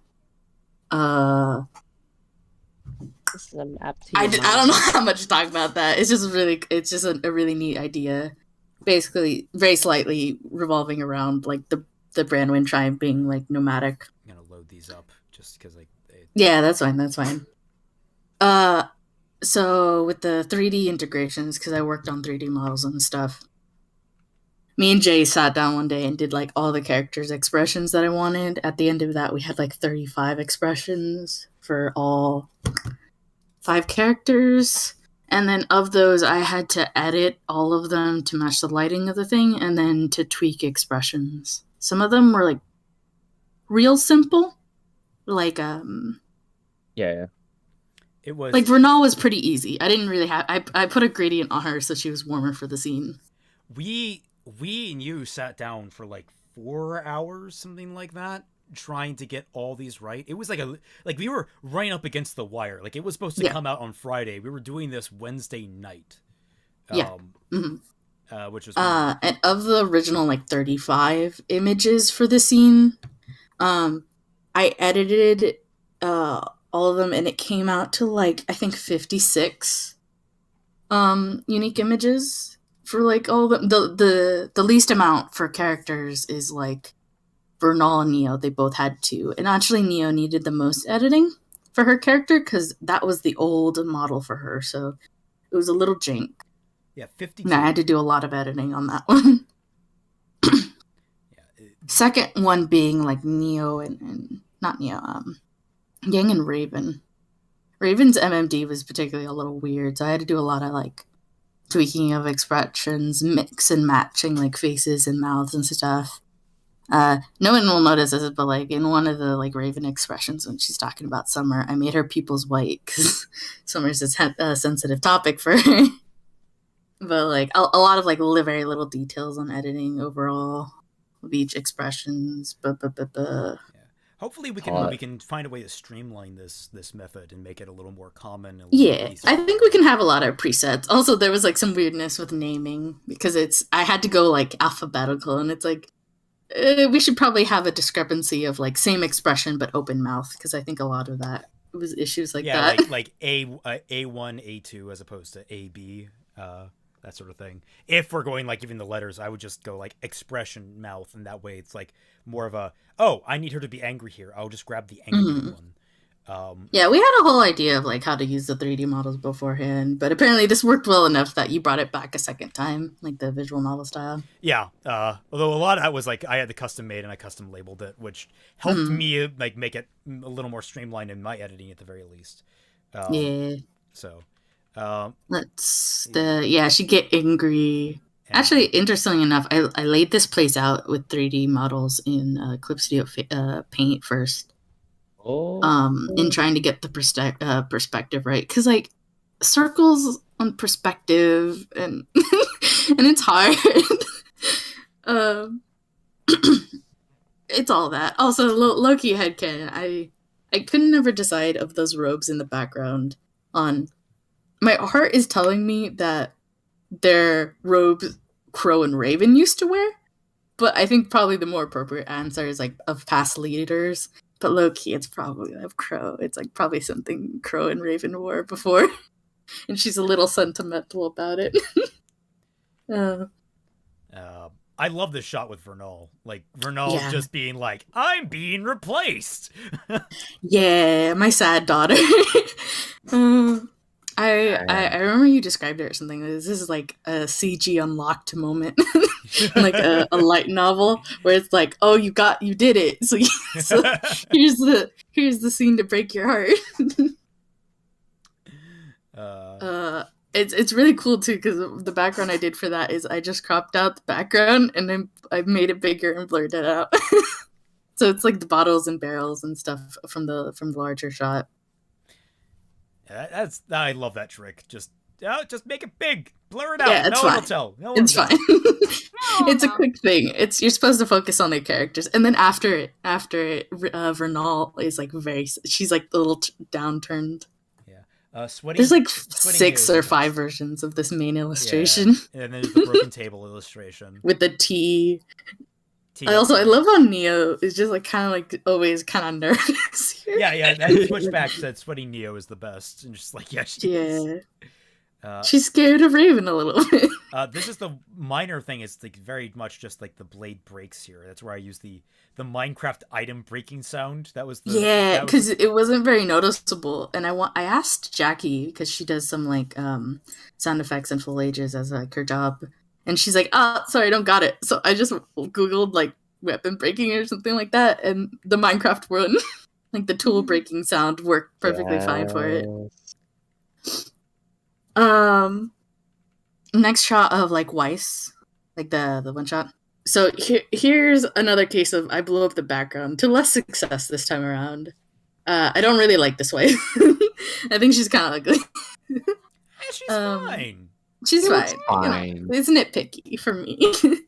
Though this is the part where I realized I not for any single thing I've drawn Weiss with her tiara. So that's meme. But I had drawn so much at this point. I was like, I will just not. So to keep it consistent for the rest of the volume, I didn't draw the TR. Also in this shot, I think I forget like her gradient on her arm sleeve stuff. I forgot a lot in retrospect because it's in the other shots. It's just not in this one. This one I did the background. You did the background for this one. Yeah, I was trying to match Noel's like very sketchy, detailed style, but I guess I wasn't working smaller or detailed enough, so it just ends up looking kind of like crayon.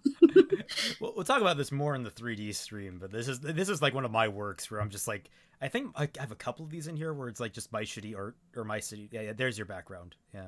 Yeah. I think I sent the table is like also. I made a color edit. Okay. Yeah.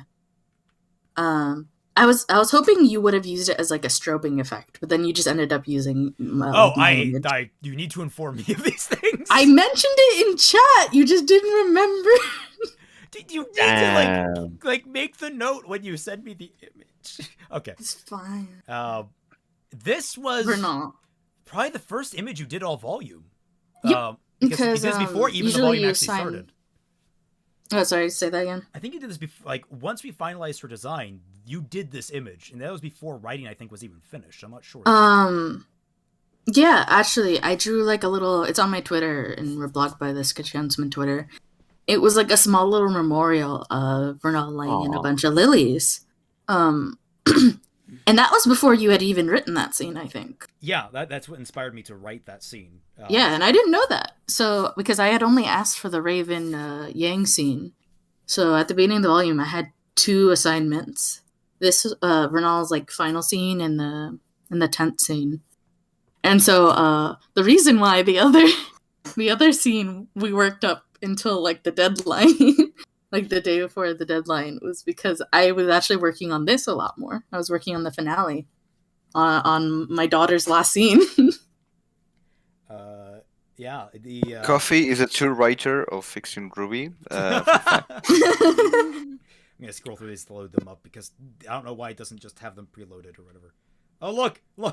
it's background details. All right, we'll get to those. I had this shot and the Vernal shot sketched out pretty early on, but I focused a lot on Vernal's and went through a lot of different lighting and grass changes because I felt the grass was always wrong. And then the shot with all of Team RWBY. I really wanted I really wanted Weiss to look choked up, and I like upped up the red around Yang's eyes. Like, just make sure everybody has a unique expression for that. Like, Blake is like, oh, sad, someone died, but like, it's like, I'm just here. I just showed up. Is this person? Yeah, a little bit. Versus like Yang, Weiss, who's very sad because she's actually known Vernal, and like Yang more sad of the potential of what Vernal could have been for her. And RWBY mostly sad because two people she really cares about is sad. I should go back to the Vernal before. And Crow's like, my daughter cries. I actually I got a lot of this done also pretty early on, and then I went back after I had finished episode 12, and I was like, she doesn't look dead enough. She doesn't look dead enough. Yeah, so then I went back and added a little more dark under eye bit. And like, I just wanted it to be like, she's so tired. And she's finally getting to rest. This poor little girl. This poor anyway, next shot. murderous little girl. Sad Yang. Yeah, sad Yang. This was pretty late because I felt like I wanted a close up of Yang. And I did this even after the onsen stuff. It was like pretty late. Yeah, this was like last minute. You were like, here, put this in. I'm like, oh, that's Yeah, great. yeah. It breaks things up. But now I'm gonna have to rearrange the freaking petals, which we'll get to the petals. You did a really cool thing though. Like I gave you all the petals, and you like blurred it to go overlay on top of the.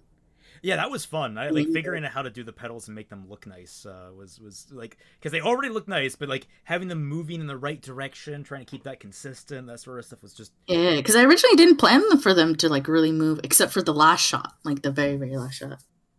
But then you went all for it, and I was like, yeah, sure. This one.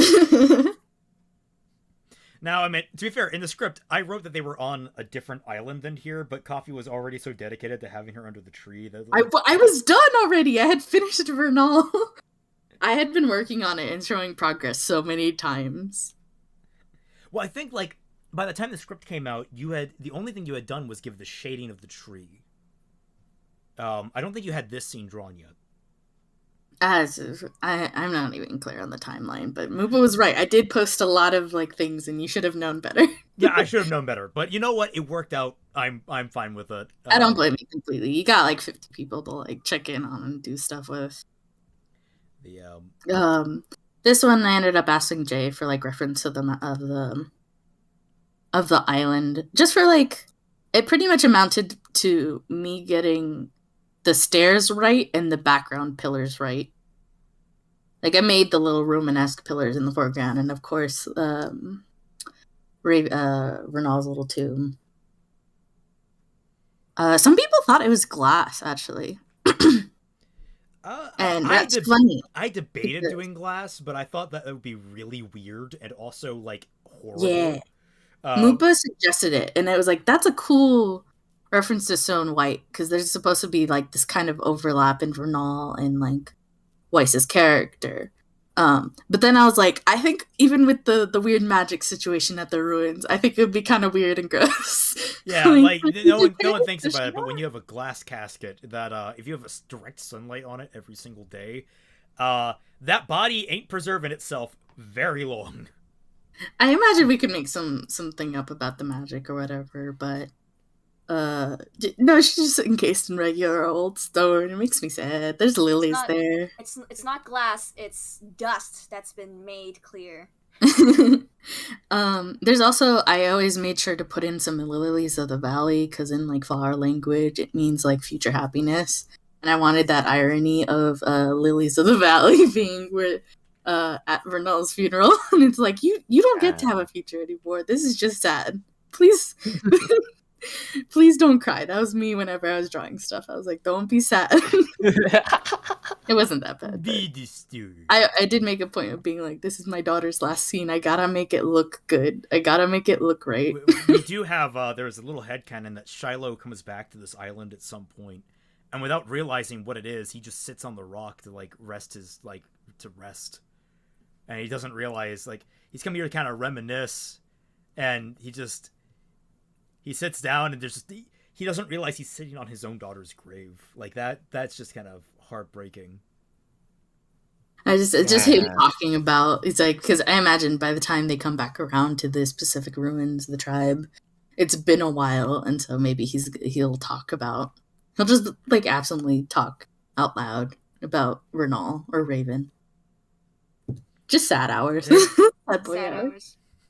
I low-key want to do a little animation based on that other idea of Priestess Renal. Do a little animation of RWBY doing Abbey Road, like they are right now. I'm kidding. Oh, that's right. You don't consume media. I forgot. That's a big reference. I don't consume media. You'd think I would consume. I feel like Jay actually made that reference first. I feel like that might have been a him joke. All right, so here are the pedals. Character pedals used for transition, also, which was neat or whatever. Yeah, that was fun.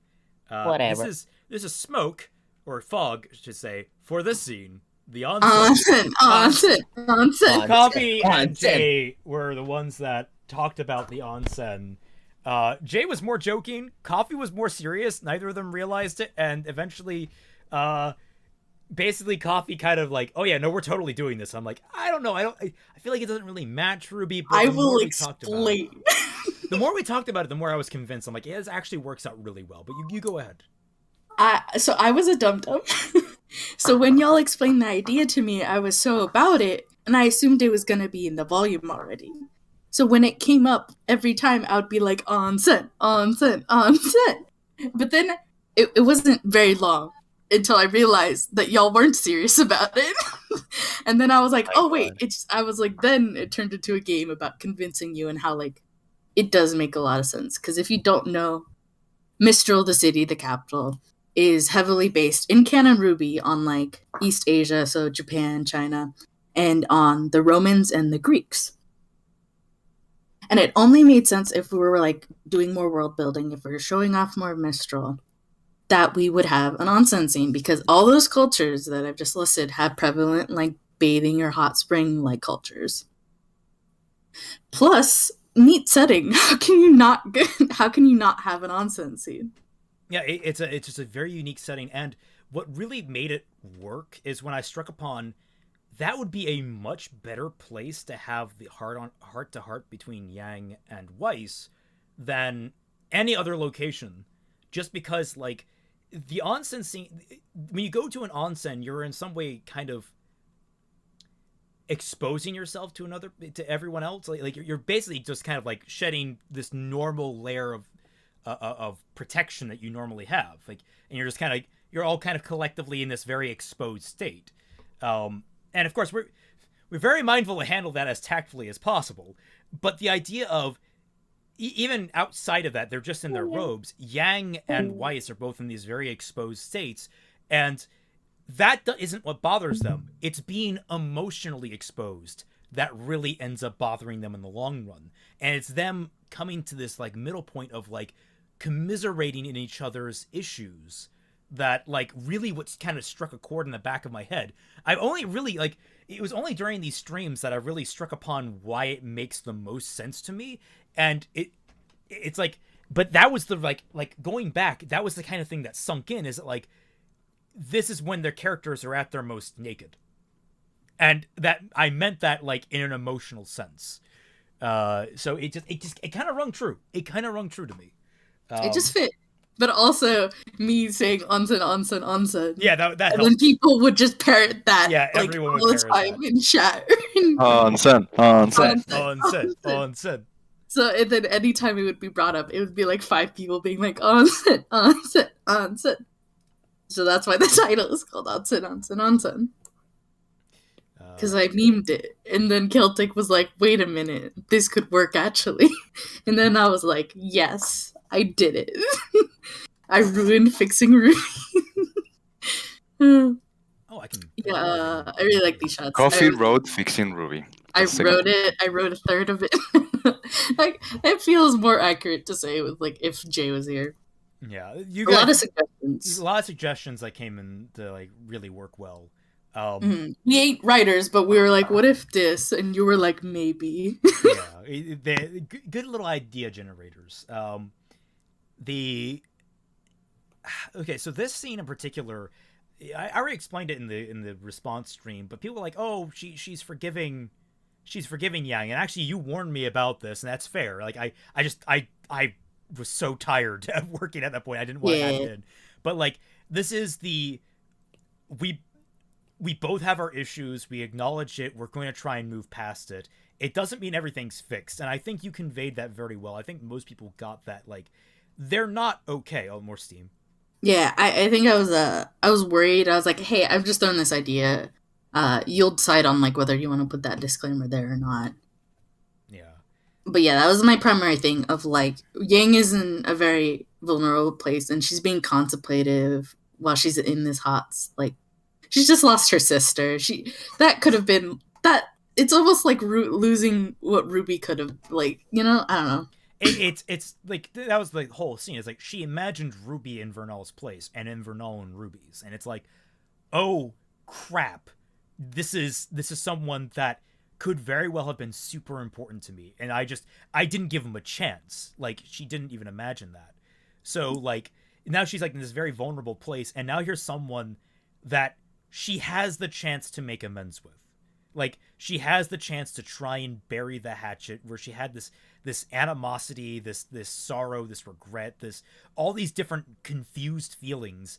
And now this person is in front of her trying to make amends. And she's like, I just lost someone that could have been very important to me. I'm not going to lose someone that was very important to me, and I want to be important to me. Mm-hmm. Like, because before this, Yang's got like a very short fuse. I know people complained about like the contrast between humor and like Yang's anger in the onsen episode, but I think I remember you saying back when you were writing the script, the point was that Yang is at the point where she's letting her anger and pain from that experience with Blake ruin genuinely good moments with Weiss and RWBY. Yeah. And it's, again, a parallel to the scene where they have, like, coffee on the cliff in the original Volume 5.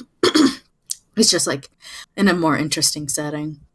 More interesting and here, Yang is, like, willing to she's thinking, she's willing to open up it a little bit for the long journey ahead. Also, I really like how you edited this, because on episode 12, I was like, here is how you will edit it. And these, I was like, yeah, you get it. Yeah, no, I could pick up like how you have a very good feel. Your art has a very good feel for the editing. It worked out really well. Yeah, I think in comics, I think I'm like, what would be good? This one is fun and nice. Yeah, just moment of levity. Mm-hmm.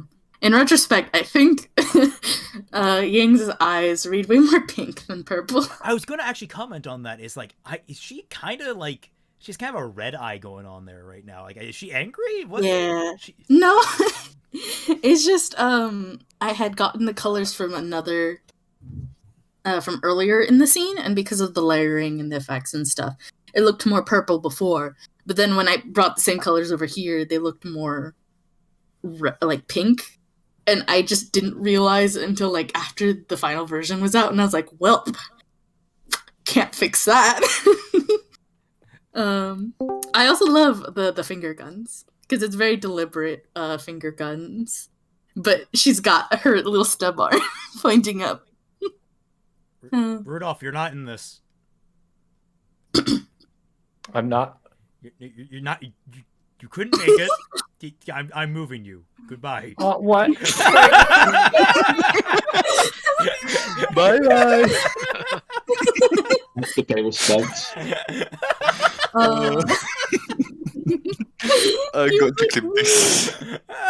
I'm going to clip this. Oh, God. Anyway, this was also towards the end of the volume where I was like sick of my colors. I was like, I color too normally. I want to go crazy. It's that meme. It's like, aren't you tired of being nice? Don't you want to go ape shit? Why do people hate this onsen? Because they forget that they're like they think automatically nudity means sexually charged. That's why. Yeah, just it's a weird Boobs people. are bad. That's why. Never nudes. People who like don't even look at themselves in the shower. I don't know. Westerners are weird. I say it's Mexican, whatever. Rudolph, what the fuck? I literally out of here. Rudolph, you're too late for the stream. Leave. Okay. I thought you were joking. I wasn't joking. I was just doing it in a funny way because I didn't want to hurt your feelings. Because like, it's just like it's specifically just for stream people right now. Oh, okay. All right. Sorry. You'll have your time. Don't worry. And I think that's all of it. Yeah. All right. Well, I have in here. I have the comic. Is that appropriate? Yeah, I think we'll leave the comic. You can look at this tiny little thumbnail. It was basically just like it was like a joke that was taken out. That was a little white rosy. Yeah. That was. And I was like, I want to make that a comic because it didn't make it to the thing. Rightly so. I think it was like, nah, it doesn't. Yeah, no, we all agree. It doesn't fit about it. It didn't fit the flow of everything. It's a much more. The episode was all focused more so around Yang. So like having this tiny little scene around Weiss and RWBY just kind of felt out of place. It just killed. It would have taken place like right after Nora had like bombed the water. Yeah, which like, was right after she jumped in. Which was a natural like cutting point for us going over to the guys section of things. For Moe Jean. Okay, I'm gonna go get a drink, but we're moving on to Mint next, and you can all enjoy this image. Mint. Amazing. Mint. Okay, Rudolph, come back in here. Someone at Rudolph. No, don't let Rudolph in here. Bye, guys. And this is the reason I was double booked because I can talk for ages. Yes. I could talk forever about many Buff things. Sun. How are we all doing in today? Well, I don't know. We're appreciating a buff sun. Doing Yeah. That's good. That's good.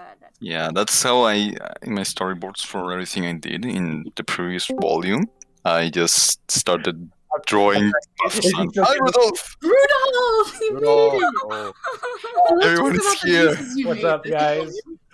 Everyone's here. This is Rudolph's stream now. I thought Rudolph is host.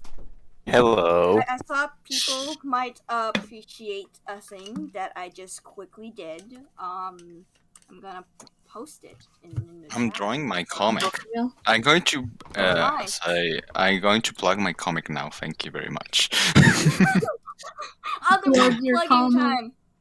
Yay. Let's do this. Anyway, so just Okay, welcome. Celtic.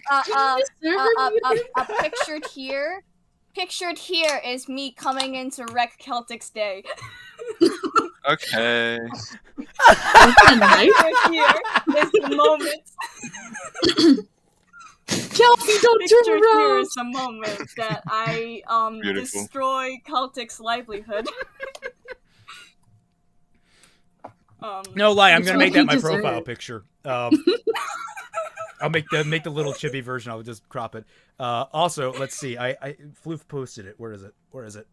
Okay, we can finally. I can show this off a little bit. Yes. What's with that sassy lost? Sassy lost child. That was made so early. That was made like after her design was finalized. It's a small little one. This is the sassy Rudolph is lost best boy. child. Rudolph's best Apparently boy. Rudolph is best. Apparently Rudolph's She's best my boy. daughter. Yeah, Rudolph is best boy, it seems. There we go. Put that there. If All only right. Rudolph was here, I can still hear his voice. Okay. All right, Mint. You have a lot to get through. Where do you want to start? I don't know. Choose your poison. I guess we'll just start with the beginning in the episode 5 scenes. Okay, in this one, I didn't know how to draw T. Because here's a fact, I don't know how to draw. That's the truth. I just grab pen and the pen goes boom. Yeah. Sounds about right. Yeah, I don't know how to draw T. That's a fact. But I think it came out correct. It came out well enough. we got the implication. Everything worked out fine. Dude, Yuri makes cool. that meme where it's like, why does it keep animating or drawing? Bring Rudolph to cowards. No, I'm not bringing Rudolph. He can have his own stream. We are literally on the last 2 people, and they have so much to cover. We're gonna be here for another hour, I bet. Probably more. Finally, the dignity I deserve. I want to thank the Academy. Yeah, great. Okay, so just tell me when you want to move on, and No, I love having fun with the belladonnas. I don't like how I drew Sun's hair this much, and as you can see, I have a big weakness with backgrounds that I'm currently working on because I decided to skip a bit of the process of learn to draw characters, then draw backgrounds, and then do other stuff. I'm going to explain that later, but yeah, I don't like too much Sun's hair here. I believe for some weird reason, since the previous volume, Blake has been one of the characters I have mostly drawn, and I have a very good hang of her. It ended up you just like my go-to Blake guy. You just like did her so well. It's like, I need a Blake scene and I need it fast. Oh yeah, minute round. Yeah. Gotta go fast. Yeah. More Blake faces. It's great. Yeah. Yeah. Everybody likes Blake's faces. That's how you know. We can have an entire emoji pack of Blakes. Let's go. We should sell that. Next one, I believe. This one is more fun, and I find it funny, the comments when people saw this. And this is a weird issue. I just tend to do very expressive faces, and people tend to think kind of the same thing with the onsen scene, but in a lower scale, you could call it. I don't know. I find that hilarious. Maybe I'm too used to my style. I think it comes out just fine. No, I'm saying when I saw the comments in the video of this video when it came out, there were a lot of people "Oh, I love those Black Sun moments," and I'm like, "I'm just trying interacting." Yeah. Oh my god, that's fun. Well, that's shippers. That's people like to ship. I've done it before, but the idea of calling this a Black Sun moment, it reminds me of there's a Twitter account that I follow which is called Daily White Rose, or no, Retweet Your White Rose. And I don't follow it because it shares actually good White Rose content. It literally takes every image in the show of Ruby and Weiss together and just props it up as some sort of proof of White Rose. Mm. And so it's oh, Ruby and Weiss are standing in a room together. That's it. They're not even interacting. They're just standing in a room. It's no, that's not a White Rose scene. Okay, I believe something I have mentioned this before, but just to make it clear, even though some scenes that we artists draw, either accidentally or not, seems shippable, the only canon ships in the show will be the ones that appear in the show. So yeah. That's how I understand the fixing. Yeah, that's basically it. We're only kind of laying up to canon ships, with the exception of things that contradict changes that have already happened. For example, if they go forward with Rose Garden and ship Ruby and Oscar, that ain't happening. That ain't happening here. As much as Tumblr and Reddit, as much as Tumblr and Reddit seem to really want that to happen, it's not going to happen. Weirdos. Yeah, I can't wait to get the butterflies art and just prove them all horribly wrong on the whole. It's so weird. They were the artist intended the thing, and then butterflies no. Have you not seen my art before? That was not the intention. Yeah. So yeah, but I in any case, I like doing I have to admit that I like drawing Sun. Mostly because I love Sun as a character a lot. So and in fixing and in the period of time that we are, Sun mostly appears with Blake, not alone. And sadly, this will probably be the last time we see him for a while. That's sad. I still ship Black Sun. Prepare to strike me down, Kelt. No, you are allowed to ship. I'm not saying you can't ship. You're allowed to ship. Why would I stop anyone from shipping? It's no sense. You can have your own ship. It's fine. I'm just saying it's not happening in our canon. Like that's Shipping is fun. I feel like people get weird about wanting their ship to be canon. Dude, you're just smashing two dolls to like against each other. It doesn't matter. Yeah, it ultimately doesn't matter. Just go out, write your own fan fiction. Go out, find the fan fiction you want to read. Go out, find the fan art you want. Like you can do that. Trust me. Bad fan fiction night. We've read some crazy stories. The one we're currently reading right now is a Frollo XOC fan fiction from Hunchback of Notre Dame. That Frollo. People have ships they want. They're going to have them. Yeah, I'm not going to stop them. People get in on these bad fan fiction nights, Celtic Phoenix. Oh, there's no way to actually get on. No. You can get access to the Team Frostbite Discord server by donating $1 or more to my Patreon. And with that access, you can regularly interact with people such as myself, Dashy Lee, Fat Man Falling, and the Sketchy Huntsmen, who are all regularly a lot of people are regularly active on the Discord. People are active. People are active. They exist. We exist. They're there. We all have a good time. We share our art stories and the like. And we have regular group activities such as Bad Fan Fiction Night, which happens every Friday night around 10 p.m. when I can manage it, which is just about every single week. Which those are fun experiences. We have several recorded. Last night was a little less fun because we had to actually pull the lever on one of the fics because it started. I mean, admittedly, we did it at the very end of the fic, but like we should have pulled it earlier. It was. Dang, now I feel upset. Okay. It wasn't fun bad. It was just miserable bad, and it got worse. Oh whoa! But that's the first time we've ever had to do that. Thankfully, rarities, unpleasant rarities. All right, but back to the art. Strawman, wow, shameless shill. Shut up, money. Yeah, we've got to have money. Oh man. Yes. Support us, please. We need it. Okay. Maybe see more images. We seen like yeah. These are like cool scenes. Yeah, it's fun. The backgrounds are a nightmare. This one I wanted to show a loving couple. That is true.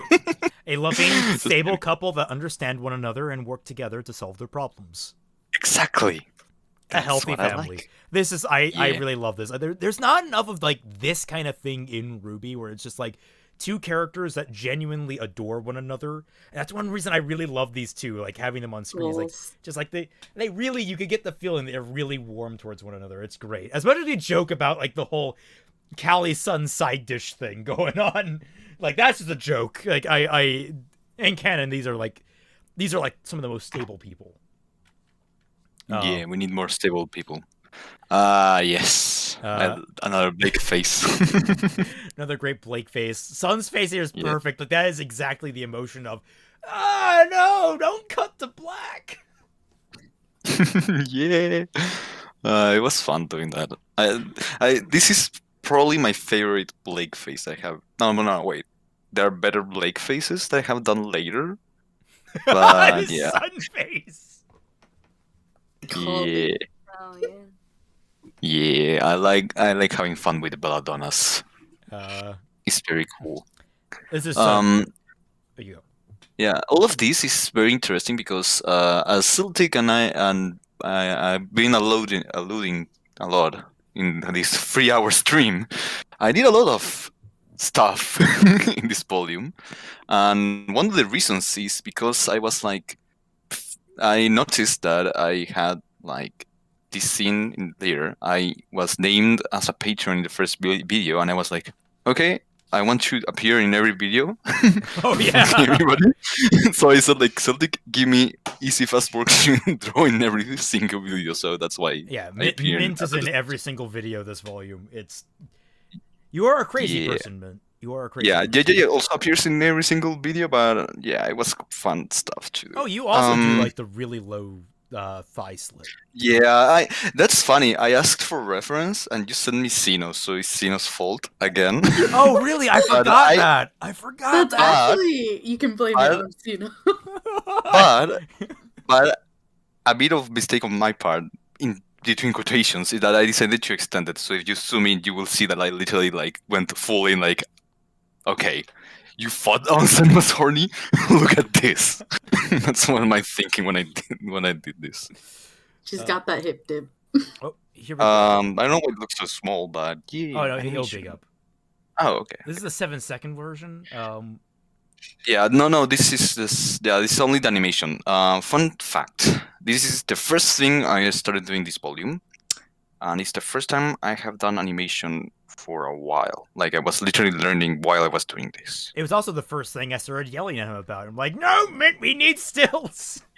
Yeah, I wanted to do the entire like this episode in animation. Celtic said like no. Yeah, Like, because I legitimately, especially near the end of the volume where I just needed rush jobs. You have such a clean style in sense of like conveying information in such just singular images, and you do it so quickly. Like it makes you really valuable in that way. But this animation is incredible. I mean, there's a reason you made this animation so well. You are the speed. Yeah, still there's a lot of practice that need to be done. But yeah, speed was a very big of a factor. But I took a lot of time doing only this, and in the end, I still feel like it was a good choice because I took the time. I still like the animation, and somehow I managed to make it fit with the audio because that's another issue that I will tackle later. But I started thinking like, wait a minute, I plan to do this animation and I need to combine it with this audio, and I don't know how to do that. I'm just starting basically and just going full, like drawing frame by frame as I go.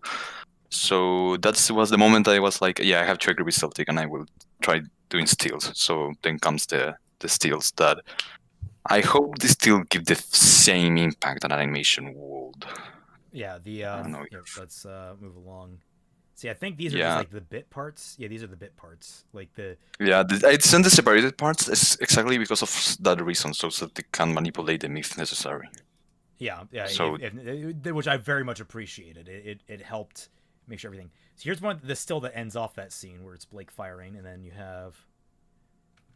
Let me load up. Yeah, I have a lot of those.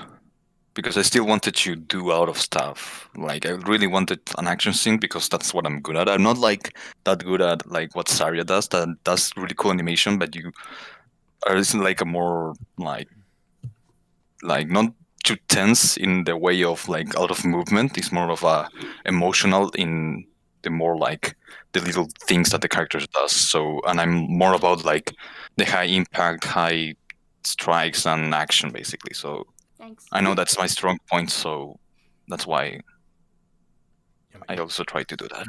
It comes off great. Woo. So let's see. Oh, there's more here. Yeah, this was a long fight, but it was. There's my favorite Blake's face. I think the next one. This one. That one. Is. Yeah. I love that intensity. Intense. Just like, oh fuck, we're doing this. I'm fucking killing you.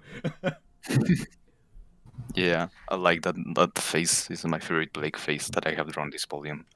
A close second is the other one, but this one is my favorite. It's more of I like the shot where her face is in shadow and it's just the one eye peering through. It's like right before she like strikes. It's like chef kiss. Yeah, the shot of the gun and stuff like that. That was a nightmare to animate, but here it was like more of a explosion thing, a blast. It was fun to draw. I was also testing. I was also testing the screen tones that Clip Studio has. Yeah, I was testing a lot of things in this volume because that was my first animation. The next one that we're going to see that I feel is my worst one. I was testing, trying to do rotoscope. That it was like a mixed bag. I don't know when we are going to see those, but yeah. Should be pretty soon. I think we're coming to the end of your episode 17 stuff. Yeah, but you skipped the Raven and ways and stuff like that. I did. I also drew a I don't know if I journal. skipped it. It might have just been proper.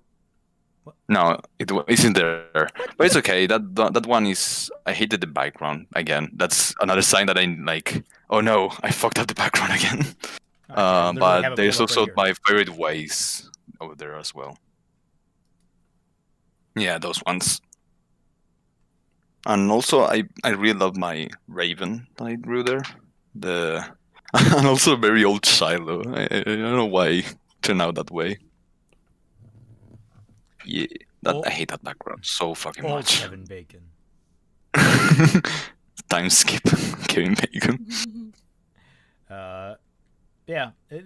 That Raven is my favorite, like that I have ever done. Someone's asking if Mint does commissions. I'm planning on do so, but I'm currently very focused on my comic. But I will open it and I will share that in my Twitter when I finish all of my stuff. So no worries. I'm glad that you like my work enough to pay me for it. So I will make you proud, I hope. And that's my favorite ways. Can I mention the cup? Oh yeah, the cup. Oh, we don't talk about the cup. Fuck that cup. We don't talk about the fucking cup. Dude, I remember you not liking him. It was so funny. I was like, oh yeah, I finally finished this after like having so much issues with the background because my backgrounds are shit in here. They got better in the later animations that I did. And then Coffee was like, the cup has a crack, you know? And I was like, At first I was like, no, it doesn't matter. But then I was like, wait, no, it is mentioned in the script. yeah, and that was the moment I want to murder myself. On the flip side, Mint, you can always just rib Coffee for the tiara thing. So I mean, there's that. I did not do the tiara. Yeah, it's true. I Not did for the tiara. Yeah. But yeah, the cup. Fuck the cup. Yeah. Then comes a lot of animations that you don't have there for some reason. Why did none of that come up when I was doing that? So let's see. I don't know. There's also my Adam face that I also really like. Like you look to his eyes through the mask. Yeah, that was something that I thought like it would be really cool, like to see one last bit of humanity. Basically, that's how I thought about it. Like you see normally you see the mask with the black thing, but I thought like you must see his eyes to really empathize with him. So that's how I went around it. And also I hated the lines of the red lines in Adam's mask, and by this point I didn't want to do them, but I feel like it helps the scene a lot in that sense. Oh yeah, I love that. This stare really was a great punctuation to the entire scene. Also, I think you fixed his mask because you have it go behind his ears like glasses, and I think the actual mask is just kind of stuck on his face. True. Oh my god. It's just glued on. It's not actually like attached anywhere, but you are like, no, like glasses. A little bit behind here. Yeah, oops. Then this is that fan art that we were talking. I was able to join some of the chats of the story, and I thought that and we talked about the final fight a bit, and I really started off like, this sounds so cool, and yeah. Like if Neo gets hurt, like fucking. Yeah, exactly. On. But then we have the I have the individual animations for these. Yeah. Let me pull up the video version, which I think has all of them fused into one. Yeah, it's funny because I sent Celtic a lot of videos, like combining all the GIFs and animation, and I even put songs that will probably get the video demonetized if you show it. But I can mute some of the techniques that I use to motivate myself, because as I said, I'm a very bad like teacher in that sense. Like Saria saying like, oh no, I can show you all the process of the storyboard, and I'm like, storyboard go stickman, go above sun, and blah blah blah. But something that always helped me to get in the mood of something that I'm doing is hearing to particular music over and over again. And the songs that I put in the animations were like, okay, this is what I think it will be this background music, and that helped me like motivate myself. And there you can see an actual decent background. Let's go. I'm just feathering through these because like it's taking a minute to render the video. I don't know how long it's going to take. Yeah. Yeah, those gifts are interesting because here's the situation. Celtic wanted to kill me because I was like, I want to do animation again. Yeah, he was like, I want to animate this fight, and I'm like, we and can't he was like, afford that. We don't do that here. I was like, okay, let me do some stills that are basically gifs where you can manipulate them as whatever you want, but it's only basically still with moving lines. And I mean, you didn't understand it in the first time I said that. You were like, as long as there's stills, go for it. Yeah. I was just like, just don't waste time. And I think they woke up. They create a very interesting texture to the fight, and I really appreciate that. I still think you could have probably done more images if you hadn't animated these, but you know what? You got me covered where I needed it, and so I can't be too mad at you. Fun fact, the moving lines, the actual like moving part was the fastest part. The drawings, like the lanyard, was the fastest, and the thing that took me the longest was the coloring, like gray coloring and gray scaling, because it was in the night, and I was like, it needs to have like, a dark edge to it that sells it like not only like a comic book style or a manga style, like a moving GIF, but also that it's dark and gritty. So I needed to color it just to hopefully also differentiate the things. So here we go. So yeah, that's and also that's how I thought I would do it, because originally I wanted to make the swords clash in between, like when you move in the whole way, but in the end I just didn't do it. So yeah, I really like Crow, and that's why I also I wanted to really do this as an animation, because Crow is one of my favorite characters in RWBY in general. Like I currently don't care that much about RWBY. Only fixing a bit, but the only thing that keeps you like, okay, I want to know somewhat what's going on is Crow. And maybe Winter. What? I think you did him justice. I think you really did him justice. And then you have this video. Yeah, this I rotoscope, and honestly, it's a mixed bag, because if people know what rotoscope is, it's basically you grab a real like video of a fight or stuff like that.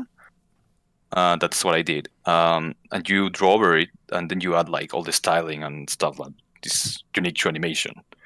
That's what rotoscope is. And Celtic described like doing MMA. It was like an MMA fight, and I was like, okay, I'm gonna look for MMA references. No, you need to add the full quote. It's MMA with extra parental issues. That was the description. Yeah. So yeah, I do the rotoscoping, and honestly it's a mixed bag, but it's mostly my inexperienced looking. Like you see the slow motions, and you can understand that from the fights, that even I don't know how that guy did it, but he noticed what fights they were. They knew where the reference were, and I'm like, how did you notice that? Props to you, whoever you are. You are. Well, I hope I get that addition to detail sometime in my life. But yeah, that was very impressive. I like it that they can pick that out, and it's fun. It's more fun for everyone. It's like, oh yeah, I recognize that fight. It's a cool reference. Yeah, so that's the reason why I did that. I wanted to try this new just to like practice, and also you can see my backgrounds are kind of shit sometimes. I don't know. But I like a lot of how it ends. Mostly, that's my favorite part. Like, weren't you using like not Clip Studio EX, and that gave you problems as well? Yeah, that's another reason. Fun fact: you can animate in Clip Studio Pro, but it only lets you do 1 second at a time.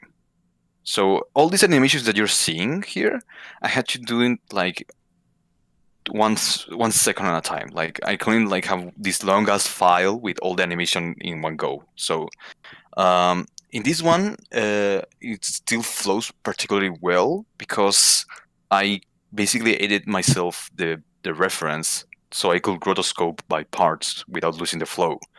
The GIFs work because all the GIFs are 1 second long, so they're self-contained, you would say. So you don't care about that. And the first animation, I didn't know that, so some things that happened in that animation happened way too fast, exclusively because I couldn't do more than 1 second at a time. So yeah, something to take note the next time I do animations and stuff like that. Thank you, Mekito. The rawest art style. Huh. Very true. I've been told that I'm sketchy. Whoa. Yeah. To me, like, you're very iconic Sketchy Huntsman. Of the Sketchy Huntsmen, you are indeed the sketchiest. Well, except maybe Floof, who we will get to very shortly here. Floof's thing is that he animates. Floof's thing is that he is dead inside. And he just makes things. I just want to make sure. Did we miss anything, Mint? Did you want to cover anything? No, that's all. Apart from the beautiful memes like Buff Sun, no, you didn't miss anything. And I also sent a GIF that I made, like, joking about it. Like the fact that I did, like, animations, stuff like that. Oh. Okay. Well, let's move on to Floof. I think I got everything for you, but I didn't get a lot of the some stuff missing. It's okay though. I got you. Oh, got my back. Just in the files. Oh, man, I think I know where to find some of them because they might have been last minute. You need one from distro reference of like looking up at the thing, and then episode 19. I can also just there's just a whole bunch of stuff in the concept art, like, or distro reference. Yeah, I can pull that up. Oh god, yeah, that is a lot. It's so dense. Every single image has so many things going on. This is the finale of the stream. We saved it all for last. Is this massive amount of concept art? There's Soon's bit. That's Coffee's coloring. Oh, is it there. Coffee's coloring? I thought it was Soon's coloring. That one's Coffee's coloring. Soon was working on one and never finished it, but that's okay. It's still awesome. So in these, how long does Aura last? Kegstorm asks. So in these, how long? It varies on the person. The ranking system actually measures it in minutes. The weakest aura typically lasts about 100 minutes under a certain amount of duress. There's a measurement for the force that's exerted upon the aura, and then there's a measurement for how long it lasts under that pressure. No, wait, sorry, I'm giving me things like that. There's a measurement for how much damage it reduces, and there's a measurement for how long it lasts under a specified amount of pressure. So, like, under how many newtons. It gets very technical, but it works out. Trust me. Oh, do you need the episode 19 sketches too? I uploaded them. I thought. You got them? Hold on. Yeah, let me look. Double check in my. Let me pull it up in just a minute because I'm currently scrolling through all of your work. Concept art. We are going to be talking hard about a lot of this stuff. I mean, I could just be like, "That's a drawing I did," and then we just move on. Yeah, I did that, and then you did that, and someone else did that. All right, how many tabs we got? We got a bunch. 6 to 8 tabs. Oh, Shintman donates. Thank you for answering my question in the previous stream about Vernal unfortunately having to die. Would have loved to have seen her in subsequent fixing volumes, but death does come to us all. She also has gorgeous redesign. Well, thank you. I'm sure everyone's happy to hear that. We all loved working with Vernal. We thought she was just such a fun character. But yeah, these are the scenes from episode 19, Floof. You're right.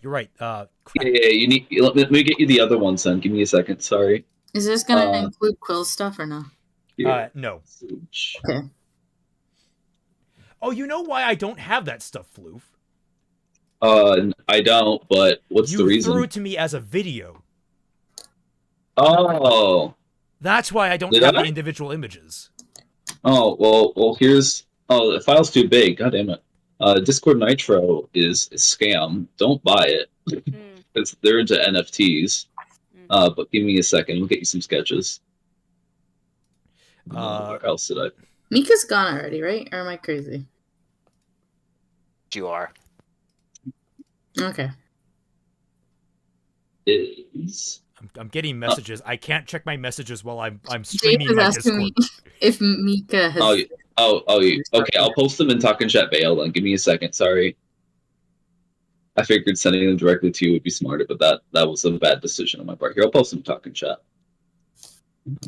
Jay, you can't send me suggestions for the future volumes while I'm in the middle of this. Oops! Spoiler. Snape kills Dumbledore in Volume 7. I can't believe Weiss gets along with Roman's ghost. Jello Apocalypse. The reason why we call the little group salami slices, I forget, is because of Jello Apocalypse's video. Mimi Salami. Mommy salami and the salami slices. Momo Kamomo. All right. Well, you don't need to get me everything. Oh my God, Floof. There's so much here. Floof. So dense. There's so much of this I've already pulled up. Oh God. All right. All right. There's this. Ooh, you have both colored versions of that. Yeah. This one didn't make it in there, but I'm just gonna since it's too big to send over Discord for some reason, I'm just gonna cut it in with photos. Yeah. Well, don't. Let's just start with what we have so far. Okay. That's fine. That's fine. Yeah. So episode 2. Let's start there. Makes the most sense. Okay. You got the entire hallway scene, which in the final cut is fully animated. You actually, well, not fully animated, but like slide animation. Which slidey PNGs, yay! Which works really well. There was something about this that you didn't like. I'm trying to remember what it was. Like you were like complaining about it. I think it was the lamps, and also the fact that I didn't get to actually animate it. I wanted to really animate it, like give them walk cycles and stuff. I didn't have the time or the patience. So PNGs for the win. Also, the background is completely recycled in every single shot. Don't tell anyone. It's the same background in every single shot. Reuse. Oh my God! Recycle. It's literally the same background in every single shot. Is this tunnel the exact same as this tunnel? Yes. You just strategically position. Yes, I just, it's the same. Harder, not harder. Any artist in the chat, you can get away with so much. You don't even know. That's great. And then we have like 3 variations on the animated. Like here's the first one, which has the kind of just regular puffy clouds. But we'll go to the really nice one where you really went all out in the clouds. Yeah, I did like 5 seconds of a cloud brush from Clip Studio Paint, and it looks 20 times better. I love it. Make it HD. Yeah, this was a huge selling shot aside from Chloe's, which I can't wait to get Chloe on here so we can talk about her. Yeah, Chloe's is really great.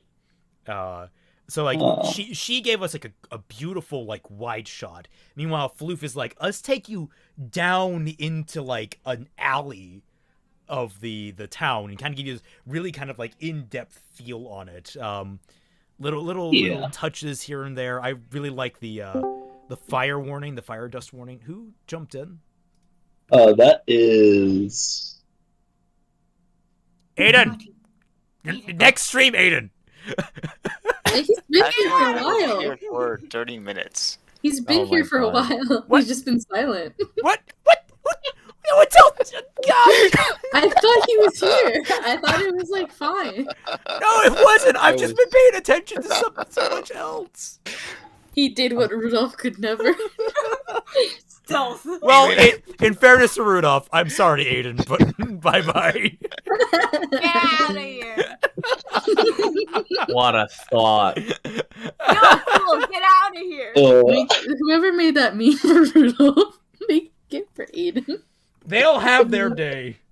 Knock it. One day. But yes, is there anything about this you want to talk about, Floof?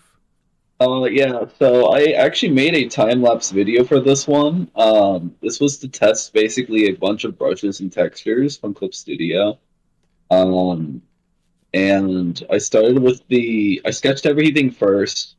I put it into layers and ran the animation in Vegas Pro 14 so I could get like the feel and the look for it.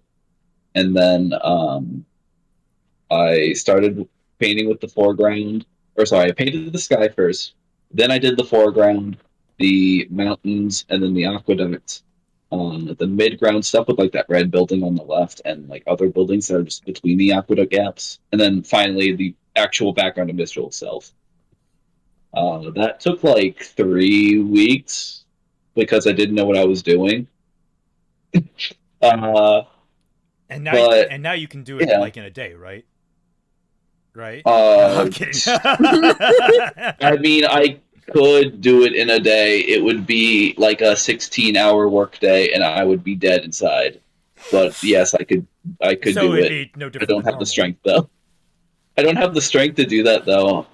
I'm just Do you too have the fatigued. layers of this like separated so we can see all the houses he drew but didn't get shown? I don't have those. I'll He post has the them. one. I'll post the one. Yeah, give me a moment. Here is. There's Actually, also yeah, the I can post alternative. it. There was an alternative in here as well that it was the pan up shot instead.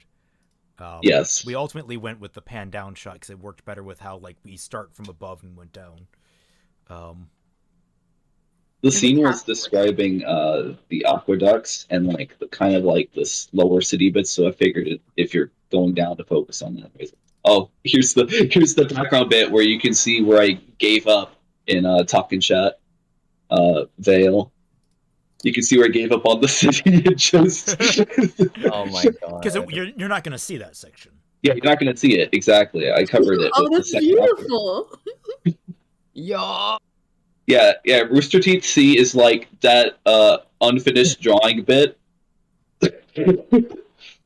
for Mistral proper. It's kind of funny. Damn. I love how I halfway wanted- through this you figured out that Clip Studio has an outline function, so you didn't need to line anything after. Oh You my told me God. about that, and it like saved me so much time. I love it. Clip Studio is a godsend. Yeah, Yeah. it's good. If you can afford it, get it, but only when it's on sale. It goes on When it's sale on like sale. all the time. It's like 25 all the bucks. time. Here's more At, concept art. like twice a year. At least twice a year, probably more. It's Okay, soon. Wait, soon? Soon. No, bad soon. This is stream Actually, people. we can have wait, her we can here. talk about the colored versions. 'Cause Yeah, we can have her here for a bit on that. That's fine. I suppose. it's only because we're on food section that it's fortunate. Oh yeah, so this image that Raymond's got up was a sketch I did in like a single day. You have the uncolored. Yeah, the uncolored versions in here. Yeah. So I sketched that, and then Coffee colored this one, and then Soon colored. Yeah. Here's I the- AD'd soon because I felt it was up Soon's alley, and I was like, "Yo, you want to do some shit?" So here we go. Here's the uncolored version that Floof did, and then here's the one that Coffee did, and then here's the one that Soon did. Quite moist, if I do say so It was myself. very impressive, and I was like, "Yo, Yeah, if we're gonna do Mistral good." There's a little Easter egg in there. That's that back there is Cute. yeah. That's what did I call him? It was this little like in universe movie that was or the in universe cartoon that RWBY was a fan of in RWBY Over the Seas, and we actually had someone draw up these animatable things. We never actually animated it, and I feel terrible about that. But it was supposed to be this goofy little like children's cartoon. Oh, anime guy. Are we gonna see more weapons based off of IRL frames? What do you mean IRL frames? Weapons frames, maybe like real weapons, I guess. Possibly. I'm not a weapons person though. I draw pretty landscapes. Yeah, he's a dedicated landscape artist. I wanted to color the underground too, because he did a picture of like the real under the grimy bit, and I started coloring on it. I actually have 2 different versions that has line art in one color, but they're all so garbage and muddy. I just could never get it down. Yeah, like make it blue. I made it blue, and then all the browns looked green on it. I don't know.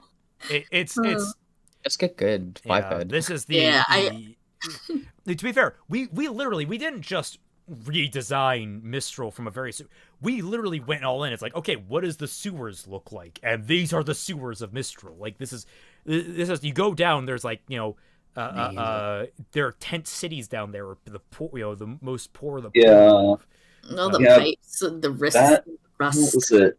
That never got used in the actual volume though. We didn't find a use for that, right? Yeah, we just never could find a point. Maybe we should have had the strip club in that general area. Maybe I don't know. Probably not though. I think it was a feel better like- decision to keep it in an alleyway. I feel like Little Miss would take would not want to smell that. She had better sanitation for that. Make an open world of RWBY. You guys hearing this? Yeah, we'll just get that guy who's making the life-size bossing say in that one program on PS4 Exactly, or PS5 exactly. or whatever. That one German dude, yeah. More yeah. like study of like The just aqueducts. brickwork, Yes. aqueducts, the piping that goes into it. Aqueduct. I love them so much. Dust heaters produce hot water. That was another thing. Pipes. Yeah. Yeah, we Floof was very diligent about this stuff, and how like the higher up you go, the more of like the aqueducts and stuff have been transformed into like good solid like piping and the like, but the farther you go down, the piping deteriorates, kind of falls apart, and you get more aqueducts from the old aqueducts from like where, you know, old infrastructure used to be. We were originally going to have like an entire chase sequence down the side of Mistral, but it just didn't work out in the cards because we just couldn't find a reason to have a chase. The only person we could have chased would be like Raven, and Raven teleports. So, problems there. Here's his initial like art for the chop shop. Yeah. Here, yeah. Yeah, the apartment section of that where the fake CCT tower is inside. And the reason I cut out the chop shop for this one was because I wanted to be able to actually draw the apartment. And then on a second sheet of paper that I overlay it with a light table, I would I sketched the actual chop shop onto it. I don't seem to have that in here. You don't have that version? Here, I got you. Give me a sec. I'm like, right. Where did I put it? I've got it. It is. It is. It's Monty Python's Flying Circus. Here, it's in Talking Shut now. Excellent. There you go. There we go. I yeah, am so speed. you can get a real feel for these. Nope. Here. Oh, here we go. Okay. So the two different variants. This is basically how it all wound up, and he had to like extend it a little bit, make the chop shop a little bit bigger. This wasn't exactly a 1-to-1 of what it was ultimately going to look like, although design wise, like the design is solid. It's just like some of the layout needed a little bit of work, but other than that, it was wonderful. Yeah, no, my idea for this originally was that like having those garage doors on the side would be able to like open up to vehicles and stuff, but I didn't consider like that behind the apartments and like the chop shops like extended further down, that there'd be like a little airfield for the airships that the White Fang use later on. I didn't consider that, and that's my fault. I mean, miscommunications happen all the time, and we worked with it. It wasn't a big issue. There's a lot to make And this yeah, volume. remember, Floof, it's never your fault. It's always Peri's Sino's. Oh. It's always Sino's fault. Remember, everyone blame Sino. Blame Sino. Can we actually go back to that? Yeah. So on the right, that was actually like a sewer gate based on like one of those temple like gates and stuff. So instead of like being a temple, it would be pipes and stuff going through it that transport like water and other stuff. That's dope. It never got used though. Yeah, just there's a lot in here design wise that like it's a lot like world building where there are things in there that you just ultimately don't end up using, but they still exist. Like they're still there, like so you can use it if you come back to it effectively. I gotta lower Yeah. that down. Also, it does great wonders for getting the feel of Mistral and its many layers. It's like an onion. More Just like an got onion. metal- So right. You're so based. Here's some sketches that would eventually go on to become both images you made, I think. Those two are that is the base images that I use. Like I just erased on the outside of it, to make them transparent, and I slapped it into the video editor for the effect. That's what I did. Yeah, so you can see the buildings that got cut in the bottom left there. All them pretty buildings. That's quite moist if I do say so myself, darling. Here's a bridge. Yeah, bridge that never got used for anything. Yeah. Oh, Floof, do you have the 3D assets you made that never got used? Oh my god. We can have them on the 3-day stream. We can show those off. True. Yeah, 3D stream would have those. Yeah, because you guys made hear a that? bit. You made a handful, a good handful. Don't worry, guys. For volume 7, there's a modular asset thing that I'm working on. So Not that's if I gonna get be to it cool. first. That's right. If you pay Raymond yeah. $50, he'll play Blaze Blue. I believe I actually had this in the volume itself, but here's a comparison Yes. of what old Mistral kind of looked like versus what our version of Mistral looked like, which I thought was kind of a stark comparison. This boy, look at it. Yeah. Big boy. Okay. So for the canonish Mistral, there's like 2 different shots of Mistral in like the volumes proper. One of them's like this tall building slapped on top of like 2 mountains with a gap in between, and the other one just kind of looks like a bunch of copy pasted assets, and it looks really bad. So I wanted to make Mistral like structurally stable. Because I feel like if they had an earthquake or something, the entire thing would just collapse and it'd be a disaster. So I really wanted to make Mistral have these ways to get up there that wasn't just walking, and a place for like airships and stuff to land in. Because if Haven Academy is going to be on like the top of this mountain, international students are going to be pissed if they have to like land at the bottom of the mountain and get all the way to the top. So yeah, things like that. Just considering like how they're able to get to places and have space to live, pretty much. I just made it chunkier, big chungus Mistral. No, it feels good. Though. It feels like an actual city. It feels like the capital. Like, Yeah, this is the big city that everybody's talking about. The other last thing is I really wanted to give it a distinct silhouette so you can look at this thing and go, hey, that's a place from the series called RWBY called Mistral. Because if you think about like any other place in RWBY, like Beacon Tower is really distinct. There's nothing in Mistral. No one remembers Mistral, it's just the house. Atlas is distinct, but that's only because it has like the floating island thing and not because of the actual like architecture or anything there. It's just floating island. The one Floating distinction island. of Atlas that I remember that stuck out to me was the connecting tubes between the island and the ground. But Yeah. to it. Yeah, that gives it like a distinct silhouette. So I wanted to kind of do something like that. We'll definitely have like those tether stuff for volume 7. Yeah, I like that. Oh my god, that's great. Excited. This is just a little bit of a layout thing that everyone had issues with. Oh, that's my fault. Well, it's my fault too. 'Cause I sketched conveying it. things. You just kind of, it's hard grasping concepts. Yeah, so like there's 3 floors to the Chochin, effectively, like 3 massive floors. And for the record, the onsen is actually on this lower floor, kind of like along the entire length of this curve. It's a really weird, wonky design that probably wouldn't be practical in real life, but it's a fantasy world. I thought we'd have fun with it. That's why, like, you have the infinity pool that goes right up to the edge and looks over.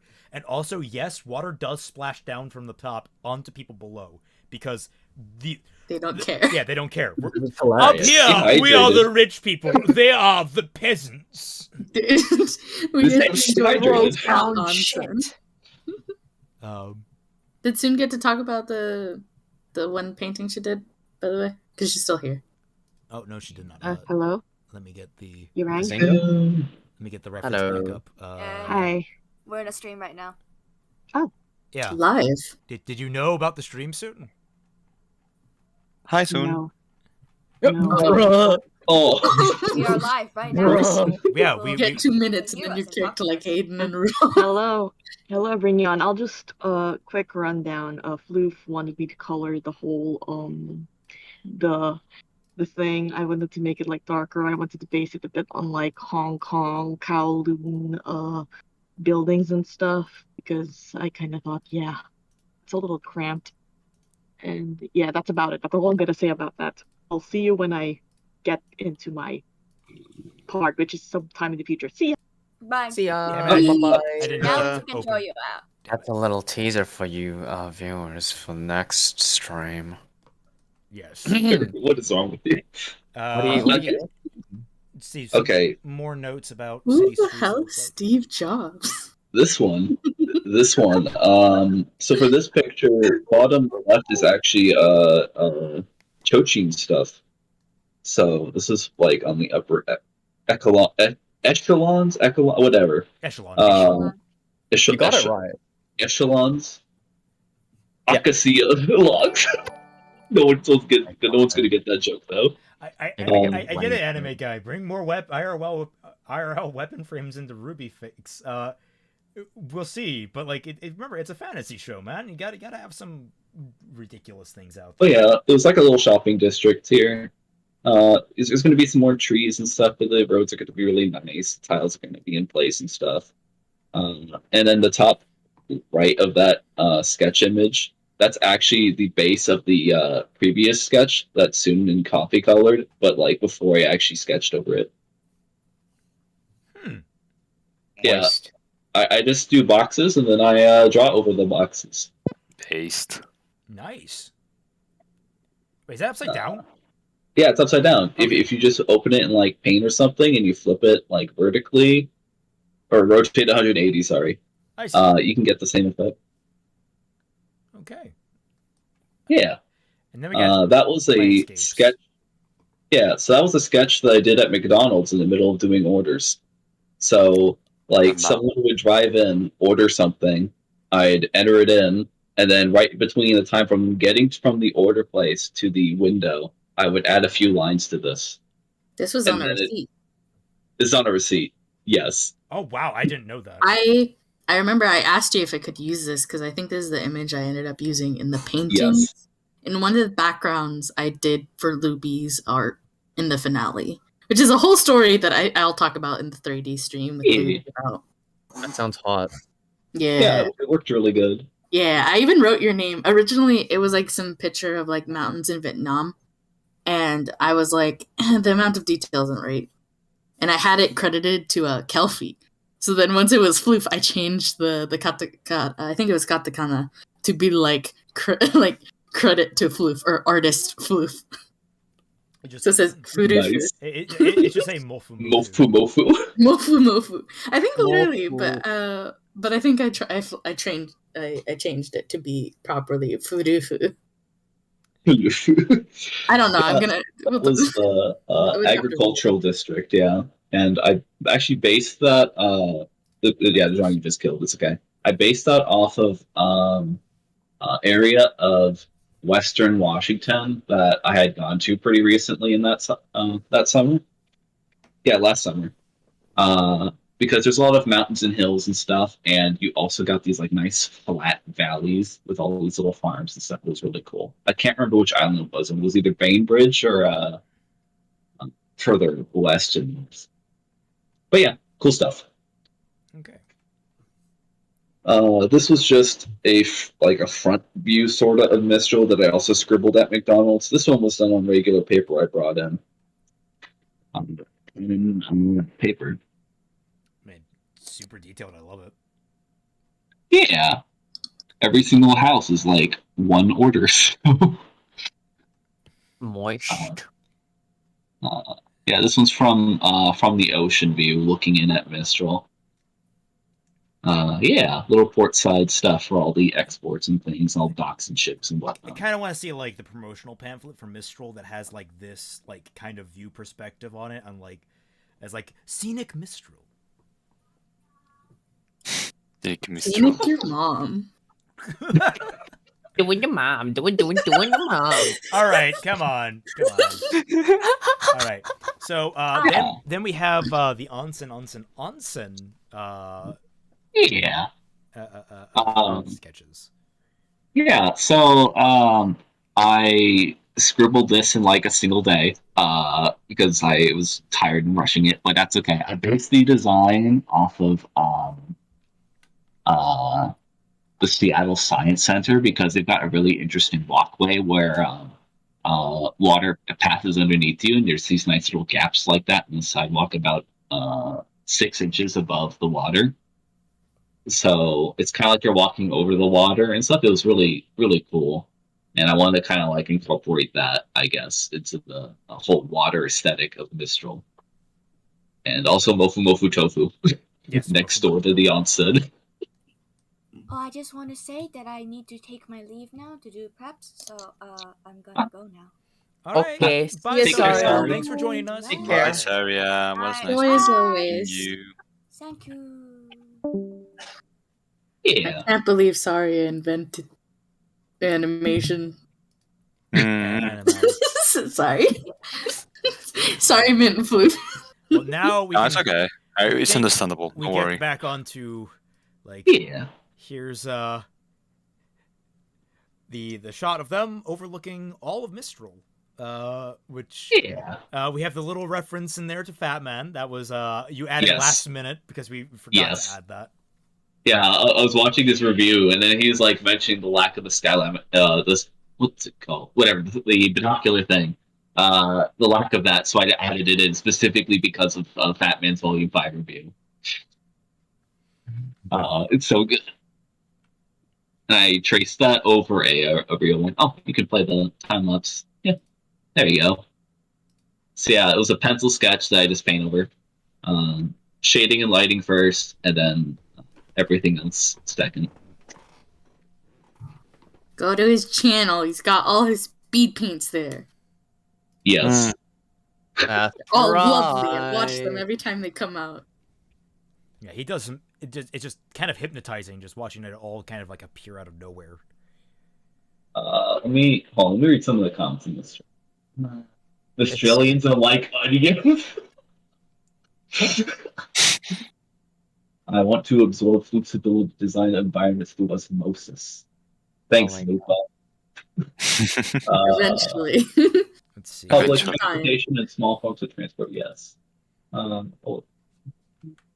Given what you've done for Mistral, can't wait to what you see you'll do for Atlas. Atlas is a gaming company, and I think they like worked with Hudson and made Bomberman. No, you're talking about the RWBY Atlas. Sorry. That sounds pretty moist. Here's the smear frame, because you want to call it. Yeah. It was an interesting little ad to do the pan down into this, and I thought it was kind of fun to do. Yeah. That was because budget. It looks so bad, actually. The picture looks so bad. But I know I added that stretch effect because it was like faded and stuff, and it looked okay when in video. Yeah. And of course, then we have the chop shop. That's where it actually shows up. Yeah. And then we have this little doodle. Yeah, so that was a pencil sketch that I colored over really quickly and slapped on some clips to do paint effects. Yeah. Also, Watts' mustache is a Batman boomerang. Also, Leo looks like a poodle. He does. With his little hair. He's about ears. It's about as effective as one too. There's one thing that I threw in here because you did this little background on the fly for one of my images, and I just wanted to thought you have these. Yeah, I have the whole image somewhere. Well, no, I'll leave it for my stream, but I just wanted to like bring it up that you did this, and then also here's like the 30 minutes too. Yeah, it was in 30 minutes. Like it was just me and you working together very briefly. Here's onsen, and of course the sign was done by Coffee here. I also did the colors. Oh, you did do the colors. I didn't know that. Yeah, I did all the colors, and then Floof came in here and added the overhead lights. like the white light, because all the rim lighting from the lanterns I did and the sign. I didn't really like the colors and where I was going, but Floof asked for it, and I was like, I guess. Just wanted to add some additional lighting stuff to it, but other than that, yeah. Yeah, you got the counter and the light from like behind the curtains too, because I didn't do that because I was not having a good art day. I was like, course Jordan colors, they don't be working. Of course, this is your like. Yeah, that was the first shot that I did. Yeah, that was the first one. So that version of Mistral there was another McDonald's pen sketch on a receipt that I just filled in completely black after I scanned it in. And then all the lighting effects on there, except for this one lens effect, was just drawn by me entirely. So it's not like an After Effects thing. Like the lighting is just drawn. Also, Floof, I just realized I have more from episode 19, but you didn't send me it standalone. You only sent me the video again. That's right. For that image though, the painting one, that one, yeah. So for that one, no one's gonna notice that I used the same cloud 6 times. Or that I just copy pasted the mountains. Or that I copy pasted the mountains twice. Because I'm lazy. And I just flipped it horizontally. No, you're working smarter, not hard. Again, though, like a real testament of like how beautiful the shot is, but you're just like, yeah, I copy pasted that, and I copy pasted that. It all worked out.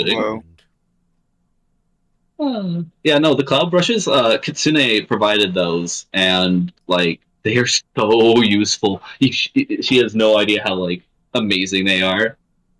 So much time saved. So many hours of suffering prevented because of them. They're really good. I do have the Lost Child thing in here. Yeah. Oh yeah. You know what? Mopa said there was a slight panic when they discovered that Floof accidentally positioned the sunrise wrong. Yeah, I remember that. So the version you saw on the stream is the correct one. The original version had a here. I'll actually drop that piece that you didn't really get to see because it's like obscured. Here.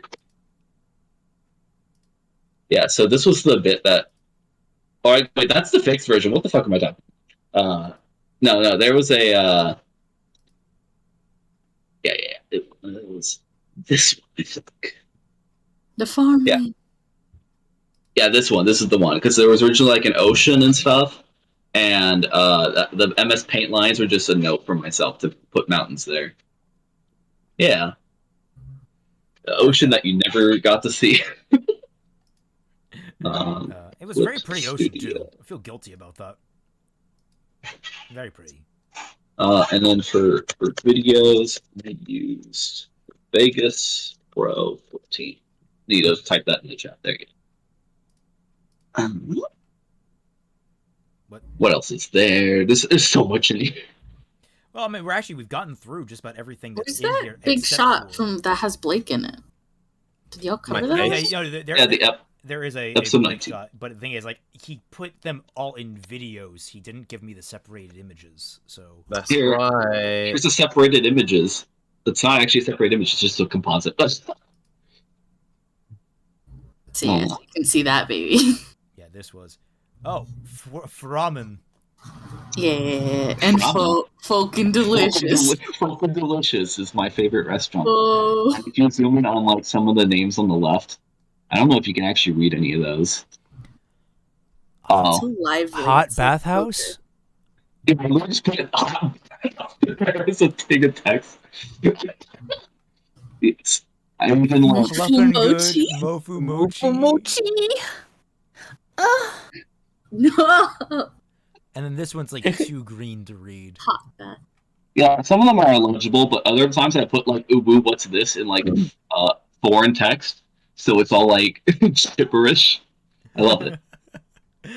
Oh. I mean, it feels right in with like RWBY with a lot. What was the name of the ramen shop? It was like It was like a long walk. Just walk. Yeah, just walk. A simple walk. Was it just walk? A simple walk. A simple walk. There we That's go. it. Yeah. So all these titles just feel like appropriately funny. Fucking delicious. I want pho. It's so cool. I want pho. It's so cool. Oh, it's great. Yeah. Slum like Jimmy Chams. Yeah, Jimmy Slum. Let me move Discord over here so I can see which image you're on while I look for the other sketches for 19. We can look at Sassy Lost Child. Here's the stuff that was added late for the final version. Yeah. Replacing my crappy stick figure animation. Hey, I just had a question. Are there any approved character designs not from Mupa or Monarch Blue Lady? Sorry, I couldn't help but notice quite a few of them. There's nothing like people add in like their own little OCs and things that here and there as little Easter eggs, or they do different designs like Iliac love doing his funnest designs that are really fun. The sun with the guard armor, yeah. Yeah, but as opposed to the main character, the main cast, Butterfly and Mupa are the dedicated character designers. They have a unique role within the Sketchy Huntsmen in order to fulfill that purpose. So, as far as like actual characters go, no, there is not anything done that's not done by them, or at least touched by them. Finalized by them. Yeah, they're the basic. Some ideas can be submitted. Yeah, there's a whole channel for it. Yeah, that's not to say that people don't have their input. We, especially like we're kind of doing it a little bit early now for Volume 6. People are allowed to submit their ideas for a list of characters that are going to get redesigns. And basically me, Butterfly, and Mupa all sit down and are like go through them, pick out ideas and concepts that we like, throw them together, put new spins on things. We put them all together, and we eventually come up with a result that we're all kind of happy with. Like genocide. Otherwise, we would never come to an agreement. Yeah. Think about like 40 or 50 people trying to come up with a singular It's design. gonna be chaotic as fuck. Yeah. There would be compromises to the point of like some people nobody would be happy. It would literally be designed by committee, and that's kind of what we're trying to avoid. Is like we have that where it's 3 people kind of sitting down and being like, okay, let's all work together on that. But any more than that, and you're going to start getting like too many cooks syndrome. Yeah. And Mupa's right in that like we get a lot of freedom elsewhere in like how we're drawing them and like the environment and background characters. And even how to determine scenes. Sometimes we draw a scene and Celtic is like, oh wait, that's actually better than what I had in mind. Or no, that's worse, but I'm stuck with it. No. I'm kidding. You would never do that. You would never say that. I would never say that. You would feel it in your heart. In your heart of hearts, you would violently never realized Yang your fits the mom. sassy lost child image so well. Or Canon Vernal spotted at the confrontation with Raven. Yeah. No democracy for you. Yeah. But yeah, so like politely, these Floof images were like little replacements of my shitty stuff. I got Kelly in the back drying off sun because he's wet from the waterfall. Gira, oh, that's so cute. Gira being the anger. Sun being like, hey, trust your daughter. Ilya being like, hey, you should probably trust your daughter. And then Sun being like, hey, I want to get on the thumbs up meme too. Can I have a thumbs up meme? And Floof was like, sure, you can have a thumbs up meme. And that's all the images I currently have except for some of the scenes. Yeah, I just dropped more in Talking Chat Vale because I'm speed.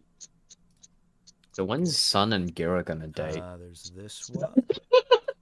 Yes. There's this one. That is the answer to your question. And then yes. there's this one. Yes. Oh my god. It is true. Floof really did carry episode 19 Carried. a lot. Carried? No, that should be the environment because it's like the 2 maps Celtic made for the environment as well, and then Floof's actual. But let's see. We're like about to go over the place. You want to go to like episode? What was it? Episode. We already kind of did episode 2, right? Yeah, we already did. Okay. Oh, what about the colorings I did with Will? Or is that like reserved for a different stream? with Will.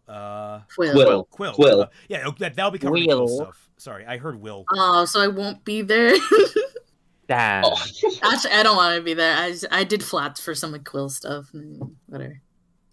Yeah. Yeah. A lot of collaborating. For the sketch that Raymond's got up right now, I drew these sketches of Callie and Gira after I had done like a warm-up sketch of them, and I gave Callie like floofier hair because floofier hair and floofier ears. Gira is like Milfu. annoyingly hard to draw. I don't like his armor. But he's fun to draw too. You know, they're not overly detailed. But yeah, I have more fun drawing Callie though. Yeah, for sure. Give her the For fluffy eyelashes. Yeah. We actually have a closer up on this one on the left a little bit later. I think it's like right here. But right now the one I want to focus on is the tower itself. Which that shot was I did that because I'm like, it'd be kind of cool if you had the camera zoomed in a lot and then you just moved the camera down. And then I did that. And it worked. The warp perspective is entirely by like hand and by eye coordination. So I wanted to have a shot that like went down like that. And I thought I did pretty good. Yeah, I think it came out great. The guy on the the guy on the right, he's supposed to be I think it's a beaver that have like the padded tails. Yes, or is it platypus? he has a beaver tail. Yeah, he's a beaver tail. Platypus. I don't know. I am mixing up animals that are aquatic and mammal-like. Peri the platypus. Peri the Peri the platypus. He's gonna overthrow Mistral. Good. Wait, you're not Peri the platypus. You're just a normal platypus. Yeah. And Blake looking in the yeah, you can actually go to the that one. Yeah. So the background for that one, if you zoom in on that, there's way more detail I put in there than I needed to. Oh yeah, damn! I didn't even notice that honestly. Oh my god, you put so much detail in that. Why? It's so dense. Every single image has so many things going on. I wanted to add in that detail because even though it's, Chop Chop's really, really tall, right? I still wanted to include other buildings in the area to make it, not feel like it's isolated, right? Especially considering on a mountain and stuff. So these buildings would be like partially on that slope going uphill on the left-hand side, but whatever. It's all good. Chop Chop, though, the roof was really fun to draw. I just made a bunch of squares because it's like cobbled together. And Blake's pose, I had to reenact that to get the right idea for like how it would go. So I did the pose, and then based on how I like positioned myself, I applied that to Blake. Yeah. There's little details on the roof too, like moss and the little grasses growing and other things and rust and stuff. So that's cool. Yeah, it all came out really well. CCT Towers based on one that Yuri he gave me a reference and I sketched that. Yeah. All right, and finally, hell yeah, the communicators. Yeah, so someone was saying, "Oh, Blake, she lands in the alleyway and immediately finds the chop shop." But this is like that's my fault. Cause I'm like, you know what? What's the easiest way for me to draw this? Oh, just have Blake look at the thing. Genocide. Then, yeah, there isn't a lot of implication here that she actually like moves anywhere. She's just standing still, and then all of a sudden she's right by the chop shop. There's no movement from where she stood to the chop shop. I was actually bringing up the headphones because you asked Celtic on like which ears they go into. Yeah. Which ears are the headphone jack in? I was like, it should be the cat ears because that's funny. but it's like I don't know how that would work. Like I imagine you need like create a specialized like device to like actually do. I mean, obviously it would be less specialized in their universe, but I mean like by our standards, it's specialized. Just like stick it in the ear fluff and it works. Yeah, you don't even see it. It's fine. It's like how that anime about the racing horse girls, idol girls, has like their yeah. phones have like the really long like receiver to go up to their ears, which are at the very top of their heads. Yes. It's actually kind of like adorable. Let me see. What was that called? Uma Musume. Uma Yeah. Musume. Uma Musume. Yeah. Umami Usume. Yeah. Look at this thing. Aww. There's Big phone. one here. Long phone. Long phone. Like I like that their clothing has like little like gaps for the tails to go through too. That's cute. Yeah. When this is when we get around to designing more faunus, I want design clothes. One thing that annoys me is like I do see it in some art is like, oh, when you have a tail, you need like little buttons around it. I feel like that'd be very bad because I feel like that would just pop off. You have like a button. It would. Hole. I mean, does do the buttons on the front of your pants pop off? Well, I feel like if you like do anything like exerting, it would like because of the angle. Exerting. Because of the angle and the fact that you have How like much this. you moving your tail? Look, if you're a dog faunus and you see like a car go by and you starts wagging, man, just starts wagging. You want to go chase? Just have like a strap, have some Velcro. A strap, Velcro, yeah, that might work. Might be firm enough. But yeah, is there anything else to cover, Floof? Do you think? Did I miss something? I probably missed something. You did a lot. Yeah. So zoom in on the backgrounds for like some of these shots. So for so there's a lot more detail than I ever should put in because I figured that side would be the side that Vistal's like mountain part starts and you get all the verticalities of the city and whatnot. And on the left, there's another shot of Blake like climbing the rail, and there's a lot of background stuff I threw on there too. Yeah.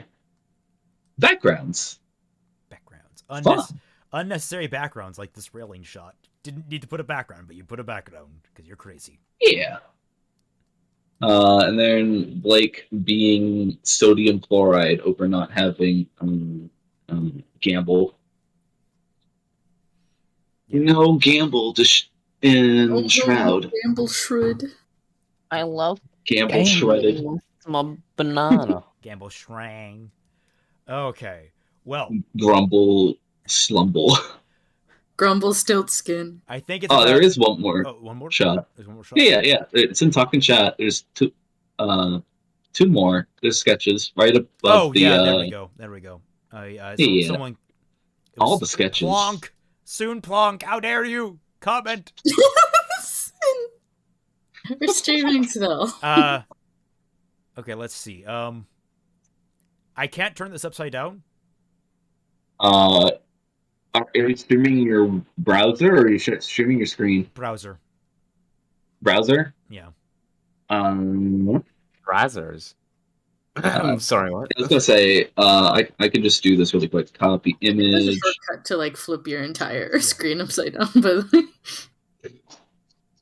Is there a way to like do that in browser though, like instantly? No, there's saves time. Yeah, it's a shortcut. Wait, what? What's the Yeah, shortcut? I did it by accident one day. Let me look it up. I did it by accident one day. That sounds like Shortcut to flip screen upside down. It's Control Alt left arrow, right arrow, or down arrow. Control Alt down arrow.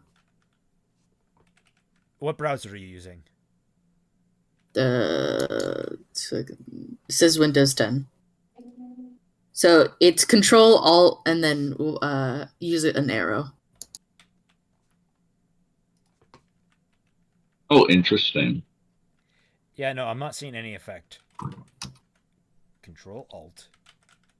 I mean, I can also just So you hold all those and press down, and it flips everything. sounds moisturizing. Oh yeah, I did it. It definitely works. What? guess I could also just Is do it specific this. just for the browser or for all of Windows? Oh my gosh, shoulder. Copy. It should be. I don't know. It's like your view. Let's see. Because I did it on Discord and it did the screen. Flip screen short. I could also just do this. Rotate. You hold Control Alt and then you do an arrow key, all at the same time. I did those things. Nothing happened. Have you tried turning it off and on again? Have you tried doing your mom doing your mom? 180. I got it here. Yeah. All right. Just every single piece slowly being cobbled together out of order. I don't even care. Let's go. Okay, so they're out of order. It's okay. Yeah, so Blake slides down the chap shap. Okay. Well, this is where she's finding the the roof. Yeah. This is the one that is used right before she gets to the ground and appears to the chop This is the one I gave you a really shitty reference for, wasn't it? Yeah, I wasn't sure about the roof with this one, so it's all bad angles and stuff, but I figured in later redraws, hope no one notices how inconsistent this roof is. In later redraws I made it more uniform and nicer and stuff, but it's still pieced like a puzzle, you know? Yeah. There's also a necessary amount of background on the top of that image. So I always like to do that. It's fun. Yeah. This one's over here. Yeah, that one's at the end, yeah. Yeah, that's the first one, I think. Yeah, that one. Yeah, it's that one. Here. And that is the last one. Oh, that's the last one? Okay. That is the last one. Yeah. Yeah, so Bland is looking at the tail. The tail of the bullhead there, and I wasn't consistent with it. I added additional stuff, I think, but that's okay. Lots of detail on the sidewalk itself and the other stuff beyond just the shot there, and on the roof itself that Blake's on. You can see all little grime and stuff going off of it. I love that. I love stuff like that. Yeah. Reason for the pipe was because Raymond's for the chop there needs to be a pipe or something going down it, because Blake slides down it, so I added that initially to the chop design, so Blake gets to use that. It's kind of neato. That's pretty hot. I know in the script she says she hides behind a forklift, but I wasn't I wasn't sure if the forklift was in use or not. I figured it would be, considering how hectic the situation was, and how Adam was we need to do the attack now. Blah, humans bad. Pee pee poo poo. So I figured what I had been aiming for was that it would have been a defunct one. This is I didn't quite convey this, and it's on me for that. But the idea I had for the chop shop was that you would see this hollowed out junker cars around the little parking area, and it would basically imply that the chop shop hasn't actually been used as an actual repair shop in a little while. A lot of things have kind of gone to waste or rusting away. It's being mostly used as a military base now by the White Fang, but that never really manifested, and I had other things to focus on, and it really wasn't that big of a detail overall. So yeah, so I had some bull faunus pilot forklift there, and Blake hides behind a crate, and then there's some other generic. I don't even know what those faunus types were. This was shit, just throw in some weird silhouettes. Doesn't matter if it's inconsistent or not. For a Gamble Shroud or Gamble there on the side panel, yeah. That is almost not traced, but I used the Gamble Shroud from the show for reference for that. So it's pretty close. And then Blake eating the tuna can. Yeah, so I realized for this shot I kind of screwed up, because I was let's put the focus on Blake's Gamble sticking out, but I also realized that it could also be totally interpreted as Blake throwing the can at that spot on the left on the third panel, and that's my mistake there. Now you know. But yeah, it was fun though. like still giving Blake more expressions than just I'm an angsty, whiny character is always good. It's nice seeing her just like emote more, you know. Yeah. So I wanted to like give Blake, have her be just more expressive. Yeah. Running her through the emotional gamut, it's good stuff. Hell yeah. And then Hell Blake yeah, boy. grabbing the rafters gamble, and then that was also with reference to make it consistent, and then her just lassoing it to get up to the rafters. And Yuri actually gave me reference for the rafters from his pick that was earlier in the stream, and it helped a lot. Yeah. And then Blake is in the big surprise. She's shocked at the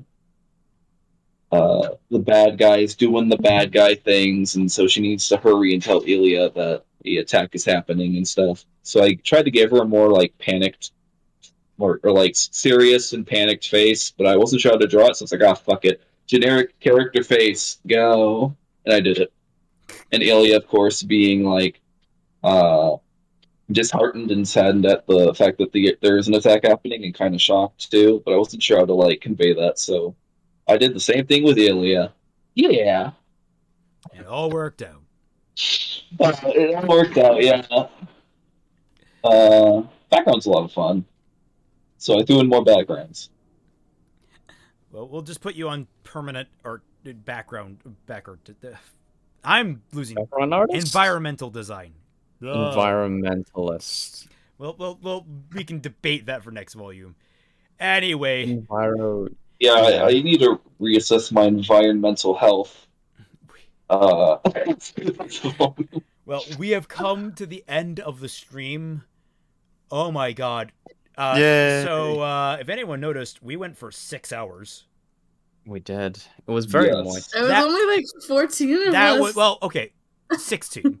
There were 16 because we added NetLady and modded along the way. And Soon. But Soon was only here for a second. We didn't actually cover her very much. So I'm gonna wind us down now because I need to eat dinner and it's 10 p.m. Everybody come into chat. That's really Thank you all so much for joining us. I have had a blast. I hope everyone else here has had the blast. We all love you guys coming in to comment and chat with us. Platonically. Platonically. We aren't Roman. We aren't Roman and Ruby. You know, we won't want to make a mistake or anything. Don't joke about it. Yeah, no. They want reasons to hate you. Stop it. Yeah, I know. Hey, Raymond, you want to address the? We should probably do this to address the weird claim that they did on Tumblr, where it was like Raymond's like forcing his artists to do so much work. He's like oppressing them and stuff. Yeah, no. And whose fault that was? No. It's my fucking fault. It's specifically my fault. Don't yell at Raymond or anyone else. It is entirely my fault for Volume 4 when I did like 60-something drawings, and then everyone else was like, "Ooh, that was cool. Let's also do like 60-something drawings." It's me. Yeah, it's all really excited. Don't blame Raymond. It's all Peri's fault. It's all my fault. That's Peri. We all did. Celtic lives in our basement. That's a fact. No, we're instead of abused and neglected reader. Celtic is not the author of fiction. We are. It's just a face that we need to show. Honestly, we're just all having a lot of fun, and we're just really hyped for this volume. We're just really excited. Yeah, it's been just an absolute blast of a project, and I can't wait for further streams because we still have. Quick math on that, 50 minus 16 is 34 artists to get through. So that's going to be fun. Woo! Including the animation in 3D. Well, the 3D stream, more accurately, I guess. But like, there's going to be an Illustrator stream. There's probably going to be a character design stream. We have a lot of streams coming up, but we have more on the horizon. Can't wait to see you guys in it. And we'll catch you all on the flip side. The flip side. Shut up, Peri! Your mom. You're a platypus, Peri. I don't know what that was.